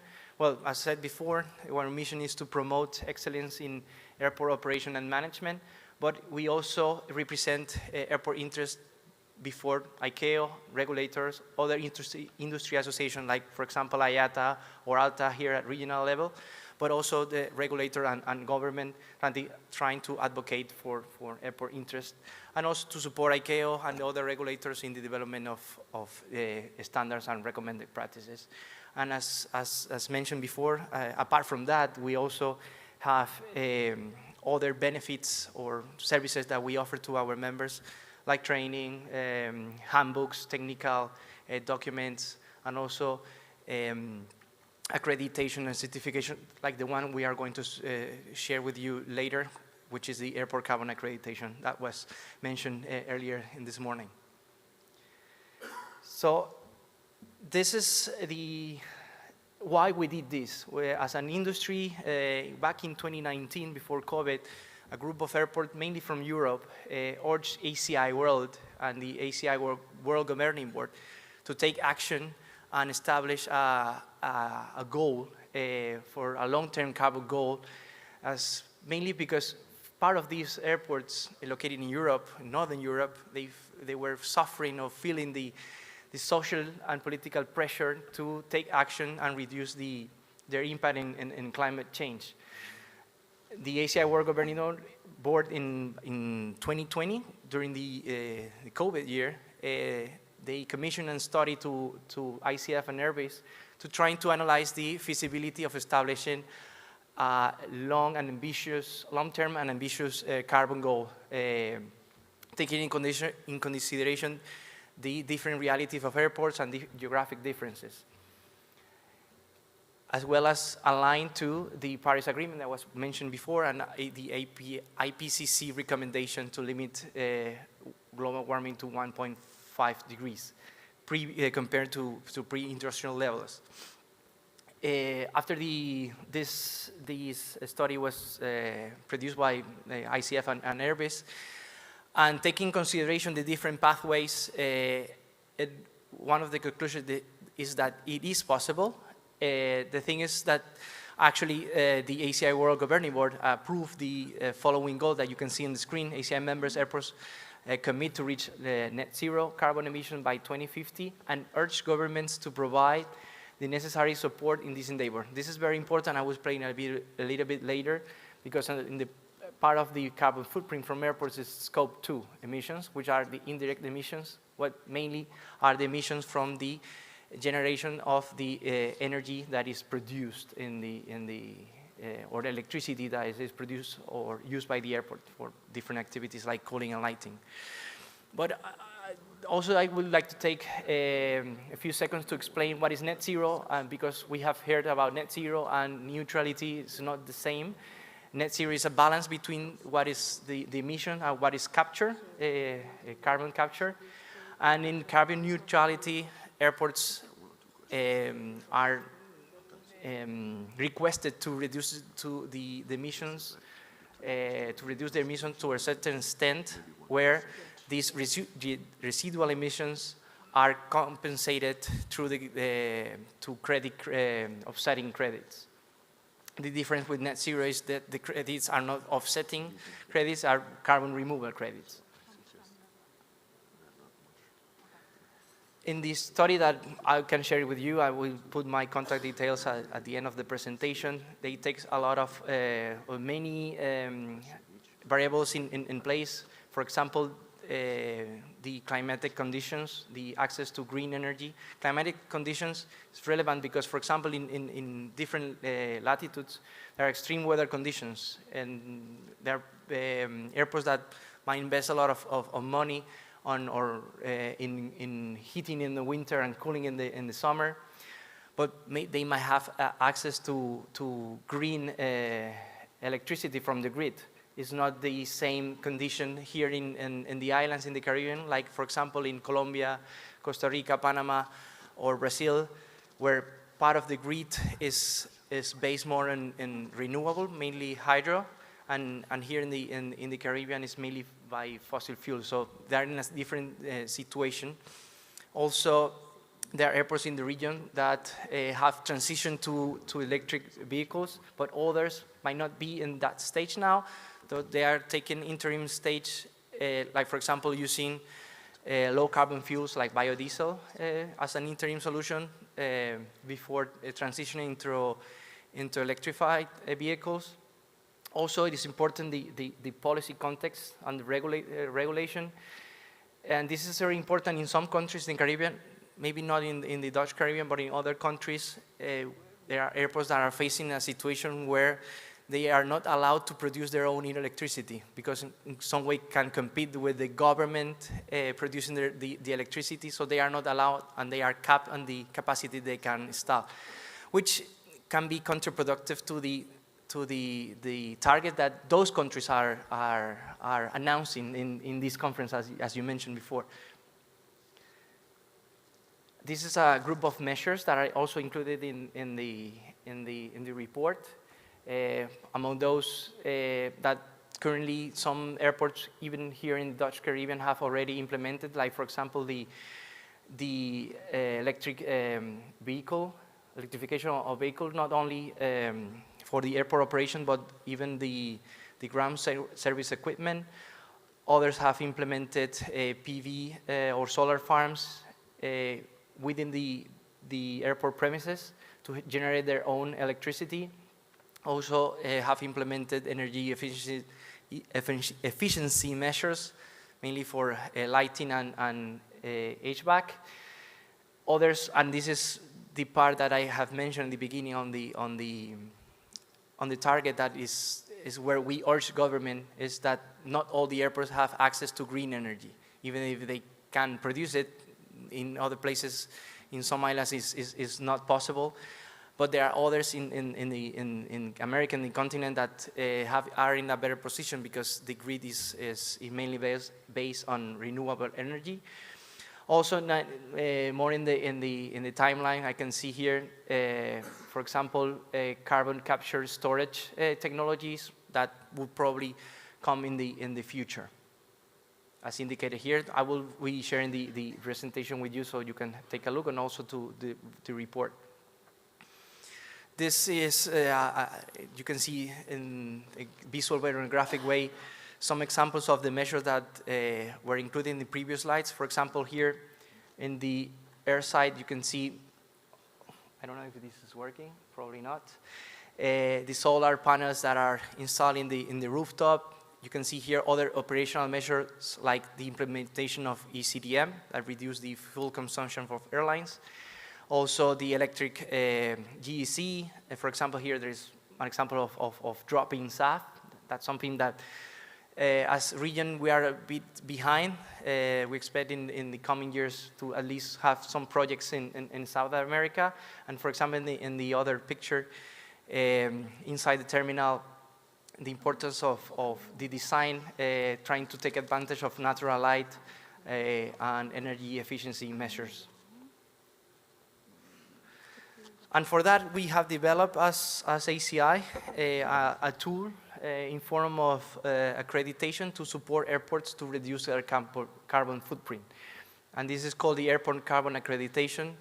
There was a question earlier this morning about the program. This program was developed by our colleagues in ACI Europe, is where it started.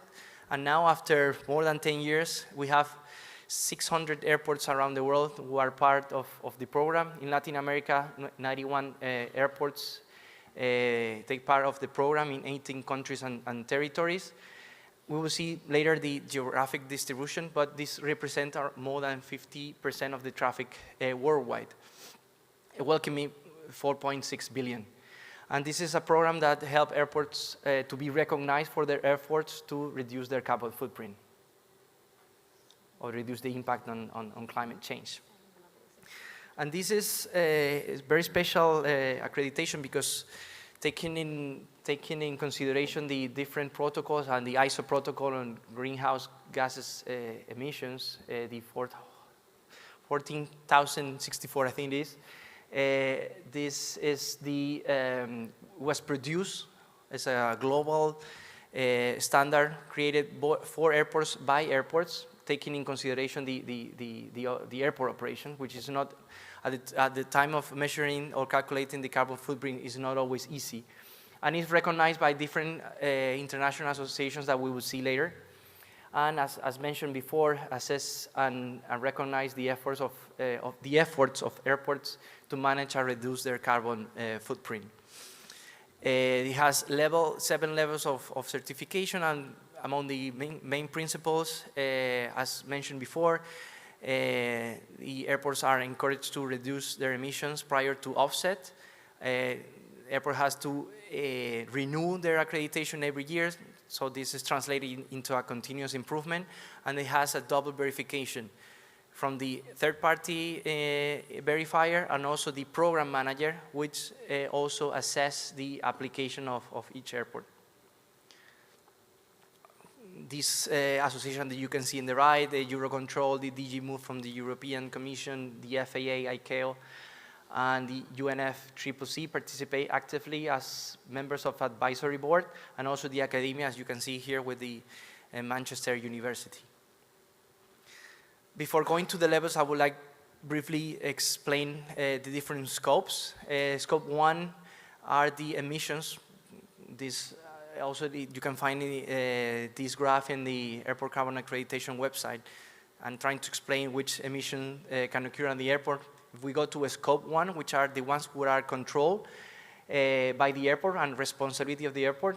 For example, we can include here the emissions from the vehicles that are operated at owned by the airport operator, and for example the emergency generators are the emissions from the emergency generators, and also from some activities that are performed inside the airport premises, like for example waste management or wastewater treatment.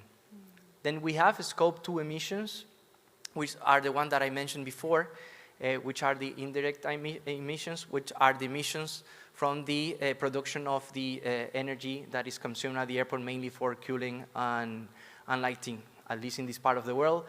And then the Scope 3 emissions, which is this expanded carbon footprint, when the airport incorporates the third parties players in the airport ecosystem, like for example airlines, ground handlers, and other concessionaires. This is important because I will show you how a carbon footprint looks like, and you will see that the majority of the emissions come from Scope 3. So it's very important to have a stakeholder engagement plan to work mainly with airlines, because we count on Scope 3 all the emissions that are included in the landing and takeoff cycle. That means below the 3,000 feet.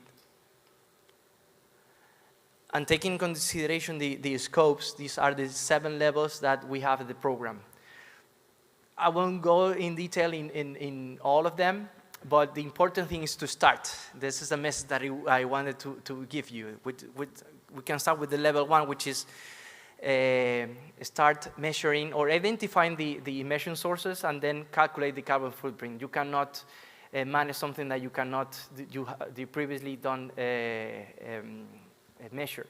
So the first stage is to calculate the carbon footprint, and actually we have an Excel tool that I can share also with you, which is called ACERT, that it could be easy or it could be a first approach to the calculation of a carbon footprint that airports in the room can use before applying to, for example, for the accreditation.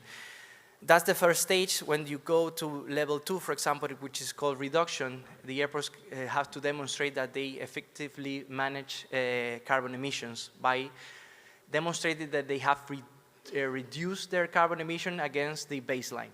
And then, for example, level 3, which is the level that you were asking at the beginning, where many airports in the Caribbean currently are.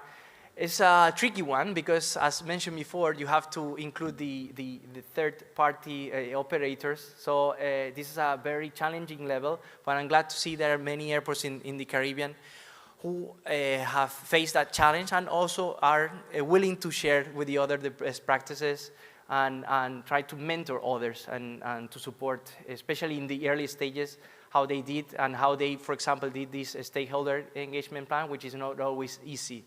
And the other 3 levels, level 4, level 4 plus, and 5, which is close to net zero.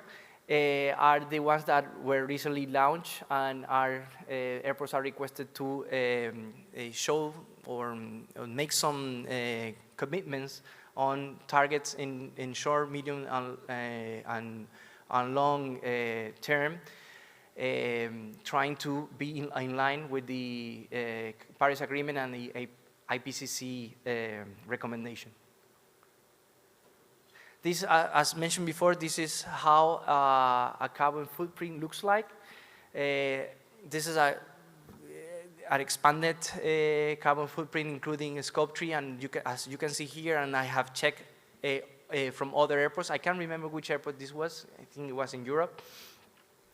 But around between 90 and 95% of the emissions come from Scope 3.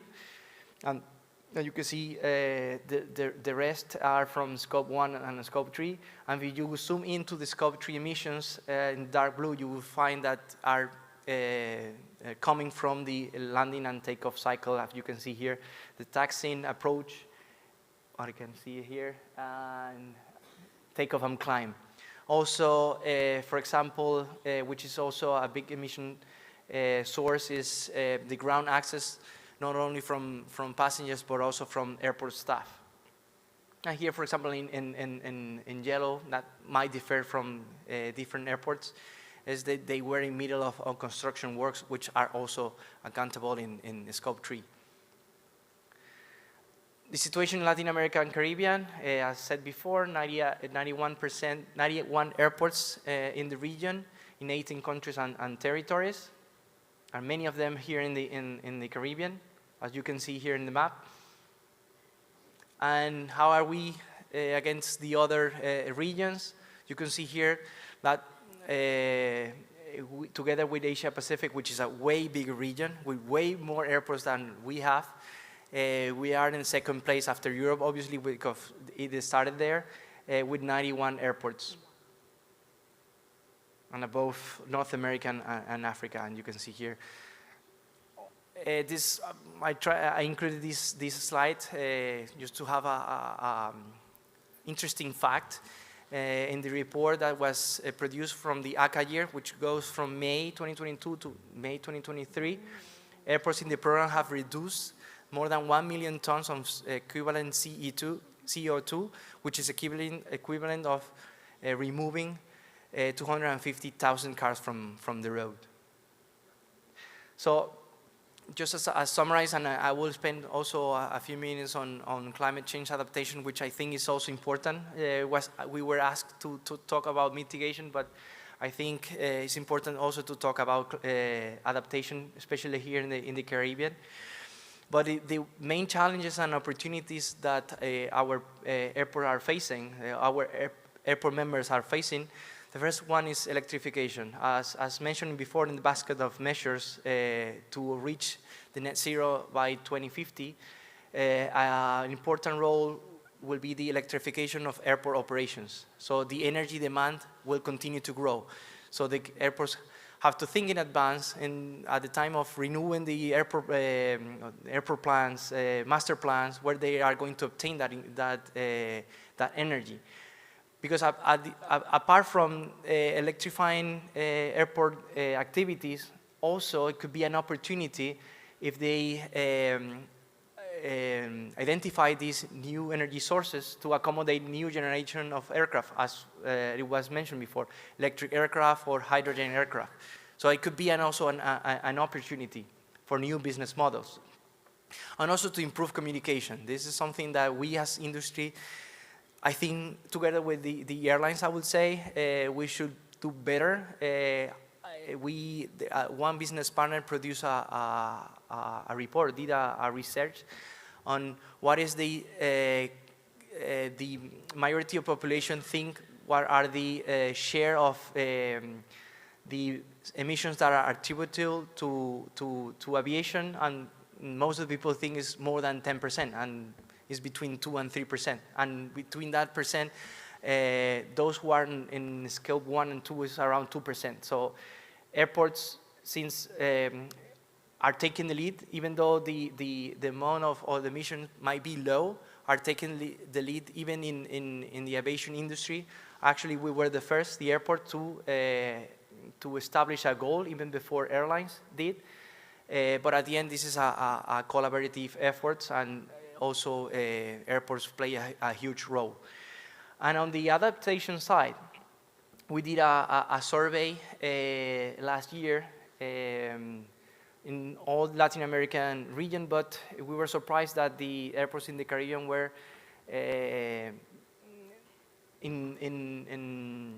were the ones that were more active sending or submitting their information. And for example, I brought some interesting facts that are also included in the report that you can see in the bottom, that also is available for all the members or non-members. It's available for everybody.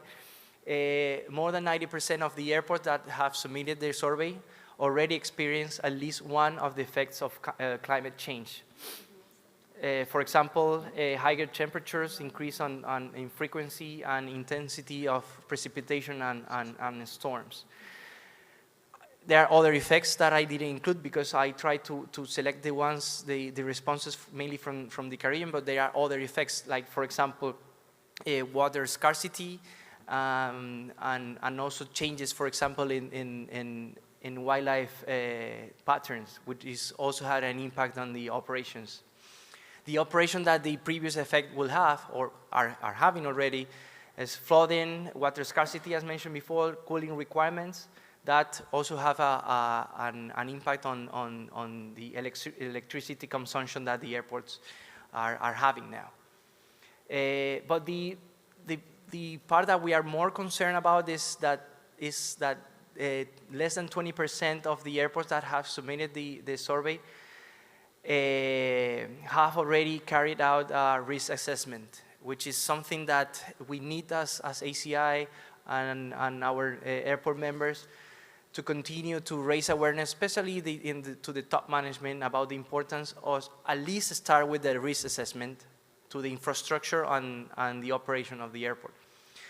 And between the different the challenges that we have identified at the moment of submitting or circulating the surveys, that many airports, especially the smaller one, they identify as a challenge the lack of information and guidance that is available. So this is also a very important input for us to try to work on perhaps in guidance on risk assessment, and also bring the experience from airports that have already worked on this risk assessment, and maybe share with the others how they did it, what methodology they follow for the others, and create capacity building, which is also important to create this capacity in the region so they can start doing this risk assessment. And I think that's it. I don't know if you have any question. Just wanted to add you to what you said about Tuvalu. I come from Panama, as mentioned before. There is one island in the Caribbean, in an archipelago called San Blas. I don't know if you have been there. That are the first in the world earlier this year that are the first climate refugees. In that island, all the people from the island were relocated to the mainland because the sea level rise was so dramatic there that they were the first in the world that have been relocated. So this is true. This is happening not only in the Caribbean, in all the world. So we have to, as an industry, to make an effort and fight against climate change. I don't know if this is all. I don't know if you have any questions. Or will be now.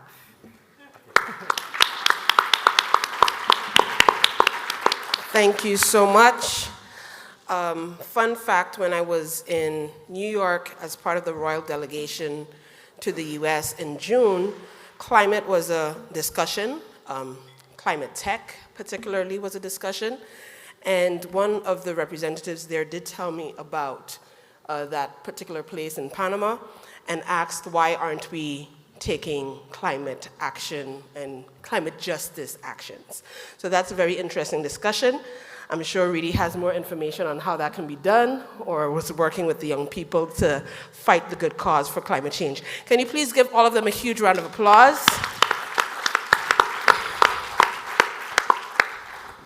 We have time for maybe one or two questions before we take a mini break and then move on to the last panel discussion, which I'll be moderating, which is going to be talking about mass tourism. I put that in quotes because it's an interesting topic.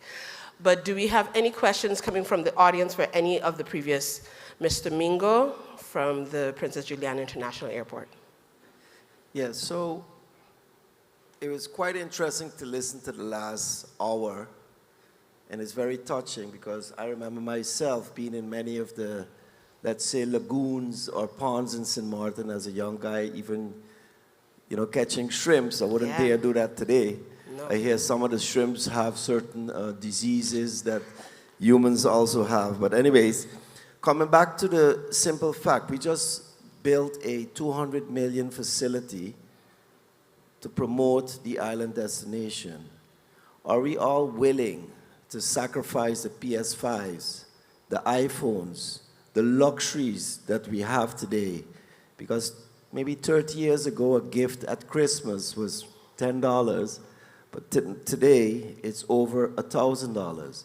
Are we all willing to sacrifice these to restore our nature? You know, that is the big paradox that we have to really answer, because, you know, one minute we want A, the other minute we want B, and it all looks well, but there's a pressure point that we have to answer. Are we willing to move forward? You know? Because these videos are very nice, but it's all about the economic factor here, you know? St. Martin, the airport that we just built, is already too small. Are we going to expand? We need to go down into the lagoon. Or are we going to say, hey, stop? And who is going to make that call? Simple question. Are we willing to sacrifice? I see Tazio grabbing the mic. That means also the PS5 for Christmas under the Christmas tree, eh? If I can get it to work. But that's a very valid question. Is it working? I believe so. It's working? Yeah. You can hear me? All right, great. Because I can't hear myself, but that has to do with 20 years of scuba diving. Thank you, Mr. Mingo, for your question. I think it all boils down to, you know, although it's a phrase that's often used, and it may be cliche, but I think sometimes cliches ring true, is that you have to act local and think global. I think we have responsibility locally for our own actions, and our own actions can be focusing on developing a climate change adaptation plan for St. Martin, something that we don't have yet. If you talk about the airport needing to expand, one of the things I can facilitate a proper, now I can hear myself, thank you. One of the things I can facilitate a proper inclusive expansion of an airport or whatever else is finally establishing environmental and social impact assessment laws. St. Martin is the only country in the Dutch Caribbean that doesn't have environmental social impact assessment law requirement. And without having that in place, we are unable to say, okay, the airport needs to expand into the lagoon. There's something critical for our economic development. We are a small island developing state. Developing is part of the name that we have. But we need to be able to say, okay, we're going to fill in X amount of acreage in the Simpson Bay Lagoon. What would be the most effective way to sort of mitigate those impacts that the filling in will have? Do we do a mangrove reforestation initiative in the Simpson Bay Lagoon? Do we replant seagrasses? Do we account for increased electricity usage, which is a big issue that really also touched upon? Will we ensure that there's proper traffic flow so that we don't have to be in traffic for 6 hours leaving our office in the evening? So I think in terms of acting locally, those are the things that we can do, and also thinking globally. I know it's difficult. Of course, you know, for example, I want a brand new barbecue set for Christmas that I'm lobbying very hard for at home, but that has to be shipped from the US, et cetera, et cetera. But also some of the individual choices that we make can have a huge impact on how you know, regardless of how little we may think those little initiatives we're having can really have a huge impact. So it's also in terms of personal responsibility. But I'm always a fan of, especially within the local context, to have the regulatory framework to be able to rise to the challenge. I also think that environmental protection and nature conservation and economic development are not mutually exclusive. I mean, my job within the region is to develop the blue economy, and that means to give the resources to Caribbean countries and nation states to have the ability to develop, but the trick is to develop sustainably. So we need to have sustainable economic development in terms of social safety nets, environmental conservation, the inclusion of blue and green and orange economies. So blue economies using our marine resources to strengthen our economies, green economies to develop the goods or further develop the goods and services that the terrestrial ecosystem, so the land ecosystem provides. I think the best example of that is to ensure that the biological processes are to a level that we can restart agriculture on St. Martin. I think is very important also in terms of food security. Orange economy, really focusing on our culture and our history to be, you know, the gold standard for a sustainable destination within the Caribbean. So I think it boils down to really having the regulatory frameworks to facilitate sustainable economic development on island, but also having the global perspective so that we know how to position ourselves within the geopolitical context, so that we know that the actions that we take globally can also affect how the world remains sustainable, especially for the future generations. I am not, you know, I often don't like the phrase, well, that's until 10 weeks ago, until we got a baby. But I don't like the phrase, we need to protect it for the future generations. We need to protect it now, and including the input of whichever generation, whether it's previous generation, you know, older generations, current generations. Really, I think, eloquently gave her presentation on youth, how important the involvement of youth is. So I think that's a very roundabout, circular way to say that we need to focus more on acting locally, but thinking globally. Thank you so much, Tatsia. We'll take one more question. Anybody? Right here, Mr. Van der Skeer. Thank you. Small question maybe for you, Francisco. I was wondering, why is this region lacking in terms of SAF, Sustainable Aviation Fuels? Because that's a short-term solution for your Scope 3 emissions, which is the chunk of the emissions, the big chunk. So can we, maybe as an airport council together, promote and stimulate the industry to deliver more SAF to our airports? I'm looking at Annalene because I think the airlines have more information than we have. But yeah, there are a couple of projects in South America which are close to produce SAF. What airlines are demanding is more on the regulatory side. For the investors to have some certainty that they will receive, like for example in the US, that they are receiving funding from the governments, or in the case of Europe, the regulation is forcing them to produce, for the airlines to use at some point in the future, to use SAF. In Latin America, for the moment, I think only one airline have committed to use some percent of SAF. I think it was LATAM that have announced it in a couple of years ago. I don't know if they are going to reach that target, but for the moment, at least there are some projects in Mexico, as said, in Brazil and Paraguay, where apparently are close. Airports, actually we have produced a white paper, also I can share it with you. We encourage airports to get involved in these projects because what we also advocate is that airports should not invest, because the blend should come directly produced to the airport instead of doing the blend and the airport facility. So major investments are not needed. For example, in the airports that we have reached out to that already have a regular distribution of SAF, for the moment they have not invested a lot in infrastructure, and this is what we are advocating to keep the prices down. For the moment, and Annalene helped me with this, I think the SAF currently costs between 2 and 4 times more than regular fuel. But for the moment, unfortunately, there are not many projects in Latin America that are close to produce SAF. Maybe Annalene has all information from Pedro that she can share. Thank you. No, you did quite good, but in terms of the Caribbean, we just do not have the infrastructure to have SAF production and the feedstock, etc.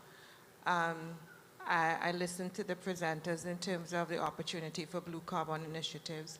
We do have a Guyana where we have carbon credits, but the reality is all of the SAF that's being produced is also being purchased. It's very expensive, so it will take a while before we get there, especially in the Caribbean. Thank you so much for that addition to the question from Annalene Lord, who is the International Air Transport Association's area manager for the Caribbean. And you will hear from her a bit tomorrow. If we don't have any more questions, we will go ahead and take... We have one question. Oh, wait. No, Yes. actually a comment. I wanted to congratulate Rifki on your presentation, your passion, your leadership, your enthusiasm. Please don't let anybody disrupt that because we need you. We really, really need you. Congratulations. Also for making some of us cry in the back. Yes. She tried to ruin my makeup, and I was like, no, she will not do that today. Okay, so I know it's a little bit cold in here. There's some coffee and tea. We'll ask for you to take a 10-minute break as we transition over to the final panel discussion. We're almost landing. We had a layover at sustainability, and we're going to now land with the mass tourism panel discussion. So you have about 10 minutes to get coffee, tea, and stretch your legs. We'll see you back soon.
right, a little progress shown there, Princess Juliana International Airport.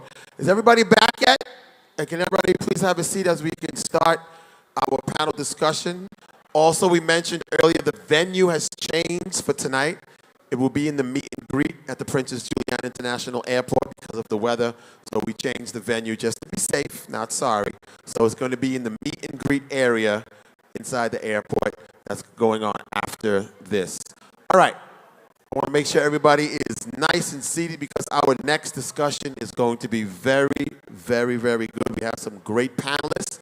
And here to introduce those panelists and to take us further through, I'll give a nice round of applause for our moderator, Ms. Ife Badajo, please.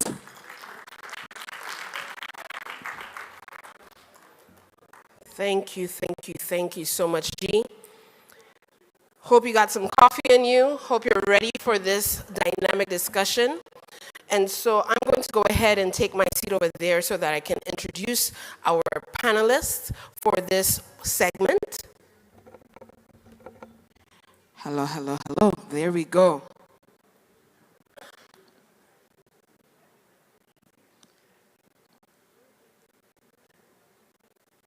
First up, we have Valerie Damaso from the beautiful northern side of St. Martin, the Commissioner of Tourism and Culture of St. Martin.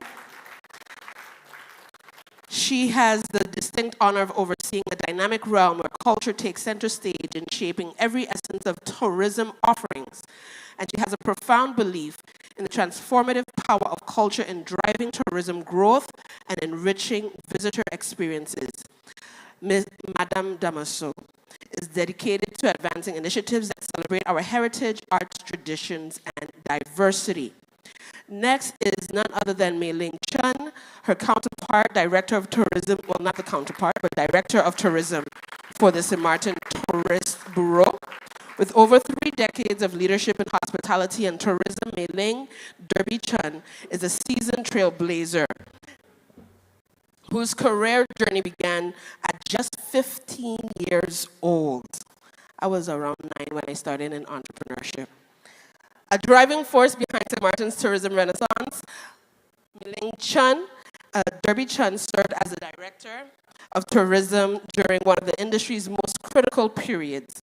Her strategic acumen and relentless dedication has led her team to have St. Martin's swift recovery post-COVID-19. Next, we have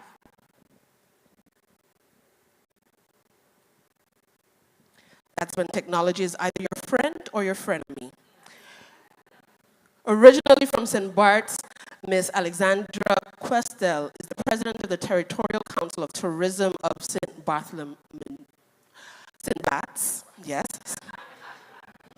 and has left that island at the tender age of 13 to pursue international studies in Canada and France. After graduating in political sciences, she returned to her island and started work for one of the most prestigious 5-star hotels. For 4 years, she has perfected herself in various activities, including and related to high-end tourism, and she eventually joined the local government as a communications and culture officer. Please welcome to the stage none other than Alexandra Questel, President of the Territorial Council of Tourism of St. Bart's. Hailing all the way from Curaçao is none other than Mr. Hugo Clarinda, Deputy Director of Curaçao Tourist Board. He is a dedicated professional with a profound passion for hospitality and tourism. In 2003, he began his journey with the Curaçao Tourist Board, taking on various management positions, and committed to the ongoing advancement of Curaçao's hospitality industry. He envisions it as a vital economic pillar for further development of his island. Yes, please give him a big round of applause. Madame Damaso, if you can just come over on this side and everyone just come over one seat. Thank you so much. And also hailing all the way from Anguilla. For those of you that don't know, Anguilla is really right next door. It looks like it's part of St. Martin.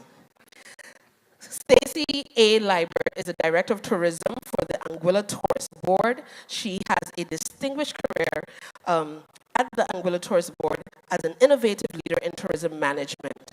She is focused on creating strategic alliances that have strengthened relationships and public entities and have spearheaded some of the bigger public-private initiatives. Please welcome none other than Ms. Stacy Leiber.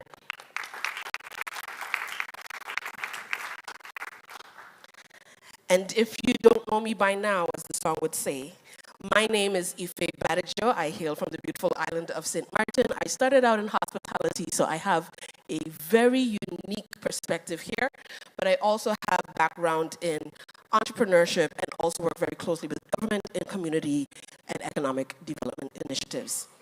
So, how are you all doing? Good? Okay, so we're gonna start with a brief introduction of each of you, 90 seconds please, in interest of time, and we'll start here directly with my left, Madame Damaso, on just a snapshot of what's going on tourism-wise in 90 seconds, please.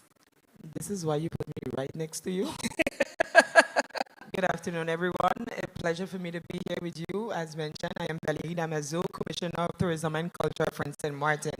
So Friends St. Martin, weirdly, when I got the invitation to talk about mass tourism, I'm here to learn as well, because I know that for the Friends side, we have positioned ourselves more on a boutique and high-end model. So mass tourism is not something that we do quite well.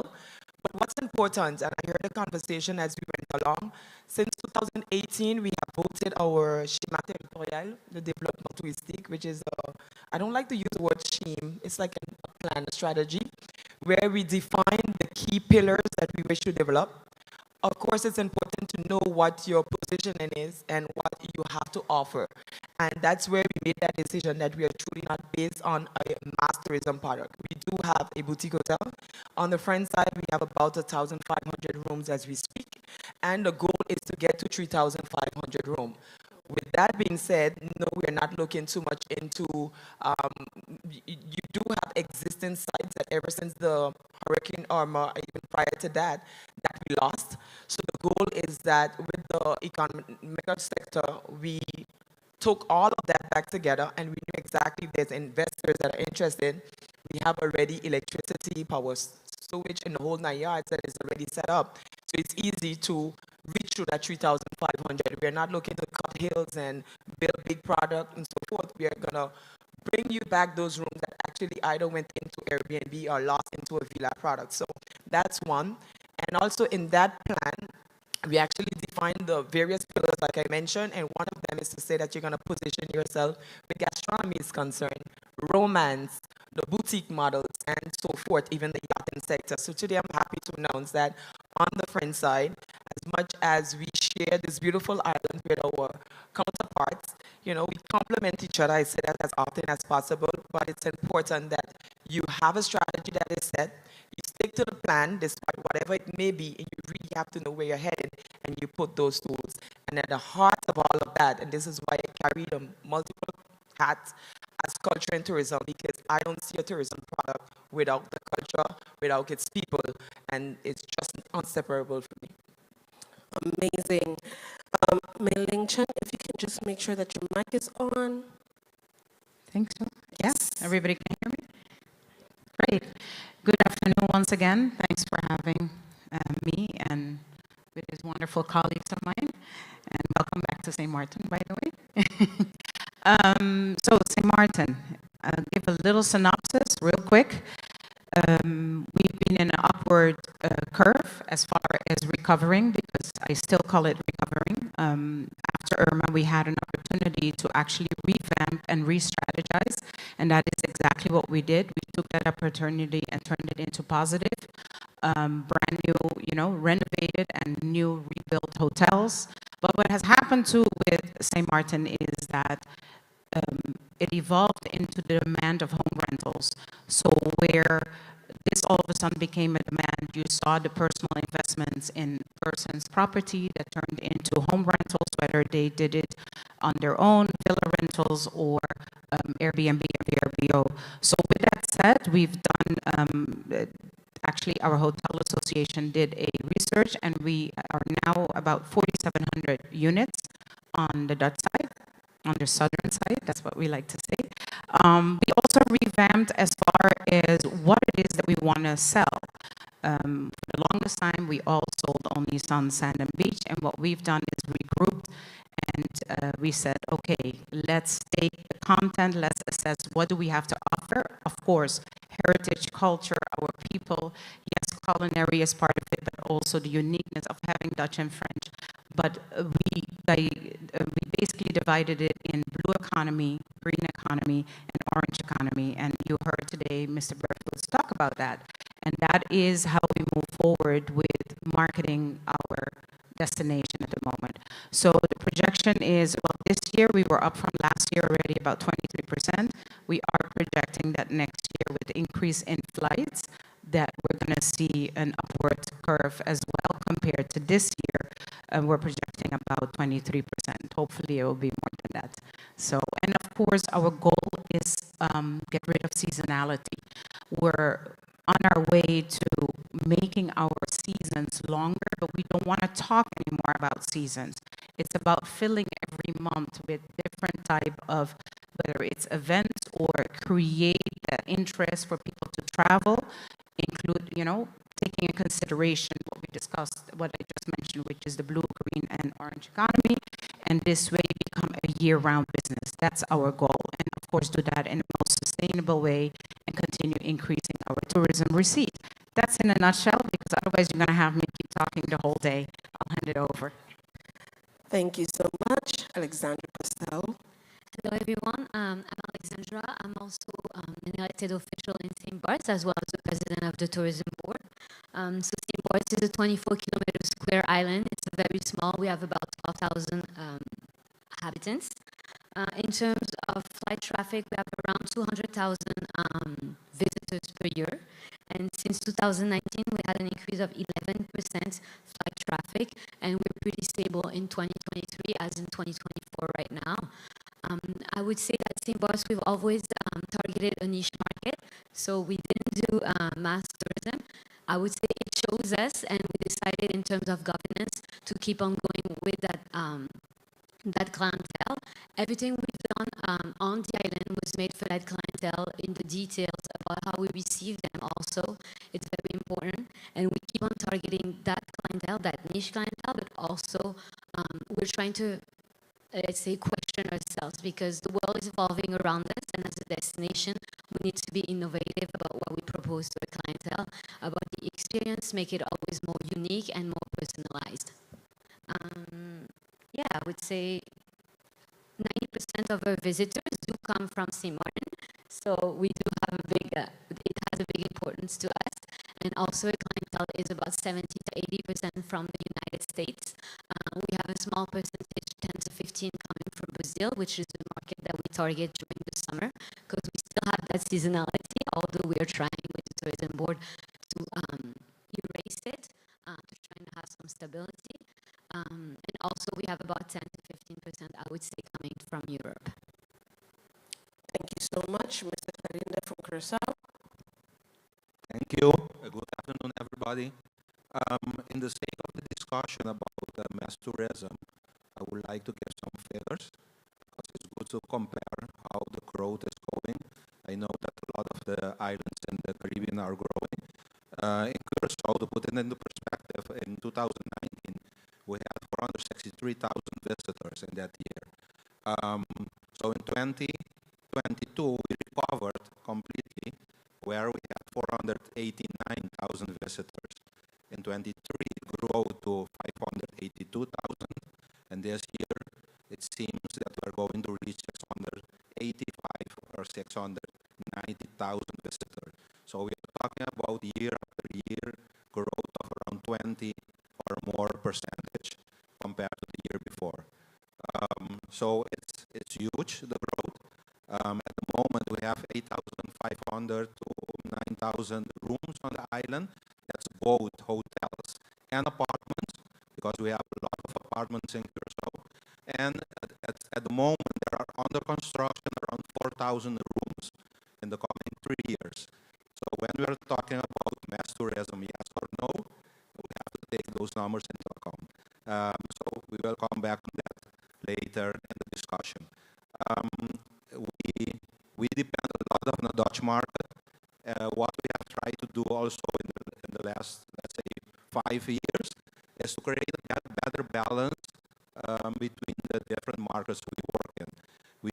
have 60% of our tourists come from the Netherlands. At this moment, it's 40%. So we were able to grow the market share of the USA and Latin America significantly in the last years. So we saw great growth out of Brazil, Colombia, and the United States. And that keeps the balance better because you have a better diversification of your markets. That's just a recap of what's happening here. So. Thank you so much, Mr. Clarinda. And of course, then Ms. Stacy Lambert from Angola. So if you're asking the question whether or not Angola subscribes to mass tourism, just look at our tagline, lose the crowd. I think that says it all, right? And it's lose the crowd and find a variety of things, adventure, food. We're big on, anyone who's been to Angola knows that food is what we do best, warm hospitality, of course, wellness, weddings, honeymoons, romance. This year, we are seeing record-breaking numbers, so I'm not sure if we're going to be able to say lose the crowd much longer because people are discovering our off-the-beaten-path destination with, from January to June, our numbers are 116,000 visitors, 66,000 of which are stayover visitors. Thank you, St. Martin, for sending some day trippers our way because we're seeing an increase by 137% in our day trippers. So Angola is doing very well. But I think what makes us unique is, the fact that we want to focus on quality and not quantity.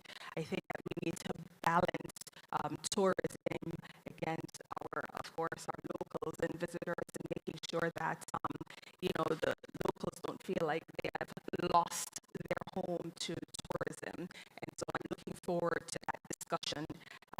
Angola is a 10-month destination, and much like my counterparts here, the goal obviously is to look at seasonality and looking at, those off-peak periods and, what we can do to attract visitors. And I think the goal in doing so is to be able to balance, tourism, to be able to spread it out throughout the year so that we're not seeing, a lot in all at one time. So I think I'll leave it there for now until we get deeper into the discussion. Yeah. Absolutely. So the northern side of the island, St. Barts and Angola, have already answered my follow-up question. Do you promote mass tourism? The answer is no. And so the answer is no. And so my follow-up question goes specifically to Mei-Ling Chen and also Ms. Clarinda from Curaçao. Do you promote mass tourism, and why or why not? No, we don't promote mass tourism because actually the Caribbean islands are not able to promote mass tourism because geographically you are so small. So countries like the Dominican Republic can reach 10 million visitors per year. Of course, we are not able to do that. You don't have the infrastructure, you don't have the workforce, you don't have sufficient rooms. So it's impossible to do mass tourism. So, and even with the growth we are seeing at the moment, we are a little worried about all the impact this have on the social well-being of the population because it put a lot of pressure on your infrastructure, on your electricity network. It puts a lot of pressure on your workforce because you don't have sufficient people to work in the industry. So there's a lot of things that's coming with this growth that we need to control it. That's why we are at the moment starting to do a carrying capacity study, to do a thorough study to see how much people we can carry on the island, how much tourists you can receive without impacting the quality and the service you are providing to the visitors. So I don't think most of the islands in the Caribbean can do mass tourism because of the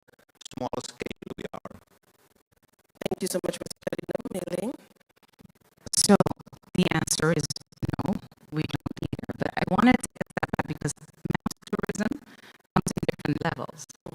And mass tourism actually goes back way in the 1800s when Thomas Cook started with packages with volume of people traveling. So it all depends, at what capacity. So looking at St. Martin, how we used to be at the period of, in the 80s, timeshare started, but as well as charters, we had a lot more charters coming from the different regions.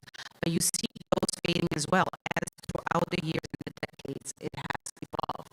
Now, St. Martin has the opportunity, or had the opportunity now, which I mentioned before, during Irma, that we said we're going to revamp and we're going to do more of focused and more, let's call it boutique, where it gave us the opportunity to give an added value and a better quality of experience by starting to link and immerse all the experiences you can, that we can offer to the guests.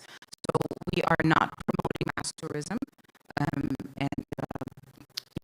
we also need to revisit because we did a carrying capacity study before, and our minister, of course, is sitting here, and we're going to revisit the carrying capacity because we also, as you see already, that has been discussed. I think all the topics have been discussed this morning and throughout the day. We have the same challenges, the climate change and how we have to continue building. We have our concerns as well on continue building, but we need to build and sustainable assess on what we have and make sure that we don't go over capacity because we can learn from the big cases such as we see happening in Europe with Venice and Barcelona. Those are things that are happening with big places, but that could happen with us as well if we don't pay attention, which is kind of happening already because if you see home rentals have increased in St. Martin, making it for the local persons renting, an apartment or a house or the buying market, it is very high because the demand is so high to be here on the island. So we need to make sure that we mitigate that as well before it gets worse. So thank you for that question, the answer to that question. And I'd like to rephrase that a little bit because everyone says, no, we're not promoting mass tourism. But the last time I was at the winter schedule launch for the airport, I believe the numbers were 1.7 million for St. Martin this year, 1.9 million next year, and continuously growing. So they're coming in masses. And so my question is, how are we then dealing with the tourists that are coming in masses if we're not promoting mass tourism, specifically when it comes to the social challenges as well as environmental challenges? Okay, Madam Dosso had her mic up first, and then we'll go down the line a little bit. This is me playing. Yes. Okay. I think there's two things we need to look at. It's promoting mass tourism directly, and I guess why everyone says no, because when you say 1.7 million, that's on the entire year, if I'm not mistaken. So when we say to no longer talk about seasonalities, we're saying that, okay, we know for a fact there's a peak, there's a high season, where that 1.7 is already covered by maybe 8%. The rest of the year, in a low season, that's where we struggle. We do have our businesses, for the month of September for sure, and sometime even into October or even let's say end of August, mid-August, September, and mid-October, that businesses are closed because again of our feats with Hurricane Irma and all the others. But what I'm saying here is that on here, and someone said it just now, there's an increase. Of course, there's an increase because you go out and push. But what you want to avoid is having that big hub and that traffic at the same time. Speak for the friend side, again, on the high season, we know for a fact that high season practically says itself. What we do, however, because we started right after the pandemic, that there was a time that for once the private sector was, hey, we're not seeing numbers, the rooms are empty, there's no one, or there's a lot of cancellation. So with the tourism board, because we decided to work very closely with our stakeholders and the board, then we will make a little mass campaign quickly in order to boost so we don't miss. However, every organization of events, because again, we drive people with a appointment to a destination, they come for that experience, and kind of, let's say, from June, July, August, at that time, that's a steep. Then you have this increase. So automatically, for me, that's how I see the numbers will definitely increase. And I know that there's nothing to talk masterism, where we position ourselves and look at the region on the whole.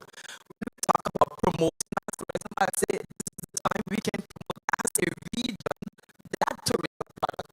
However, allowing a visitor to do island hopping, I don't want to jump. We'll talk about it a little down.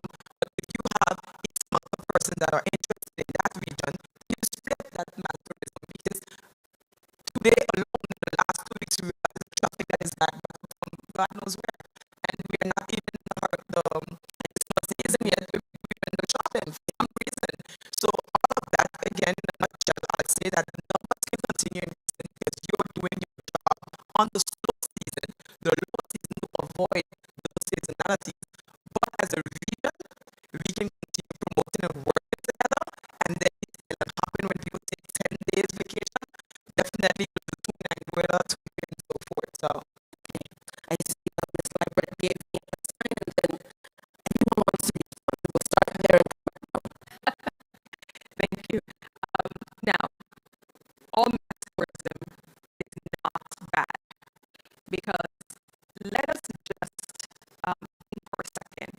Anguilla relies heavily on tourism. And what does tourism mean for an island like Anguilla? It contributes to our GDP. Mass tourism becomes bad when you focus on the dollar and you forget about your people, your community, right? When you dilute your culture, that's when it becomes bad. We're not saying that mass tourism is bad because we know that for small island states that depend heavily on tourism, that contributes to employment. That's what puts money in the pocket and it trickles down. Right now, even if your main job is not in tourism, we have folks who work in their second or third job is tourism, so it contributes to our GDP. I think that what we need to focus on and talk about is how do we balance that? How do we balance that and make it sustainable? How do we make sure that our mom and pop survive? Making sure that money is not staying at the top and it's not trickling down, right, and across the board. So I think that it's important to highlight that we all depend on tourism. So again, how are we managing that sustainably? I think that's something that's coming out. Yes.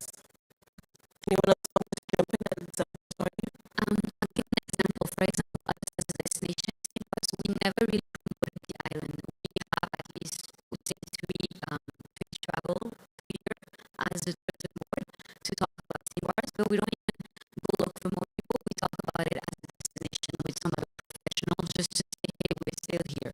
But even though we did not promote the island that way, we do see an increase. So I would say we kind of have a success, and the only solution that we would have to, I would say, stop would be to implement some policies. But in implementing, we need to find the right equilibrium. So it doesn't hurt the economic result of tourism. It doesn't hurt the population either because same parts like all of the islands, it's tourism that made us, and it's that's making the economy go forward, that gives values to the island, and that makes visitors come. So we're relying on that. So it's about the right equilibrium, the right policies, and also how we can put them in place because it's not always what we want we can do as politicians. Absolutely. Thank you so much for those answers. That actually leads to my follow-up question. Is what you said. How do we balance that? And again,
are the first points of contact for your guests. So, what are they seeing that tells Anguilla a story? So I think it comes down to sustainable efforts that also speaks to culture and heritage, right? And I think that's one way to get to that. Did you want to in a heart way? And it's very important that you make an assessment of what your partner is about. Really, nothing against these and something that we all should take away is that it's not us trying to compete on the same level. We make what's our specialty, what we're good at, what differentiates us from each other, and that will make island hopping pretty much easier. Because if I'm going to leave from here to go to my goal, the same thing that I'm getting 20 minutes away, then it makes no sense. What we did and what we continue to do in French tourism office is that we used it and we worked on it since 2018, right after hurricane. We did our tourism awareness program where we used at that time in every good bit of that we choose to see a full and out dynasty. With that, we have a greater bond relationship with our stakeholders. We're able to put training into this.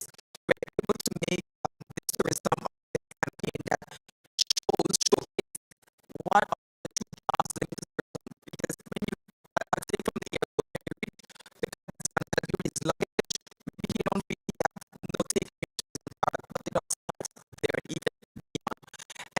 I always give the experience of my mom that during her age as people, and I over the years, she never saw that she had a role to play in tourism. People link tourism to the end of the hotels, of the restaurants, and so forth. But the key people, where people go into the restaurants and say, I'm going to take us and you have someone just keep your all of you. But exactly what happens when you get into restaurants and you ask them, sometimes what you dish and what you get, what you offer, and you have season workers that come in, you don't have that information. So we decided what we call our tourism awareness program. We work with schools, we work with the private sector, and we have a campaign that's happening all over. You probably are tourism. What does that mean? On a weekly basis, we showcase down to the guy that's cleaning the pool. Those things are important. When I say make an assessment of what you can offer, you also make an assessment of what visitors, how the visitors see you, and then you have to make a decision. It's not all about the money all the time, but are you someone I think it was Mr. Ming when I said at what cost or what would you get to set for us? And when we talk about tourism or when we talk about sustainability, we want to talk about sometimes go out of the way trying to please everyone and then you lose yourself. With that being said, now I'll close it out. It's very important that the world out there people must come. Who are you targeting? Who are you seeking? And you offer them. And once that becomes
education that needs to be done in order for small businesses to understand also how important it is to have that machine and how important it is maybe to online, make sure people are able to pay online. And those are things that we need to work on.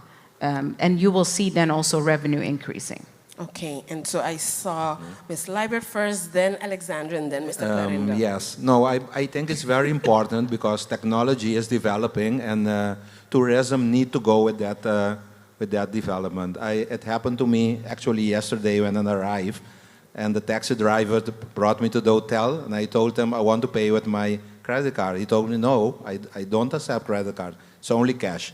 So I was lucky that I have cash with me because normally I don't have. So then you have a problem because how the person is going to pay. So we need to incentivize more and more people are traveling cashless. So we need to provide that possibility that people can pay. And I'm very happy to see that St. Martin now has a electronic online ED card. I use it very well because I see more and more islands are going that direction. But I think that's the direction we need to go in.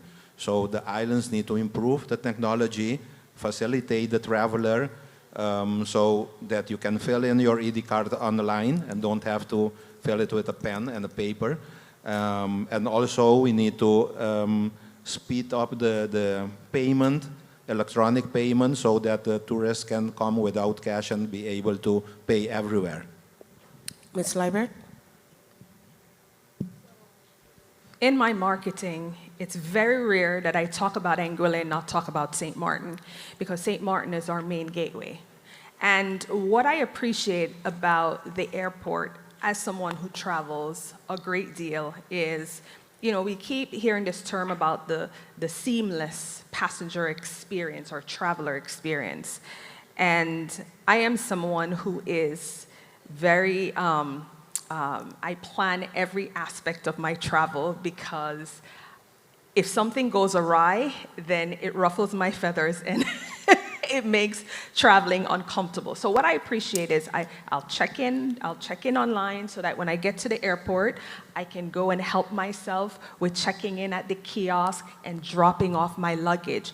But what I like about that seamless experience is that it does not negate the human aspect, right? Because I know a lot of people, when you talk about digitization, they think, oh my God, or AI is going to replace the person. And it's not, because someone is there just in case I need assistance. But I can do it myself and I can be on my way. No one likes the lines. So I like that experience. And then when I get upstairs, I like that I can sit and I'm waiting for my flight. The Wi-Fi service, seamless. I love now that you have the business lounge. So if I need to concentrate, I need to take a quick conference call, I can do it in the business lounge. And I think that, yes, I understand the whole cashless, but I think you have to look at the traveler journey and you have to put yourself in the shoes of every type of traveler, not just the person who's traveling for leisure, but the business person who's traveling. And I'm happy to see that St. Martin with the current airport has done that well. And it's the same thing for Anguilla. When you arrive, Wi-Fi, because we know people, they want to be connected.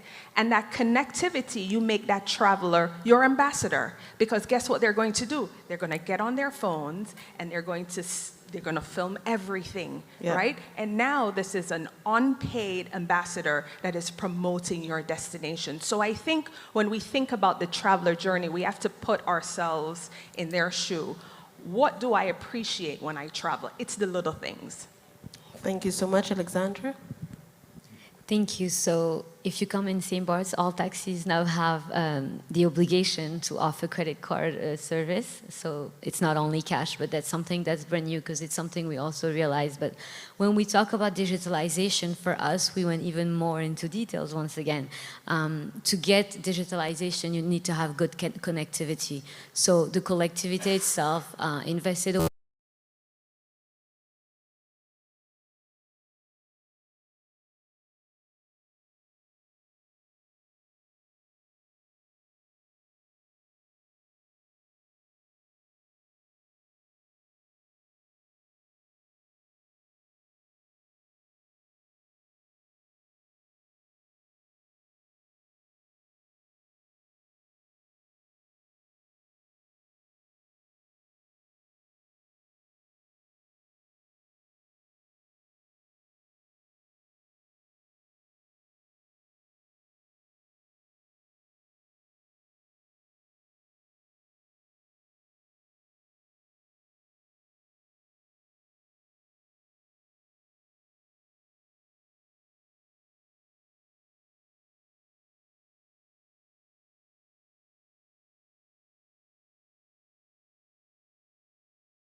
For the visitors, you'll see a new airport, you'll see a state-of-the-art airport. I think St. Martin will set the bar.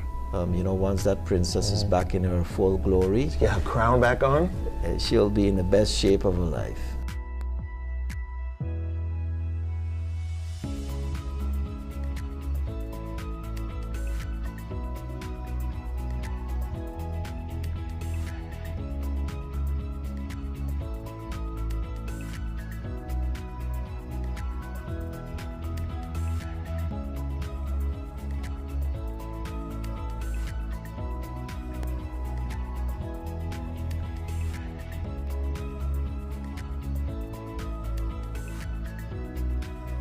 Mr. Mingo, it's been a pleasure. Thank you very much.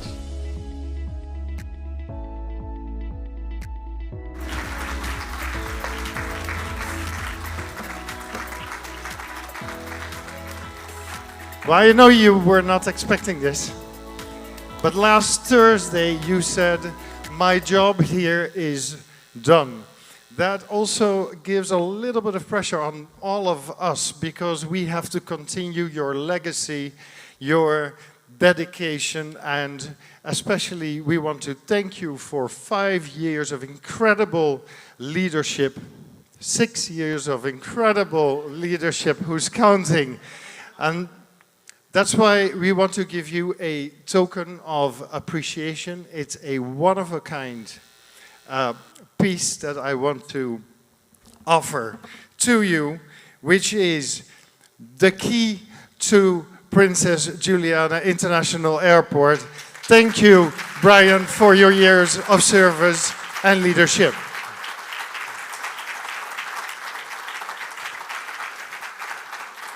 Does it open the back door? It opens a lot of doors. You know, Michiel, this is a surprise, but I want to call Mirto. You have to come up here because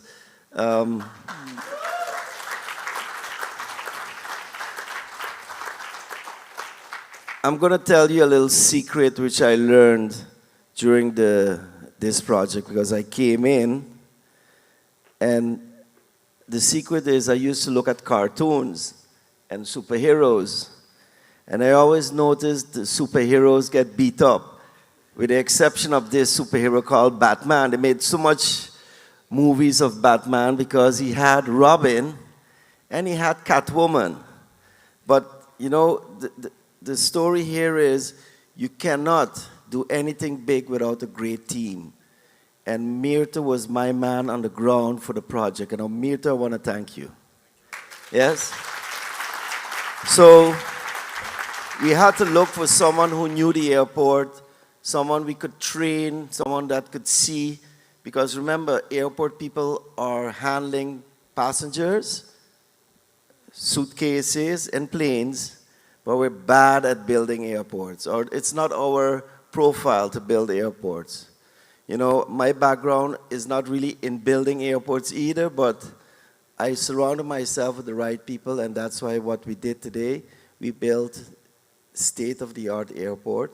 But it's not about the state-of-the-art, it's about the passenger experience. You go through our airport, and we got to fix the airport so that, or build the airport that the passenger experience is a 10. And that is the objective. Mirta, by the way, thank you for helping us build this. Yes? People, Mirta, thank you, and enjoy the evening.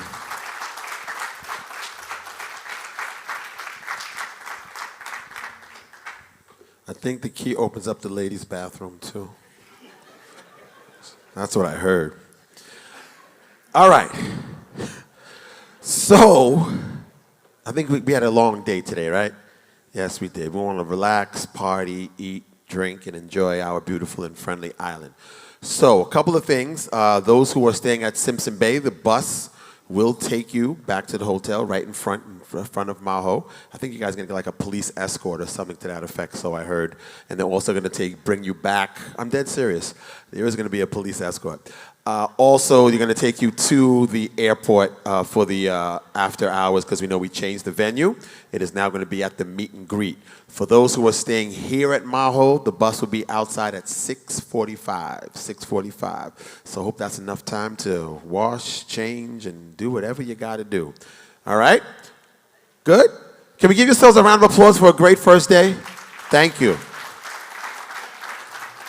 I know we were talking about climate change, but boy, was it cold in here. We'll try to fix that tomorrow. All right, thank you. Yeah, guys, we'll see you later on.